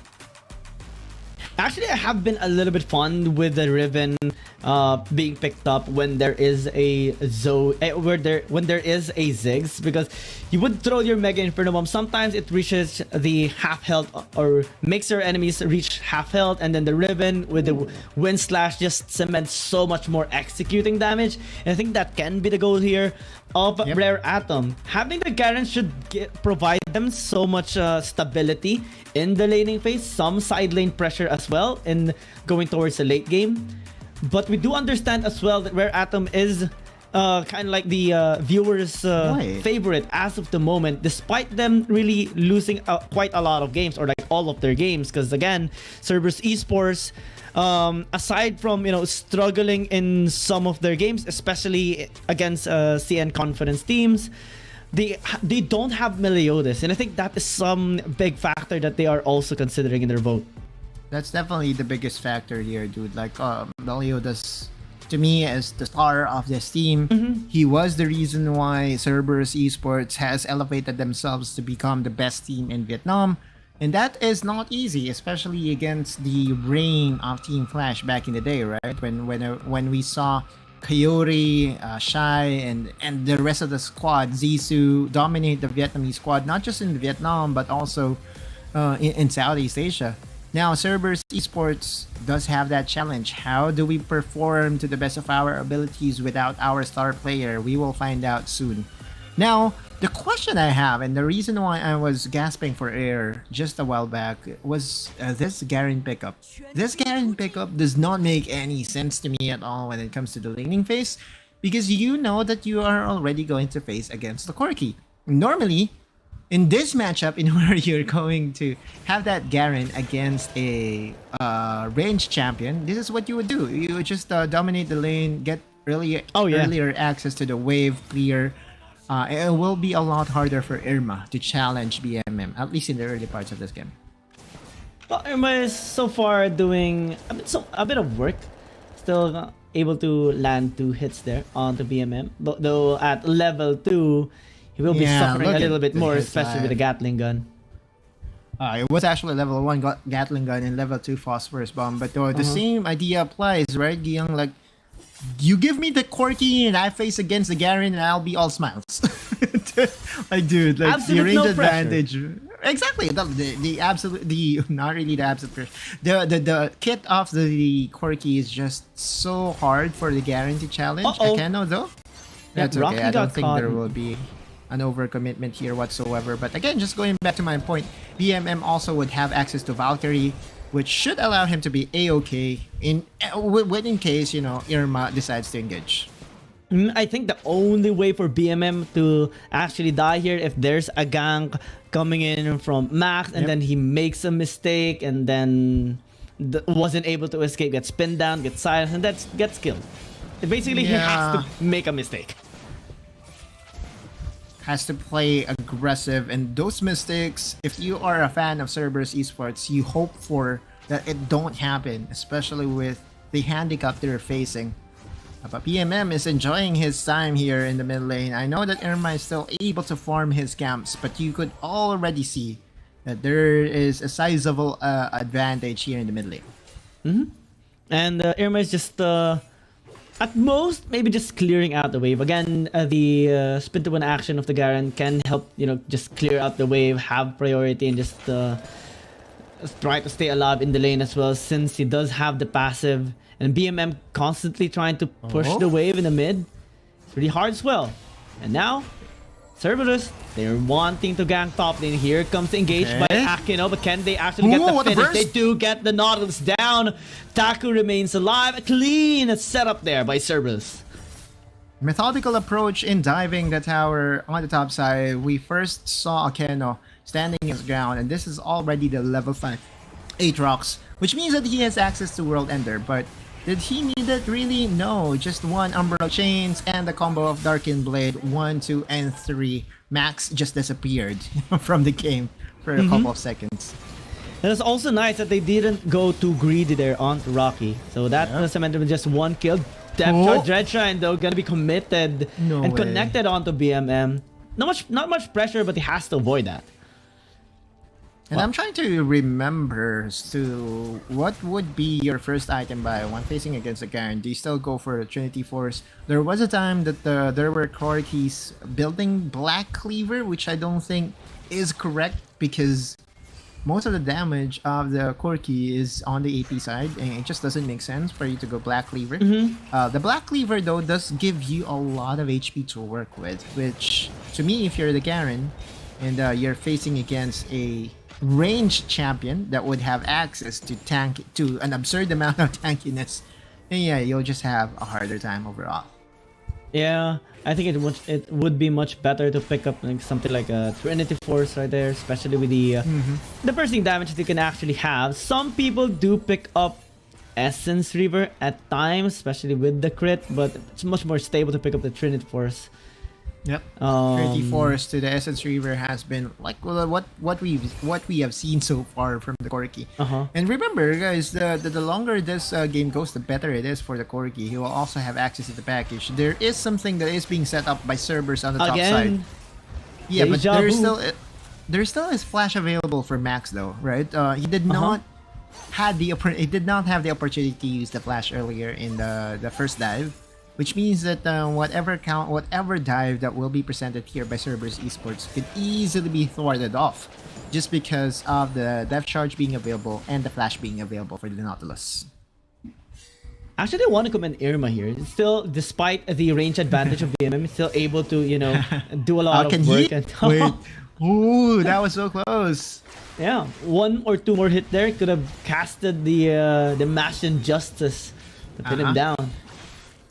it didn't really help the cause of Rare Atom because we all know that Corky wants to go back at the 5-minute mark to get the package for himself. Which to me is a bit surprising that Rare Atom did not get challenged in this Infernal Dragon takedown, but Cerberus Esports doesn't want the smite fight and wants to go for a trade of objective. Y1 now has access to the Rift Herald, which he can use to summon in the mid lane or maybe even the top lane for a potential dive once again. They might do it. Y1 has a nice angle, but they have to be very careful because this time, Morty is here. It's a 4v3 though, because you could see that someone's walking up from the mid lane though. So that it was a small glimpse of advantage from Cerberus Esports. Okay, guys, let me explain what happened. There was a shield that was available to the Riven, and so that Ignite did not really cancel the back. Oh, here comes Irma actually gonna be diving in. They tried to defend the tower, but it's not enough, unfortunately. And yeah, that is tier 1 tower down 6 minutes. Rare Atom is a weird team, dude. It's not what I expect from a Chinese team, like, at all, right? But we'll see. Hopefully they can, you know, come back from this. Oh yeah, here comes Akino again, being extra aggressive. Forcing the flash of Max, and I do understand his sentiment there. We're not seeing that usual tempo being established by a Chinese team. It's actually Cerberus Esports being proactive here. Irma's in trouble. Might just get taken down here, and even BMM is the one to get the kill. And again, another death. Another advantage gifted by Rare Atom to Cerberus Esports. Even looking at the red quadrant of Cerberus Esports, there was like... Sorry, red quadrant of Rare Atom, there was like 4 wards planted by CES. And those are the advantages that you don't often see whenever facing against the Chinese squad, because oftentimes they will get the pressure in. Oh, Taku going extra aggressive too, forcing the flash. A little bit late on his own too. Okay, flash fire flash though. Yep. Now Taku knows a lot of members are missing, and so he has to respect this, especially with his flash being burnt. Giang so far so bad for Rare Atom, because again this problem with BMM facing against Irma should favor BMM the longer this game goes.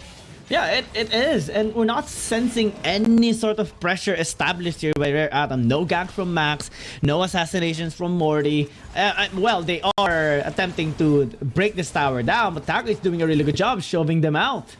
And not much resistance, actually. Morty's being shoved away, denied of that steal or invade on his jungle, and just completely confused now. 3 for 3, the top earners make that 4 for 4. The net worth on the left hand side, you would see the Cerberus Esports is just dominating the gold department, at least in the first 8 minutes of the game. And you could see the BMM, there's just no threat at all. This Garen pickup into the Corky, you don't do that at this level of play. It's weird. It's weird. It is. I mean, it's not often that I question Jabs. Okay. One thing that I know for a fact is that all these teams, they spend a lot of time in practicing, and so whatever they draft for, you could easily say that that's what they practiced numerous times, right? But then again, like, is this more of a disrespect by Rare Atom that, you know, this Corky won't be able to impact the game to the level that it is doing right now? Because just from the laning phase alone, you could see that Irma, and for a good reason, should be struggling against the Corky.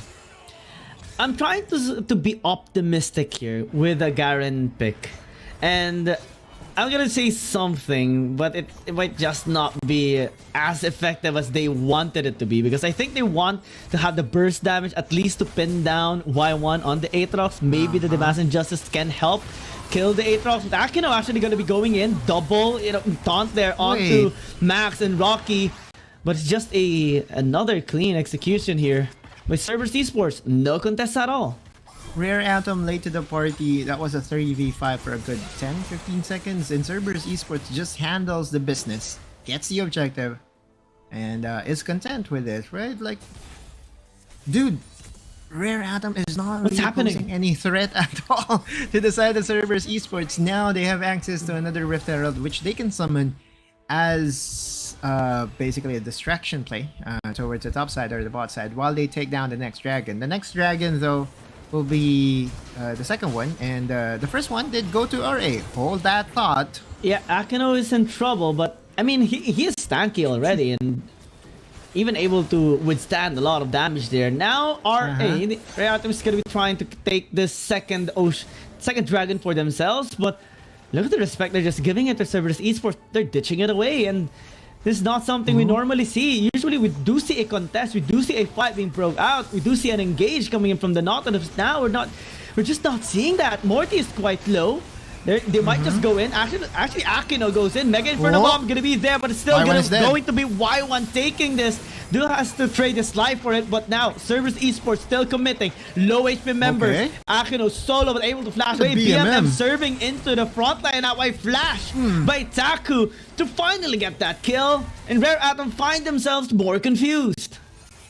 3,584 damage dealt by BMM in that team fight alone, which means that he had a lot of space to work with. On the bot side, there is another engage, this time by RA. Oh, Morty gonna be going in. Rocky actually picks up the kill, and that is necessary. You have to punish, and finally we do see something being done good here by Rare Atom. But again, the problem persists, right? You drafted the Garen as a burst potential against this Aatrox, but that execution did not even happen before the smite was converted, and it was a dragon gifted over to Cerberus Esports. At this point, BMM still had a lot of mana to work with. One flash in by Taku was what was needed by BMM to go for the finishing touches. The good thing for RA, though, was that they were able to make a play bot side. I feel that Cerberus Esports was a bit too disrespectful in trying to go for an ultra greedy play on the bot side, because at that point, it's safe to say that you have to just go back, spend those unspent gold, and then reposition for another objective takedown. But the punish was there by Rare Atom, and it's a pleasure to see that finally there's something positive from RA. But another answer. Rocky killed, that is just inevitable. A while ago he got the kill onto the Aatrox, but now he is just dead. And now, you look at the bot lane, and you would see that there is still the Rift Herald in there. 1v4, not a problem for them. Again, Hero's entrance. They're just zoned away.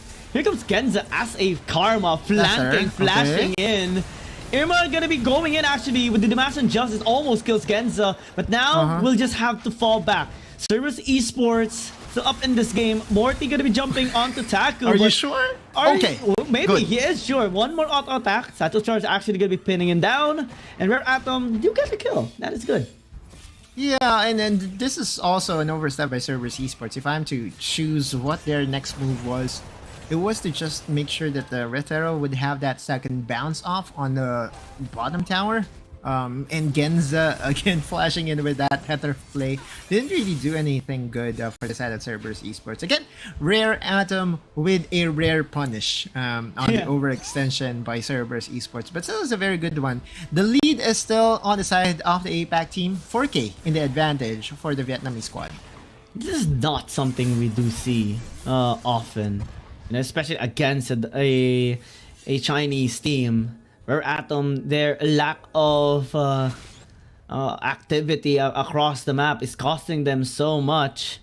They are planning to maybe do something here in the bottom lane, but find nobody there, so that is a bit of a wasted time for Morty and Max. Yeah, Akino still very tanky, and an engage. I don't think it's easy to catch a Riven, especially at this state or at this point in the game. But what they're trying to do is to just buy enough space for BMM to do his job on the top side, and now they want this red buff for themselves. Yeah, they're getting everything. Tower as well in the top lane. BMM already picked it up. MIB? Okay. Oh, okay. Yeah, it was still secured. Exactly. And now the next dragon is going to spawn up in a couple of more minutes. Cerberus Esports showing that they still have enough in them to get the advantage against the Chinese squad, regardless of their situation right now. That was a little That bit was too just late sad. from Irma. Yeah, that's like the state of the game. Okay, you you picked the Garen. That's what's happened. Oh yeah, a bit of It's not against the Garen. insanity. Okay, I have to explain myself. I'm not a Garen hater. No, not at all. But if you pick the Garen into a lane matchup against a Corki, against a Lucian, those are the champions that can punish the Garen priority-wise, pressure-wise, and that I think is the reason why Cerberus Esports enjoyed a lot of space during the early parts of this game. And honestly, maybe I would have enjoyed the Yone even better in the mid lane. It would have threatened so much more for team fights. Exactly. So that's a lot of execution power, even more than the Garen. So it's just so odd to see this champion. There's also another new item that I saw from the Garen. It's the Searing Crown. But there's an engage by a Kenno. Gonna be disengaging afterwards as Cerberus Esports is just wanting to get this this Mountain Dragon. They do get it. Rock is a little bit late there, but it's trying to do some damage here onto Y1, able to still escape with a flash and dash and really flashy moves from Cerberus Esports. A clean take on the DR. I thought his flash was a little bit too late, but it did not go punished. Never punished is Y1. Now Rare Atom is going for a desperation play. Canada. Yeah, it's trying to hold the fort here. Actually not taking that much damage from Rare Atom. And yeah, that's the Garen things. You have a Garen, not much DPS actually. Force a flash here on the side of Rare Atom. They're just being chased away. I mean, to think that they're the ones to engage earlier, but now they're the ones running. It's just so weird to see right now. And Taku is trying to flank there, but will just disengage. And the 6k gold lead is being enjoyed right now by Cerberus Esports by making sure that Rare Atom won't have access to these resources. What is this? Like the second or third buff that was stolen by Cerberus Esports in this game? It just goes to show, you know, that Rare Atom has to fix something and fast in order for them to at least show what they're made of in this tournament. This is not their first showing in WRL. We've seen them during Season 2. And also, they did not reach the playoffs. Rare Atom still presented some threat against, you know, opposing squads. But not like this. Like, Cerberus Esports just stranglehold this squad from China. I don't know what's happening to Rare Atom right now. Because they managed to play a little bit good against Trace Esports. At least in their game number 1, they managed to reach at least 26 minutes before the game actually ended. But now it's just so weird right now. Okay, the Aatrox is being pinned down, but able to stasis away and draw them back. And now they actually recommit. Irma is just trying to spin it to win it, but actually it might be effective this time. The Mega Inferno deals a lot of damage. Irma still stays alive. Y1 gets obliterated. This is the moment. This is the time for Rare Atom to actually strike back. Rocky is in the front line doing a lot of damage. Yuri as well. Everyone commits and they will just get the ace. A while ago we were confused on what's happening, and then they finally like... This is an end angle. Giang, this is an end angle indeed. And now with 3 towers standing their way, 18 minutes and 30 seconds. Expected that timers to be so high. Rare Atom wins game number 1 in a flash. What? What? What just happened? Cerberus happened, dude. Cerberus, they were having too much fun, man. They overcommitted into that fight. They got caught with the flank of Irma. They got caught. They ate that Mega Inferno bomb and just got obliterated and cleaned up. That Y1 was the first to enter the team fight and was first to disappear. I mean, okay, so what happened there was he engaged, found that the Kazakhs was there waiting for him, and because he was isolated, he was forced to use the stasis. And the stasis was actually an integral part in order for the Aatrox to really pop off in that team fight. Remember, the threat of the Garen's execute will always be there. And now Rare Atom looked like a genius, or looked like geniuses in drafting the Garen, because that basically won them the game. Which I don't know what to say. It's so sad that happened. We know that we are the APAC casters and we want the APAC teams to do so well. But not like that. That's a very big tilter for the side of Cerberus.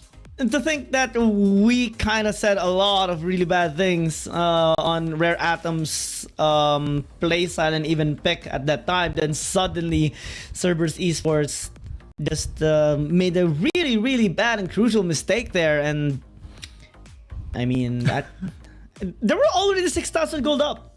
We're already taking a lot of towers, 2 dragons, and also are posting a lot for that Baron. Then they overcommit at some point. Yuri dealt a lot of damage. Irma had a nice flank. Rocky cleaned them up alongside with Morty, and it was already the end. As much as I want to really commend Rare Atom for that win against Cerberus Esports, a lot of it has something to do with Cerberus Esports being too eager, being over eager, and now the sad reality is this is still a Chinese squad, and once you overstep your boundaries, they're willing to punish you straight away. And look at the punishment, like a flawless ace into 1, 2, 3 towers being broken by Rare Atom, straight to the Nexus. And that's a tough loss if you are Cerberus Esports. I wonder what they're saying to themselves right now, because that's definitely a tilter if I've ever seen one.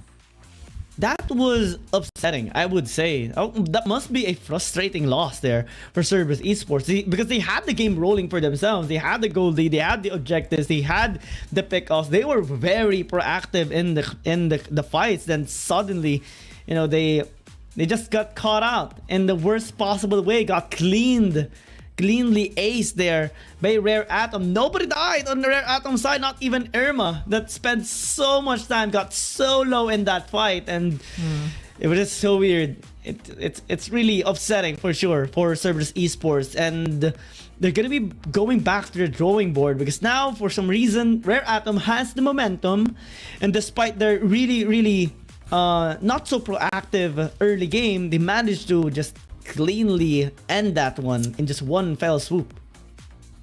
I have no words, Giang. Like I want to analyze it really, but it's really just Cerberus Esports gift wrapping the game to Rare Atom, and I cannot think of a better way. They gave that right. Like, what?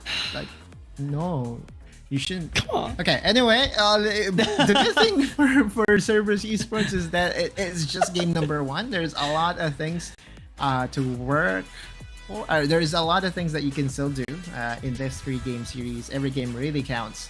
The MVP goes over to Yuri. He was very pivotal in that last team fight. I feel that his Mega Inferno Bomb, hit like 5 members simultaneously? Yeah. And the damage percentage of this Ziggs was out of this world as well. You look at his damage share, 39%. So it's safe to say that Yuri was the only bright spot for that squad, and was the only thing needed by Rare Atom to really get that 1-0 lead over Cerberus. He was very consistent. I'm gonna give it to him as well. You know, just helping out the team as much as possible, especially in all of the team fights, clearing out the mid, because we saw Irma a little bit exploring too much at times, and also their Nautilus was a little not active as much compared to Cerberus Esports.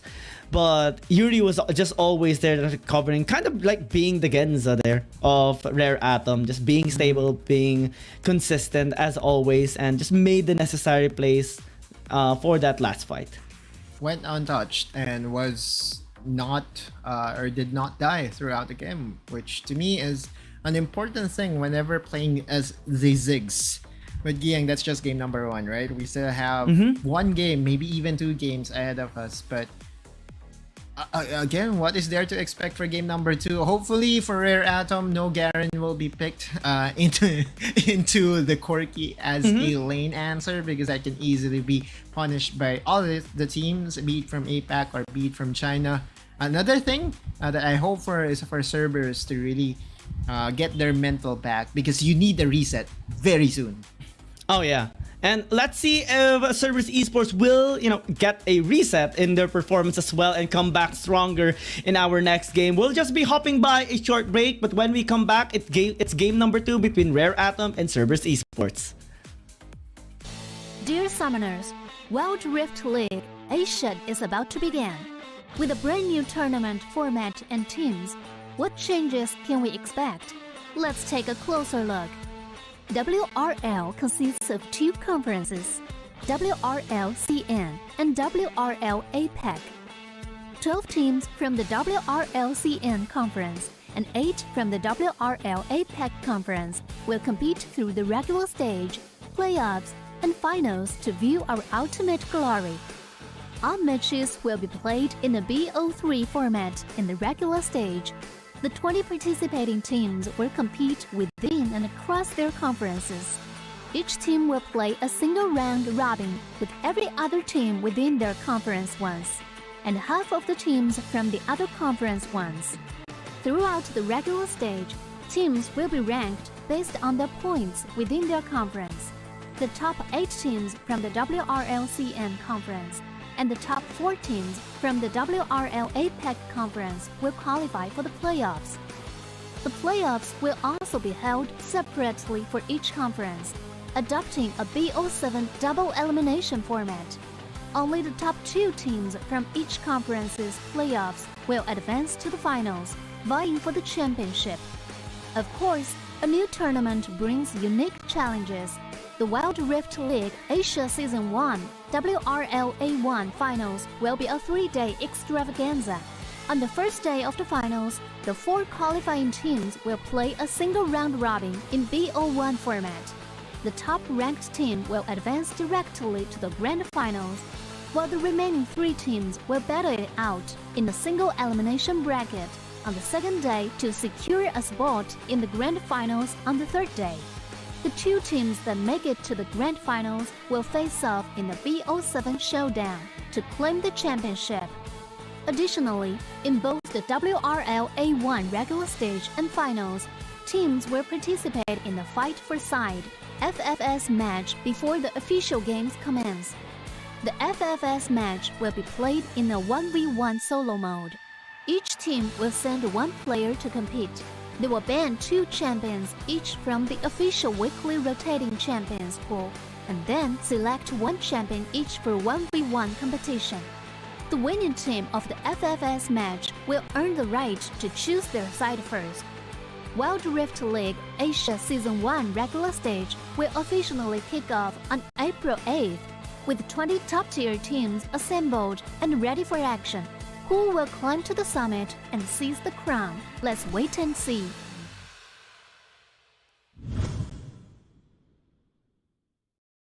Dear Summoners, welcome to the Wild Rift League Asia 1. With the new season comes a fresh upgrade to our Spectre UI, designed to provide everyone with a better viewing experience.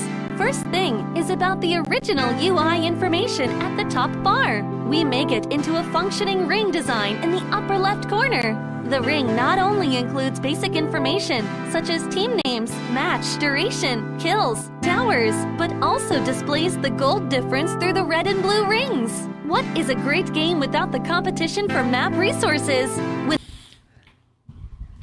Welcome back to the series of Rare Atom and Cerberus Esports, and I'm personally still trying to recover from what happened in that game number 1, but hopefully Cerberus Esports as well has recovered and has a proper game plan right now against Rare Atom, because that might have been one of the most frustrating games we have seen so far.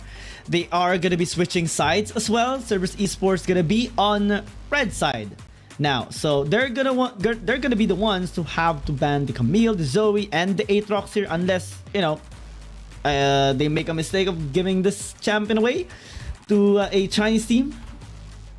We'll see.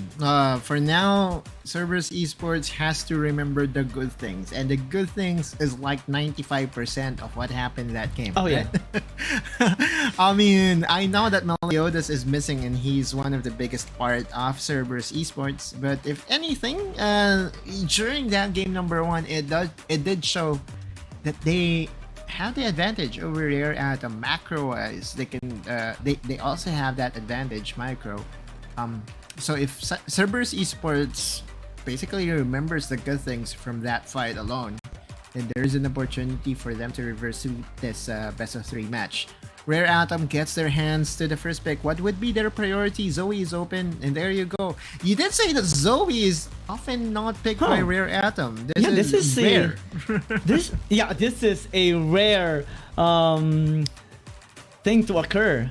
Aside from Rare Atom, most of the times you do see them as well banning this champion despite being on blue side. 2 of the 3 games they have been playing on blue side, in fact, they banned this champion.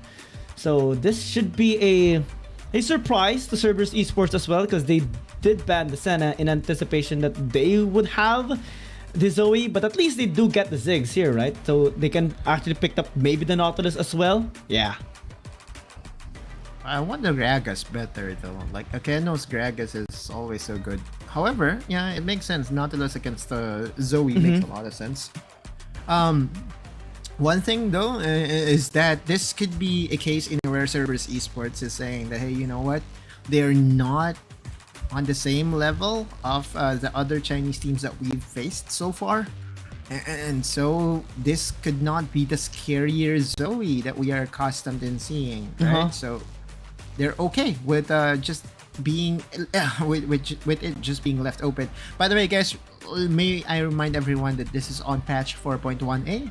So all those nerfs should will have to wait at least a couple of more days. I guess next week we'll be playing on 4.1b, which means that the Zoe might be out of the picture or out of the meta altogether.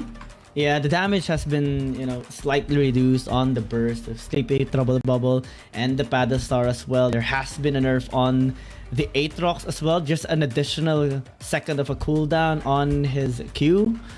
And some buffs as well on other champions like the Vi, like the Shinzao, I believe. So maybe we might see a change of pace, change of taste as well on our champions. But in this game, we will see a Fiora for the first time ever as of today. So that is something new here for Cerberus. Often gets picked as a win condition in the Baron lane or in the side lane because basically he wins or she wins most of those matchups, especially in the late game. So if you're Cerberus Esports, it is expected that they would be playing a strong 4-man squad. Because if you're anticipating that the Fiora would be split pushing most of the game, you have to have a very strong 4v4 matchup or 4v4 team. Oh yeah, Akali gonna be taken away as alongside with the Olaf here for Rare Atom. So that is a lot of champions being reduced or removed from the jungle side actually here by Rare Atom. They did ban the Shen as well, Yone. So Cerberus Esports, I'm wondering what they will actually put here in the mid lane. Though Rare Atom hasn't picked up their mid laner just yet too. So maybe the Corki can be a good pick for Cerberus Esports if they do want to have, some... Oh, wait. Whoa. Okay. Really? Yeah. Really? I mean, for Cerberus Esports though, there is a potential for them to flex the Nautilus into the jungle role. We have seen that some time ago, but Cerberus Esports has decided that it's not the time to bring out the Nautilus in the jungle, and would go for a more conventional pick. One of the picks that also made a lot of impact for Rare Atom, the Kha'Zix pick in the jungle was actually huge for them. And their favorite champion. Okay. It was starting to get nervous why Rare Atom doesn't pick up the Jax anymore, but okay, they're back. Still, yeah. So well, there you go. You pick the Garen into the Jax, which makes a lot more sense, right? But okay, this is also a problem if you're looking at Cerberus Esports, because to me, with how things are going, it does seem like that you would have to have a melee versus Corki matchup in the mid lane, and looks like the BMM would be the one playing the Garen into the Corki. I'm not sure what I'm missing, but all I know is that when it comes to drafting, if you pick the Garen into a range matchup, tendencies are the priorities during the early game won't be on your side, which we've seen really gave a lot of space for Cerberus Esports to work with. Now, if that's the same case here in game number 2, then yeah, it's safe to say that my analysis on that one should be on point. I wonder what's the plan here for Cerberus Esports, because it's a little bit confusing. Yeah, I'm also just wondering with the intention here of Cerberus Esports, as they do have the Garen in the mid lane, and to think that they already experienced that, having the Corki against a Garen, just, you know, BMM having such a good time in the laning phase, and they do pick it up. Maybe we are missing something here with the matchup. Maybe the Garen can do well. I don't know. Because often, maybe they were just reluctant and going for all squishy lineup. And this was more of a checkmate that did happen. Because oftentimes you pick the Garen as that stable frontline. They still have the Nautilus though. Like, at that point, I feel that the better pickup was the Lucian and go for a skills matchup, Lucian versus Porky in the mid lane. Win the lane through that range matchup advantage, and you will basically have the same formation as the opposing squad. You would have a mage, you would have a marksman, and you will have a very steady source of AD damage in the Lucian. But Cerberus Esports is deciding against that and is going to borrow some of the playbook that Rare Atom did apply just now, and goes for the Garen in the mid lane. Ooh, that's a bit of damage actually taken there by Irma. And honestly, I was actually wondering if, just a little what if they did pick up the Varus for the mid lane, that would have been a first.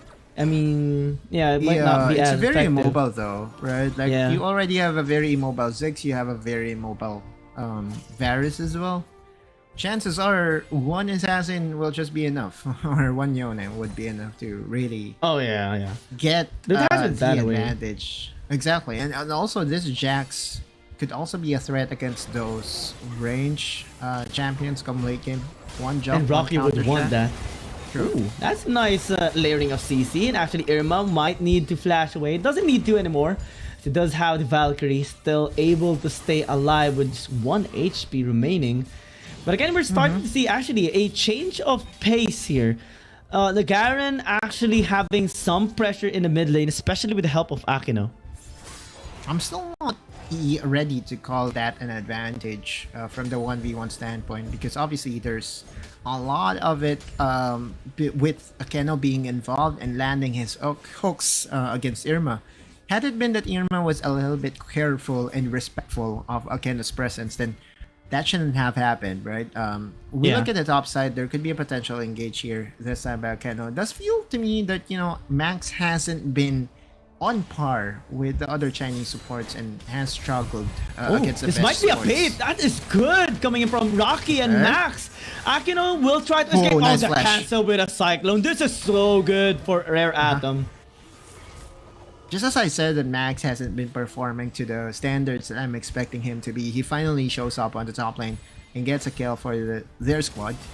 And now with Rare Atom being the first to deal an advantage, or to get the advantage, what do you do if you're Cerberus Esports? One of your star players, Meliodas, is not here to really help you out in the clutch moments.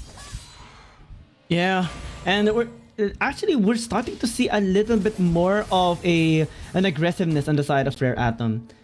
Maybe game number 1 gave them a slight boost and momentum, and now we're seeing them kind of like leveling up. Cerberus Esports, I believe they did not expect that happening, and that execution a while ago was just really on point. Remember what we said, that Cerberus Esports was able to win against Naos, and then Naos was able to win against Rare Atom. And so if we actually associate everything in that equation, Cerberus Esports should have the advantage against Rare Atom. Well, I cannot do that as of yet, because there's like a big hole with Meliodas not present here, so yeah, I cannot do that analogy as of yet. So far, though, Rare Atom is getting and enjoying that small advantage that they're netting in the early game. Max was able to get that kill, as you can see on the bot side. Very impactful kill, to say the least. Oh yeah, they're going for round 2 as well. But they are spotted out, so that is cancelled. Good job by Cerberus Esports, at least doing the standard stuff and keeping their top lane secured. Especially that Taku will take some time to actually have impact heading down towards this game. Max and company on the top side. Taku doesn't know that he's under vision. And there's also a win condition for Cerberus Esports to win the side lane, right? Morty. Oh Ooh, no! depth charge Okay, no. missing. Okay, Ooh, that's fine. MIB Never though. punished. Yeah. Yeah. It was a movement by a Keno that did not get punished. Going for that depth charge onto the clone, onto the decoy was hard to watch, but job was still completed. That still is the jungler down for the side of Cerberus Esports. And again, for the side of stability. RA. That is Genza. He is the one keeping the game up for themselves whenever someone makes a mistake. Is there for the okay. I got confused there. I'm like, what is the one pointing onto Yuri? But yeah, there's just going to be a pause here for the meantime. So sit back and relax and wait for them to just come back. We will step into the game in just a short while. And I do love the in progress graphic we have here, so we know what is currently happening instead of just blankly waiting for it to resume. Sure. We checked the causes of the pause. We would be sharing it to everyone once we know already what was the reason behind the pause. Could be because of the players from Vietnam, because I don't see any marshal or referee manning the rare atom side. But yeah, again, for those who missed, game number 1, it was an almost win for Cerberus Esports. They were in the lead for 18 minutes. And then in one team fight, 18 minutes and 30, they got swept, they got aced, and 3 towers in the mid lane was not enough to stop the game-winning push by Rare Atom. So the mental is really boomed on the side of Cerberus Esports. Not just for them, but also for me. For everyone that is a fan of supporting APAC teams right now. I mean, we did talk about the stats. We did talk about the difference in terms of wins here, APAC teams versus CN teams, and so far they only have 2. The win of Now's Esports against Rare Atom, and Enigma Galaxy versus Trace Esports, but it was actually when Weibo wasn't in the mix just yet. So in terms of like full force, complete roster and full form on CN teams, that is not the case just yet. And so Irma had an in-game issue that they are investigating as of the moment. This is a nice update. I love this coming from our handlers. Yeah. It's also available on our broadcast side. It was Irma from Rare Atom that reported the in-game issue. We're waiting for it to get fixed. As you can see on the right-hand side, it takes a lot of seconds to solve the problem, and it took 1 minute and 52 to check the cause of the pause. It's interesting. At least now we can look at the timer and see how long the pause has gone for. Oh yeah. So I think a while ago it took like 3 minutes or 4 minutes for the problem to actually be resolved. And now we should kind of like anticipate that same of pace as well. Unless the end game issue of Irma is a little bit more complicated than the previous issue earlier today. And I think we can, while waiting, we can discuss maybe again the pick on the Garen again, or maybe No, I don't want to. try to anticipate what Cerberus Esports would be going up next in this game, since we do see a lot of fights actually happening on top side. Y1 hasn't really been involved just yet. Most of the time we did see him just farming for the meantime, and a little bit late responding to some fights. So maybe he has to be a little bit more proactive, be with the team, because Akino has been looking for ways, looking for picks. Genza has been following up. Maybe if Y1 is there, that could be a massive win. we've been seeing Akeno still do his job, right? Like he's been the stabilizing factor for the side of Cerberus Esports. To me, his veteran leadership is what really is needed by Cerberus Esports, especially in these trying times in where Meliodas is not around. But I think we're going to just enter a very short pause. This pause would be longer than expected and may take up to 5 minutes. So I guess, Giang, we can just turn up the music and let the viewers wait for us to come back into action. Let's chill for a while.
Once again, and well, at least the issue has been resolved. Yeah, surprise, surprise.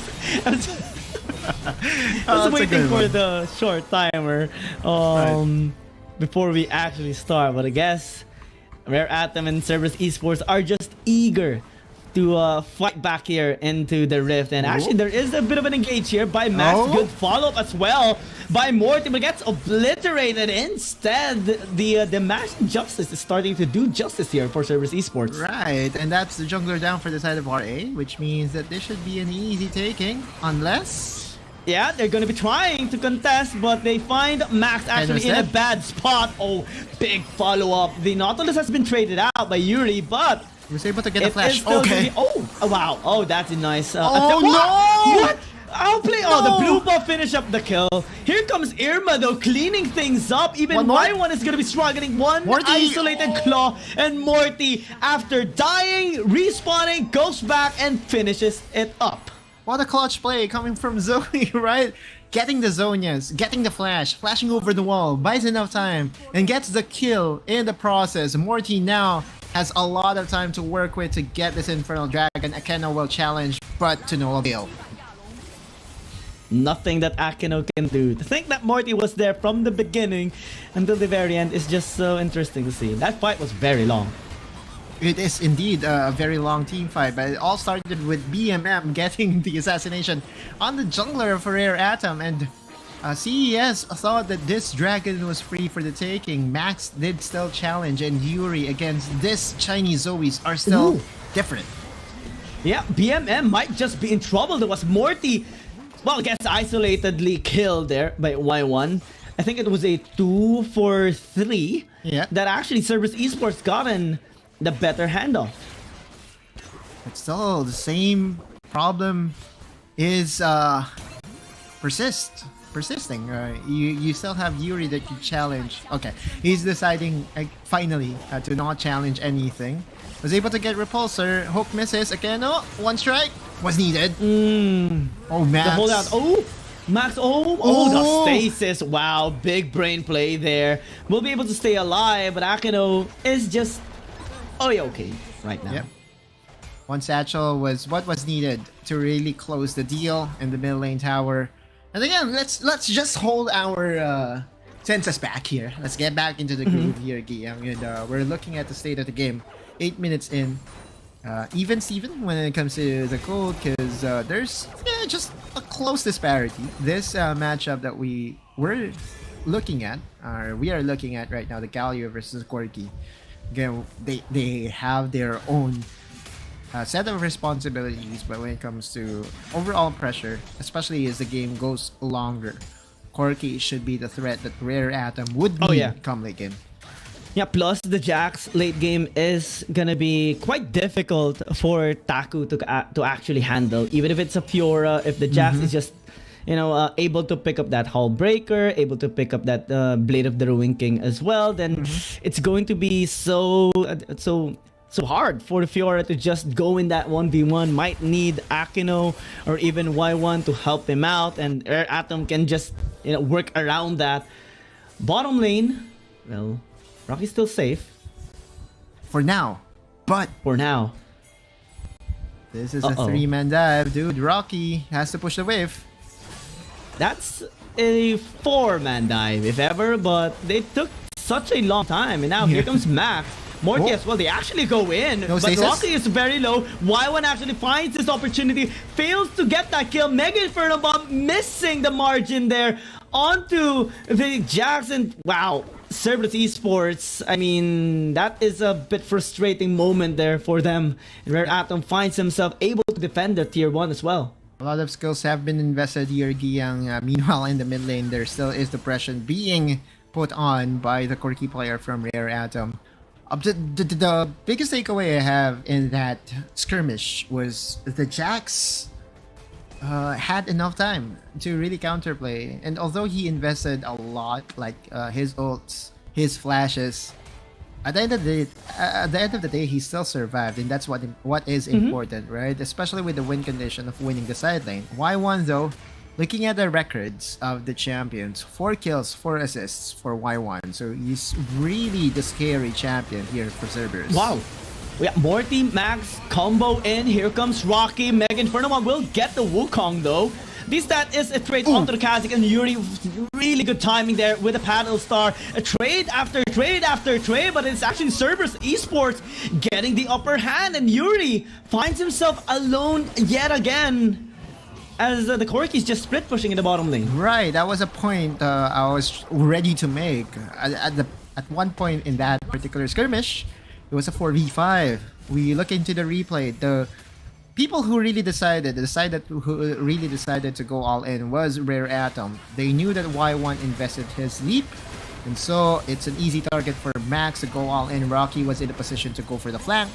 And although it looked like it's a good engage for Rare Atom, Taku being there at the right timing with BMM also backing up was what was needed by Cerberus Esports to get another objective win.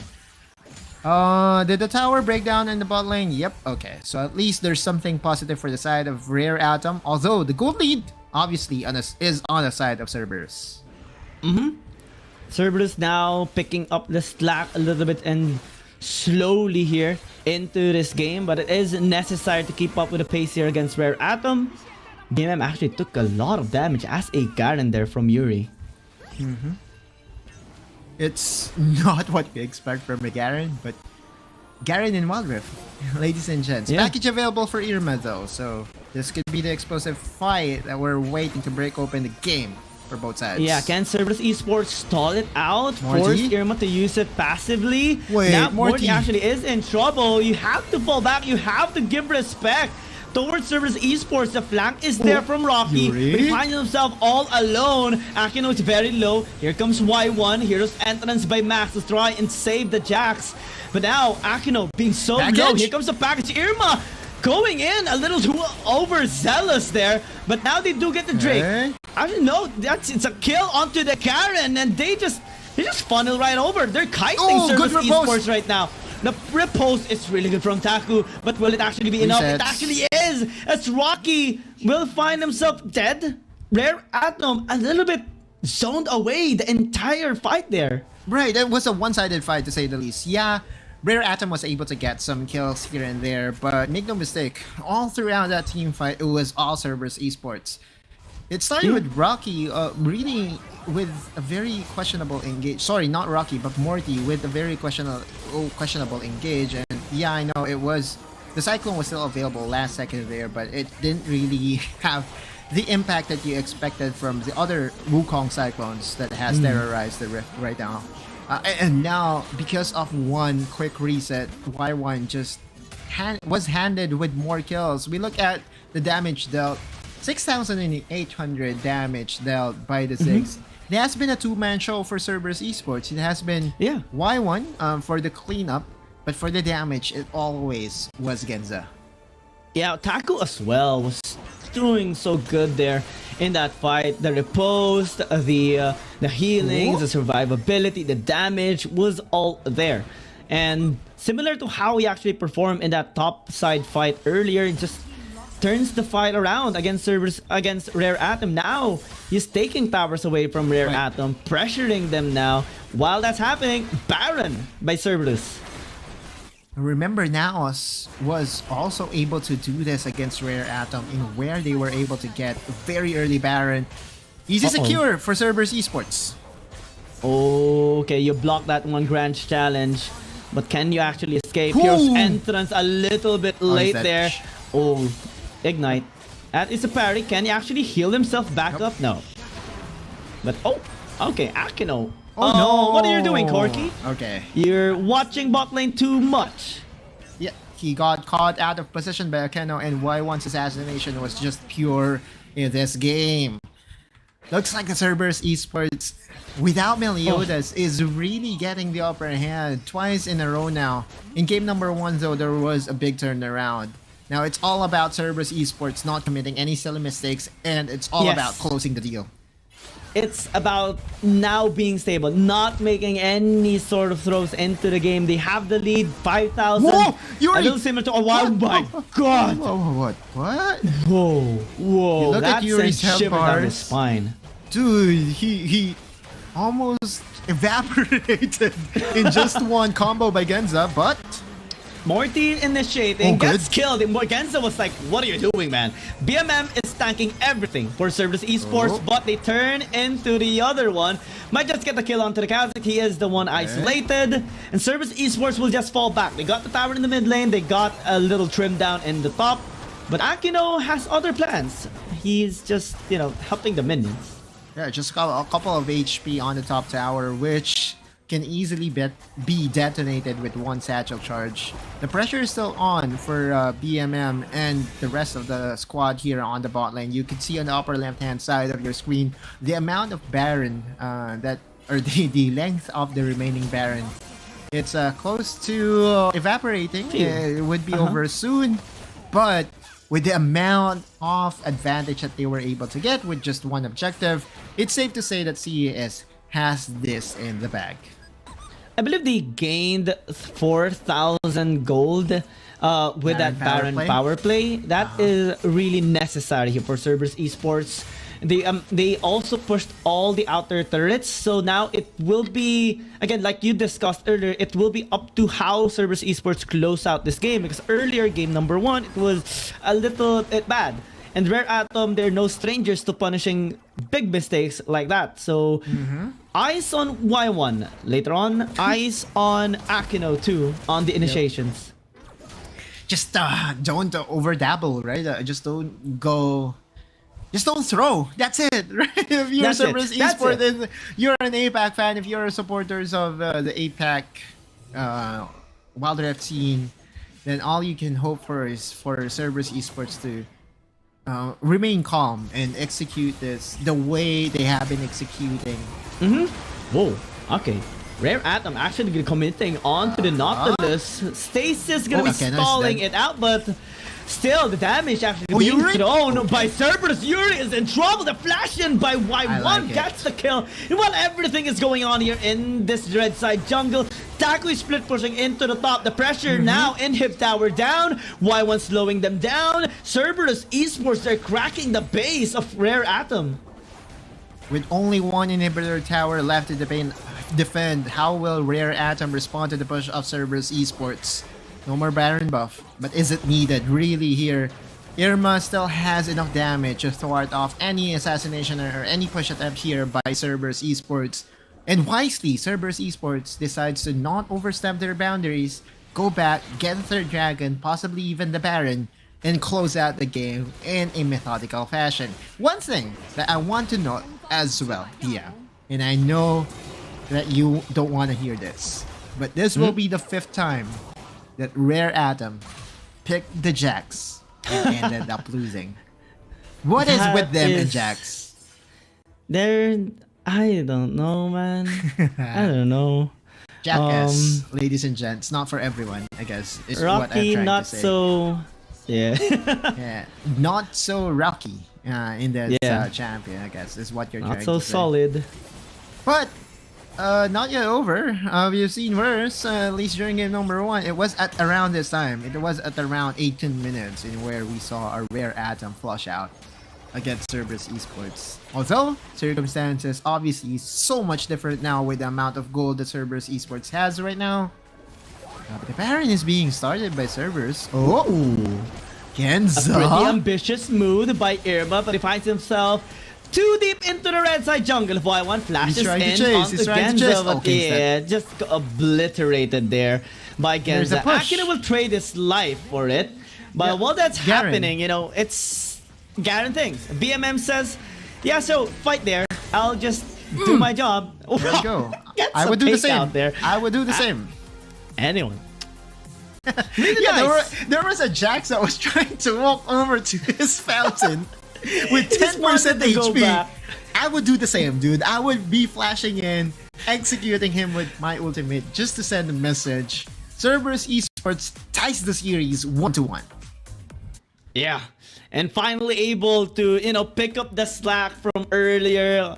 No mistakes, no throws this time. And also tied up the score. I mean, this is still a chance for Cerberus Esports as an APAC region representative to up the score of our region. The score is still massively led by the Chinese teams in their dominance. But this is the chance. Cerberus Esports match point already against Rare Atom, about to maybe pull up a reverse sweep against them. No more mistakes. No more mistakes. Just play Wild Rift. Basic Wild Rift. Fundamentals. Do not forget the fundamentals is what I'm trying to say, what we're trying to say here. Cerberus Esports, again, every game matters, right? A 2-0 would be giving you 3 points or 2 points if I'm not mistaken, and a 1-0 would be giving you a 1 point instead. But a win is a win for Cerberus Esports. And what they're trying to do here, Giang, is also to give them a good win overall, because without Meliodas and getting this win against Chinese squad just boosts their overall confidence, because 1, you are missing a star player in the jungle. 2, you were able to mitigate that loss by getting a win against Rare Atom. So that's a huge plus for the side of Cerberus. And Genza had a massive amount of impact in this game, similar to game number 1, really. But I also want to commend Taku in this game. I think he turned fights around twice or thrice in this game, especially with his timing on the riposte. Just aimed right at the best possible targets, canceling the hero's entrance, canceling counter strikes, and just being that really irritating Fiora in the team fight that is really hard to take down. Even survives at the very end despite being really there in the front line. Yeah, I mean, Taku's Fiora was finally let open and he made plays with it, right? It's the first time that we've seen Fiora today, and to our delight, right? It's a champion that is highly skill capped, and going against the Jax, it's always going to be a skills matchup. But Giang, this matchup between Cerberus Esports and Rare Atom still has one more game in it. If I'm to choose the MVP on game number 2, though, there will only be 2 people in mind, right? It's either Genza with the amount of damage he dished out, or you go for Y1 with his performance. He was assassinating a lot of people from Rare Atom at times, and even giving Morty such a hard time, even using a Wukong, right? Normally he would have a bit of a chance there in terms of negating that isolation damage, especially with the clone, but the timing of Y1 was just so eminent on punishing Rare Atom. Whoever is isolated will get killed, basically. Genza will still remain the MVP. It is one of the 2 choices we talked about earlier, but the damage is really a big factor there by Genza. Just the overall stability. Also got a kill onto Morty a while ago. The Mega Inferno Bomb from downtown. Sure, 38% damage. Prior to 38. the series, prior to the series, we were joking around that he needs to up his damage, go plus ultra, and that's what he did, right? His average damage share in this team was 33% in the previous games that he played. In this game, and every single bit of it was needed. He dished out 38% of the damage, and as the Ziggs, you can easily say that it's a poke champion. It's expected of you to dish out a huge amount of damage, but 38% is still very remarkable, especially on that champion. Oh yeah, and well, we are gonna be expecting maybe a respect here from Rare Atom, depending on which side they actually are gonna be in. Maybe Rare Atom will pick up this Ziggs early on, if ever to deny it from Genza. Maybe ban away the Zoe as always as well, because Yuri, well, he did make a lot of some okay plays, but he was a little too far forward most of the time, especially with the under members of Rare Atom, a little bit unsync in some of the instances that Cerberus Esports just easily punished based on textbook play. And they are underway as well towards landing a reverse sweep and cementing yet another win here for the APAC teams, and well, that is to be found out. Yeah, go APAC. I mean, one more win and we would be getting that 3-9 record, and if we lose this one out, it will be 2-10, which is hard to fathom, hard to swallow. But I think we have to go into a very short break, because as we go back, it will be game number 3. It will be between Rare Atom and Cerberus Esports. See you. Dear Summoners, Wild Rift League Asia is about to begin. With a brand new tournament format and teams, what changes can we expect? Let's take a closer look. WRL consists of 2 conferences, WRL CN and WRL APAC. 12 teams from the WRL CN conference and 8 from the WRL APAC conference will compete through the regular stage, playoffs, and finals to view our ultimate glory. All matches will be played in the BO3 format in the regular stage. The 20 participating teams will compete within and across their conferences. Each team will play a single round robin with every other team within their conference once, and half of the teams from the other conference once. Throughout the regular stage, teams will be ranked based on their points within their conference. The top 8 teams from the WRLCN conference and the top 4 teams from the WRL APAC conference will qualify for the playoffs. The playoffs will also be held separately for each conference, adopting a BO7 double elimination format. Only the top 2 teams from each conference's playoffs will advance to the finals, vying for the championship. Of course, a new tournament brings unique challenges. The Wild Rift League Asia Season 1 WRL A1 Finals will be a 3-day extravaganza. On the first day of the finals, the 4 qualifying teams will play a single round robin in BO1 format.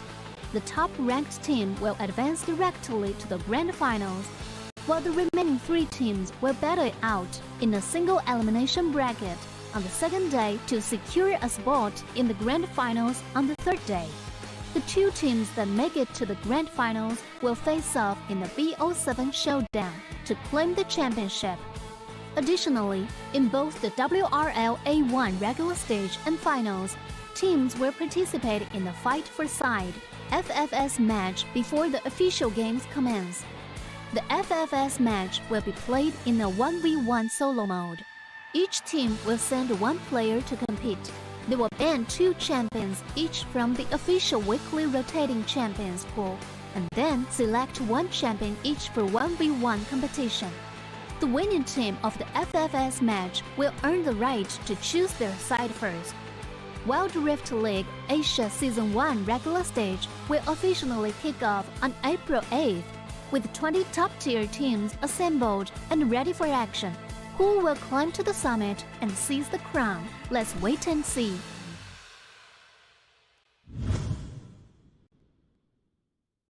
Dear Summoners, Welcome to the Wild Rift League Asia 1! With the new season comes a fresh upgrade to our Spectre UI, designed to provide everyone with a better viewing experience.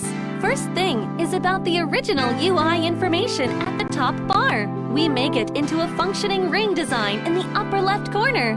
The ring not only includes basic information such as team names, match duration, kills, towers, but also displays the gold difference through the red and blue rings. What is a great game without the competition for map resources? When a team takes down the elemental dragons and gets the buff. And welcome back to the series of Cerberus Esports versus Rare Atom. And now we come down towards our last game to determine if an APAC team can add another win towards our 2 wins already, or will we see a 10-2 scoreline right now in favor of the CN conference? Surprise! It's already halfway the draft. And that's Saiken, Cerberus Esports getting their hands again on that Yone. We've seen that pick for them during game number 1. It was effective in the first 18 minutes of the game, but when everything was said and done, Rare Atom found the right angle and found the right punish to get that game 1 win against Cerberus Esports. Rare Atom, though, the question is, will they go back to their Jax? Because numbers show that their Jax isn't really their most effective strat.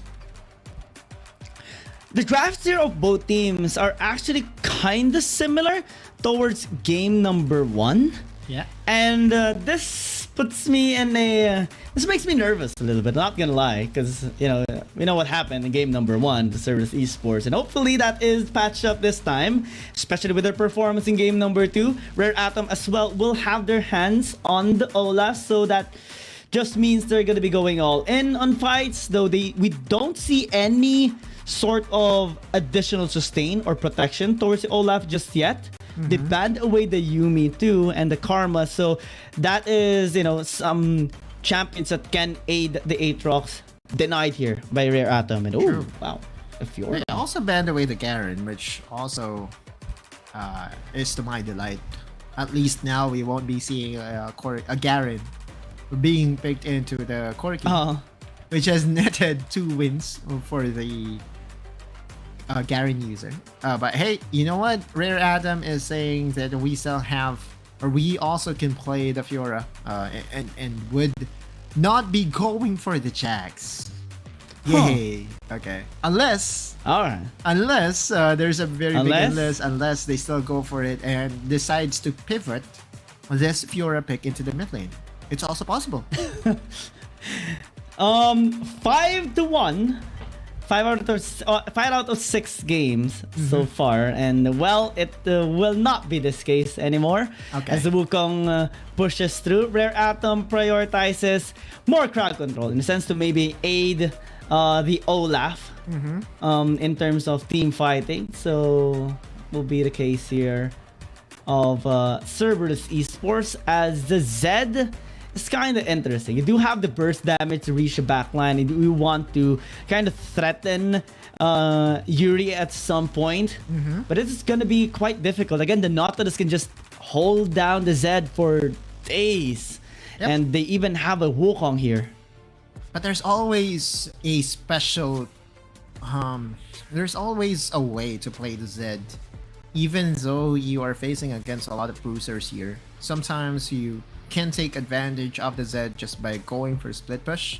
Another is by going for the death mark as just another shadow for you to be able to dish out AoE damage. There's a lot of things to think about whenever Zed gets picked up, and that to me is the reason why I don't think that the Zed will ever be a bad pick, especially if you ban away the Garen, because by banning away the Garen, you take away the silence in the game, and if you take away the silence in the game, you can still play to your full potential of shadowing in and shadowing out. So Cerberus Esports and Rare Atom again is just 1 win away from getting that elusive 2-1, and a decider, best of 3 match, game 3 match for tonight.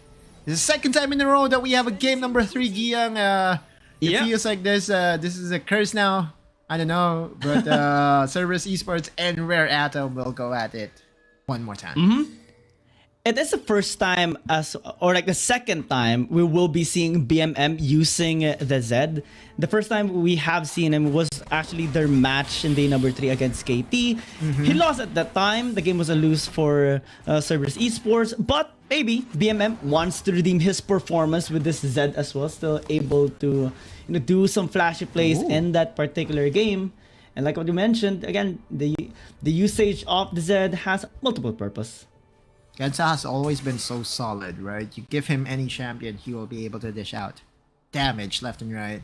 This is a very interesting matchup as we look into the Baron lane, because Fiora versus Renekton, if you can time your riposte, your parry to go against the stun by the Renekton, then that's an easy bye-bye to the Renekton, right? It's an easy execute. So if you are Taco, you have to be careful and mindful as well as to when you use your second skill. One thing also to aid Rocky here is the amount of pokes that is available to him, right? Those lunges will hurt in the early parts of the game. Oh yeah, especially when Rocky picks up a Divine Sunder here. Oh, it's going to be a really tough battle. I'm kind of missing that Justice Sponge, but it's a-okay actually, because Max will not cast any dredge line onto him. They are just focusing on some of the pokes. Speaking of which, Ignite actually used by both. And Ignite for an Ignite. And if you are Irma, you have to be careful. The burst is there. Topside though. Yeah, that is a lot of damage for Max. Oh my gosh! That is a kill landed there by Max to Rocky. He just fade away to there. And first blood already towards the Fiora. That's huge for Rare Atom. They want more. They know that they have the Olaf, which is also a very strong early game jungler. With Max still present here, Y1 was forced to disengage. Or maybe not. He still wants to get this might in. Denied. Well, yeah. So much more stability actually present here, the side of Rare Atom. Cerberus Esports find themselves a little confused in what's going on, as RA seems to be a little more aggressive now. Wow, Morty with this Olaf. Yep. Really comfortable. Right, and that Tribush ward would be finally spotting Morty here, and now Morty has to walk away. Still a good advantage for the side of Rare Atom getting that first blood. Will it mean that they would be winning the early game? I feel that they still need more to really submit the early game win for their squad. We have to closely look at as to how they will be playing the objective fight. This Akeno engage is weird. Okay, I think it's just all about poking. There's no way for the other members to really follow through in time to get that killing blow. But that is still a decent amount of damage done by Akeno. And he knows he has his allies to actually back him up if ever Irma actually engages or commits onto him. Yeah. And overall, just Cerberus Esports keeping check at a Rare Atom. Wow. Pretty active there by Max. Always going in with the dredge line, but still needs to be very careful, because if they go in too deep, he might just get caught off guard. If Y1 is there, then that will be so bad for him. A lot of folks are actually overcommit. Yeah, but one thing to really commend Max has been his accuracy on his hooks. Right? Yeah. Oh, Rocky flashes in, actually misses the damage there onto Taku. Just by a bit. And will be forced to disengage, yeah. And look at Morty, he was so ready for Y1's flank and was there to dissuade his attempt. An all-in by BMM goes against Irma, and this is very interesting so far. This 1v1 in the mid lane should not favor anyone because it's all about just clearing the waves. And Irma is on the bruiser side. I feel that Irma is on the grass of the Undying. I was right. Yeah, you look at the bottom right of your screen, you would see the keystone that he selected, and it makes a lot of sense to go for the grass rune. We do see the Kraken Slayer as well for Taku. But so far, Rocky has been getting the slight edge here in the Baron lane matchup. As our objective spawn, Well, Cerberus Esports actually is being first here inside of the RH, so maybe they can force Rare Atom into a fight. Here comes the Shield of Duran. Max just takes a bit of damage there. Rare Atom would decide to go for a trade. However, this is also very dangerous because Cerberus Esports is here to contest. Genza just free hitting. That charge actually targeted onto him, able to escape a little bit there, but the Mega Inferno Mob just zones them completely away. Yeah, and 1-for-1. And looks like in the mid lane here, Giyang Rare Atom is going to be content in showing themselves up. Dissuading Cerberus Esports attempt to summon the Rift Herald in the mid lane. And we all know that with the Ziggs being there, a lot of defenses would be available to them. So far, it's an even trade, but Rare Atom is getting some advantages here and there because of that kill alone. Now has the 2k, almost 2k advantage. Y1 is spotted, so yeah, he just wants to put that RH there. Oh wow, nice stop there onto Max, and they will get that kill. That was unexpected by Rare Atom. He wasn't even able to move. Like, dude, he was trying his best. He was trying his best. There's a 1v1 here in the bot lane, but then again, right, as the Wukong, it takes a lot for the Zed to really get that kill. However, this Y1 flank also won't connect. This is one of the reasons why Wukong gets picked a lot, right? It's so hard to dive against a Wukong. Especially with the Cyclone, with the Clone, he can just, you know, make some outplay. And even if there's like 3 people, yeah, they just can't simply risk it. Not really going to win you the lanes, but enough to be stable on that side of the map. Rare Atom, meanwhile, goes for the macro play, gets a lot of tower plates, and once... Wow. That's a very good timing. They timed that one perfectly, waited for the 7-minute mark, waited for the tower plates to self-destruct. And once the tower plates is already done so, then it's just an immediate takedown by a Rare Atom. And they do get the first tower in the game as well. You know, just trying to up their gold lead as much as possible, maintain the lead that they initially had from the picks, and recover what happened towards Max as well. Cerberus Esports have been trying to get an angle into this, you know, setting up a gank towards Irma in the bottom lane. They did get that kill onto Max earlier in the mid lane, but we haven't found a big fight just yet here. None of the explosive fights that can really break open a game for either squad. But Irma has been a very steady force. Like, if you look at his item choices path, like, actually 3 of them, make that 4 of them, goes for the armor boots for the good reason. And all in by Irma. Could be a solo kill. Oh my god. Yeah, could have been almost actually taken that kill if Taco didn't use the flash to escape. Y1 is caught actually. Morty is here. That is a big knock up in Y1. A little bit late on the flash. Will just fall down. And Rare Atom just being so aggressive here. All in. Yeah, Y1 anticipated and tried to cover or cut the backup coming from Rare Atom. But he was immediately assassinated by the members of RA. Now RA is going to be content with that. Goes back. And she just spend those unspent gold heading into the next objective. This is already a 2,000 gold lead for Rare Atom that we are trying to magnify, of course, because those gold lead would mean a lot when it comes to skirmishes and team fights. Yeah, every bit of advantage can be an item, can be that extra damage to actually get the kill. And Morty and Rocky is banking a lot there, especially Rocky. Morty. Yeah. You know what? The one thing that I'm stopping myself in doing is going for a Rick and Morty reference, but I feel that RA is just happy with that because RA, Rare Atom, it's all about science. Max, no rocket science there, misses the hook, and 4 people from Cerberus is actually here. A while ago, I got nervous. The dredge lines of Max is just missing by a single pixel. Onto Genza a while ago, onto Akino, and if he does connect it, we can expect that full follow-up from the rest of the members of Rare Atom. Akino actually taking a lot of damage there. Yeah. It's a good poke. Just one reckless swing coming from Morty. One hammering strike as well. Our Nimbus strike coming from the Wukong was enough to take down the health bars. Oh, they commit actually. Death Mark gonna be used here by Rod to try and stay alive. Wow, that damage coming in from the Zed is huge, but still nice Rare Atom coming out on top of that. Yeah, the flat is just amazing. The Mega Quantum Bomb is on point.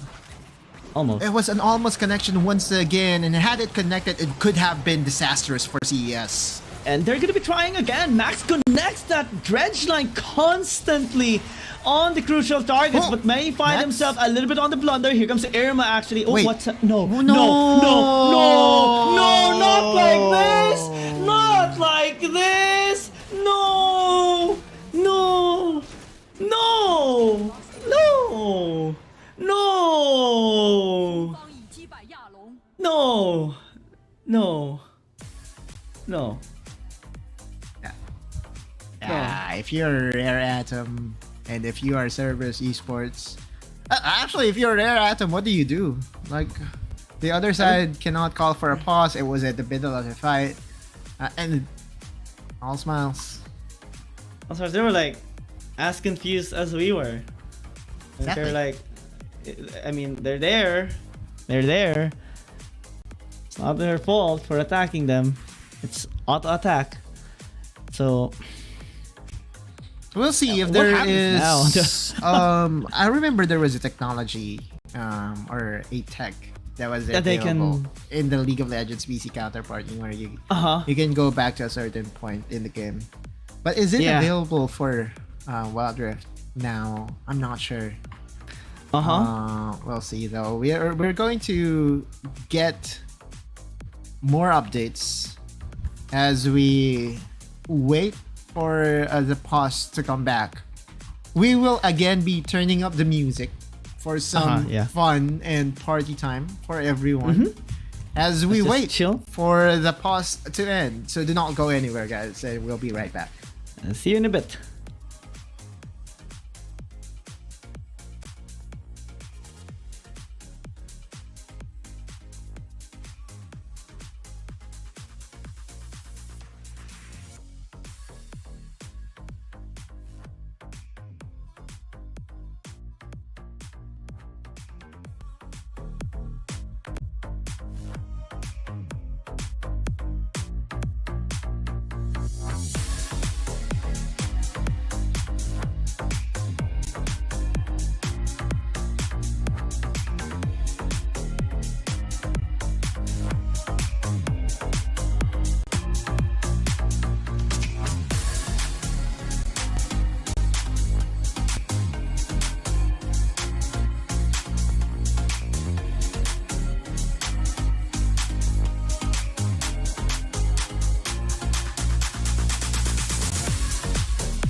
Okay, so we're back. At least the problem was addressed, but the problem's effect was not resolved. Not resolved. Still 3 A kills. huge amount. Exactly. A huge amount of kills gifted over to Rare Atom, and Cerberus Esports has to surrender. Those are the tough breaks. I know. We cannot fault Cerberus Esports. I cannot fault Rare Atom for swinging for the kill. It's not their fault at all. So, and plus, it happened in front of them, right? Yeah, I mean, What do you do? it's right there. Yeah, they were right It there. was They from were, a team fight. They were begging to be spanked. I guess is the proper term.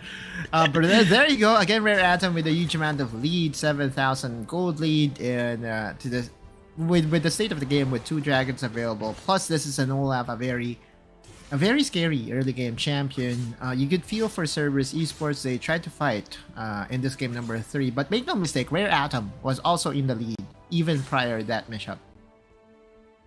Yeah, and Rare Atom with the lead that they have gotten, a big lead actually. That's like 3 kills and transferred over to their carries. Now they find themselves just comfortably split pushing in the side lane. Morty is still farming. Everything is just looking so good here for Rare Atom and Cerberus Esports. It's so difficult now. Look at the goal difference per role here. As Taku, Y1, and even BMM is just having trouble catching up to the respective counterparts. The hull breaker of Rocky is just gonna be, well, rocking Taku here in the bottom lane. If you are Taku, this is over, right? As a Renekton, if you ever go behind against a Fiora, it's just so easy for the Fiora to do a lot of damage to you, not just to your champion, but also mentally. And now a 3v1 scenario is what we're looking at here. Akeno trying to go all in against Rocky. Just dancing away to the tune of Cerberus Esports over aggression is the Baron laner from Rare Atom. 3-man gang to no avail. Rare Atom. Rocky is just rocking their world right now. 8,000 gold lead by Rare Atom, and Cerberus Esports has no angle to coming back into this game. I mean, they're going to be trying, but they're going to be the ones forced here into a fight. Mega Inferno Bomb onto Akeno, and BMM simply just cannot survive. He will cast the Death Bite to try and stay alive. It will do, actually. But the support is down. Genza trying to free it from the back line. Y1 as well, serving in the front. Knocking them up. Drench line in, and that's a quick burst into the Aatrox. Genza as well will be in trouble trying to kite away, but Morty finds himself just on top of him. Landing the blows, landing the undertow, and just dealing that true damage. Yep, I cannot feel excited enough with what's happening just because of the amount of lead that RA has or is now in possession.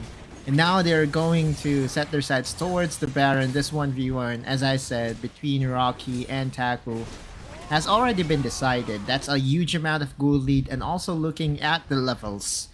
That's level 11 to level 13. If you're the Renekton, I'm a Renekton main, by the way, so I just know when the game is over, when it's over. Like, just one look at it and you would know that the Renekton won't be able to do a thing. As we look into the replay, that's an engage by Max. Again, I want to credit them, really, but this is just a lot easier for them to execute.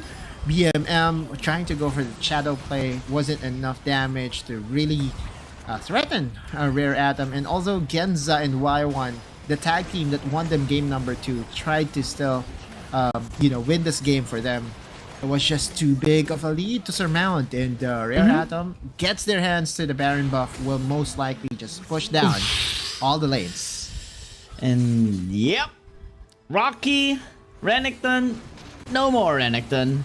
And even Y1 is being 1v1 there in the bottom lane, zoned away from the tower.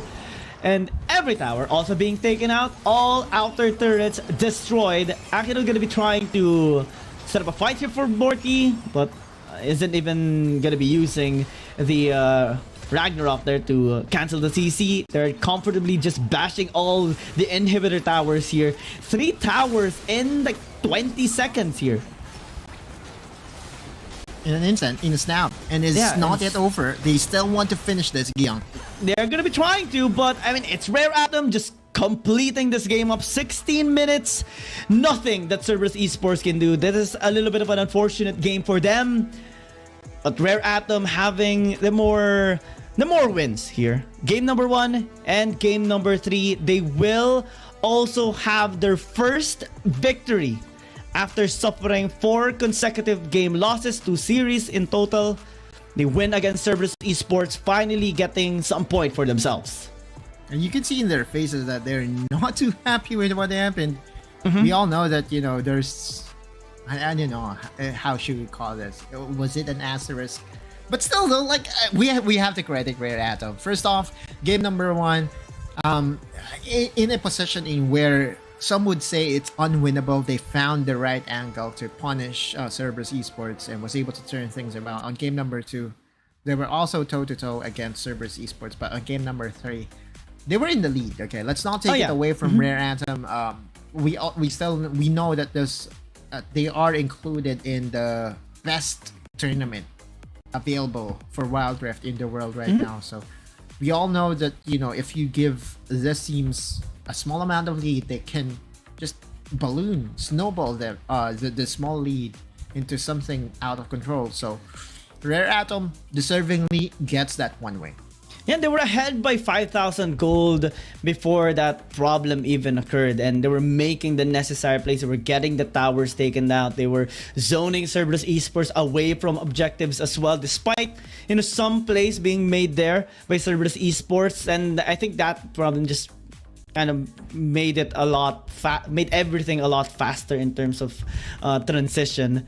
And Rare Atom generally is still a stable team on the side of the CN conference, and they do find themselves with their first win. Cerberus Esports, it's just a sad game for them. And I think the only positive side we do see here is despite the problems, despite Meliodas being out, they still did a really good job against a Chinese team. Game number 2, we saw them really, you know, doing well, and even winning in that game in below 20 minutes. And we saw Y1's performance, we saw Genza's performance. In this game, it just, you know, was unfortunate completely. Yep. And also, one thing to take away from Rare Atom is that if they do not select the Jacks, tendencies are they would have a better showing overall. And Rocky's Fiora was also a very good point to consider. A very good MVP candidate in this game number 3. Yuri as well. Like, man, Yuri's damage dealing to me is like the biggest savior for Rare Atom's concerns or issues. And for the future teams, so for all the teams that will be facing Rare Atom in the future, I expect them to scout Yuri a lot and see what tendencies this player has, because so far, at least in this series, he was able to show that he can stand toe-to-toe against the best of the best. Yeah, the Mega Inferno Bombs of Yuri was on point, even getting that kill into the members of Cerberus Esports, forcing them back. Max as well, just really proactive in this game. The dredge lines were on point. I think we only saw him miss a couple of times, maybe even less than 10 times. And we saw more of those dredge lines just connecting onto the crucial members of Cerberus Esports, more actually towards Genza and even Taco at some point. And those initiations actually helped Rare Atom, you know, make the plays, make the team fights in their favor. And I think that's a really important take here in this game and in the series, as well as they did prevent Cerberus Esports from having a reverse sweep. That gives us a record after today of 2-10, 2 wins for APAC against Chinese teams. Tomorrow we will be witnessing another APAC team, and yeah, hopefully there will be a better news overall, because hopefully, yeah, I mean, we won. The last time that we won, the last time that APAC won against the a Chinese team was back in day 3, in where now Esports was able to win against Rare Atom. The MVP in that game, though, is Max, deservingly so. Huge amount of kill participation, and as he said, his hooks.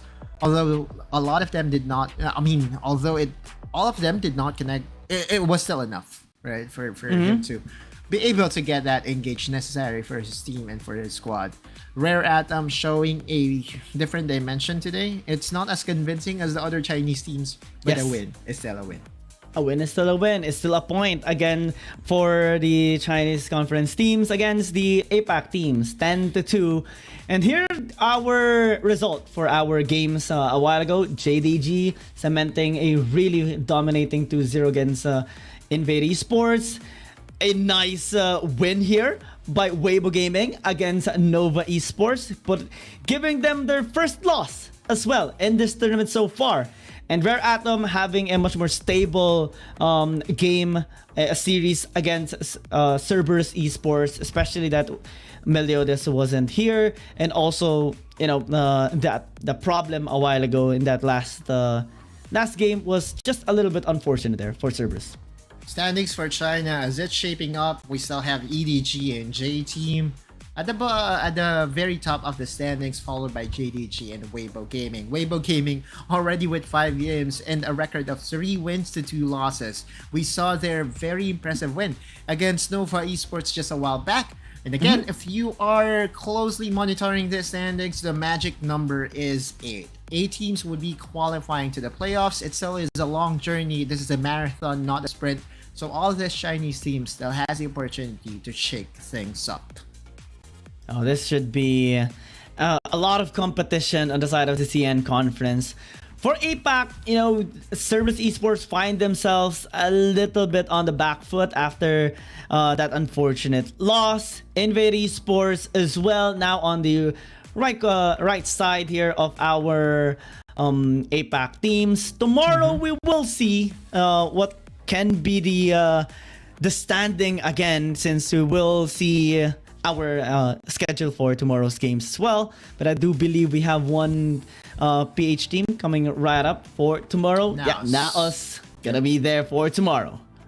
Right, so the match number 1 would be OMG, which, as we remember, was able to win against an APAC team last time out. They will be challenged by one of the powerhouses that we have in the tournament in J Team. The second match would be an APAC versus China special once again, and as we remember, Naos was one of the APAC teams that was able to win against a Chinese squad. So this is definitely a match to look out for. But if you're going to ask me, being the WRL Esports fanboy, the final match is definitely going to be a very exciting one. Oh, because yeah. of the amount of good plays that we will be seeing in that third match. Oh, absolutely. KBG versus EDG.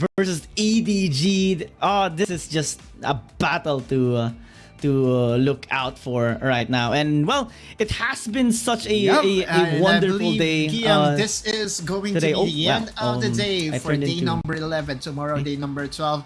Guys, we will be seeing you again. I will be your caster. Okay. Okay, what is happening right now? But yeah, thank you guys for watching and sticking around us till the very end. We have been your casters, Giyang and Nautilus. Stay tuned for tomorrow's game. But for tonight, we'll be bidding good night. See you again for tomorrow.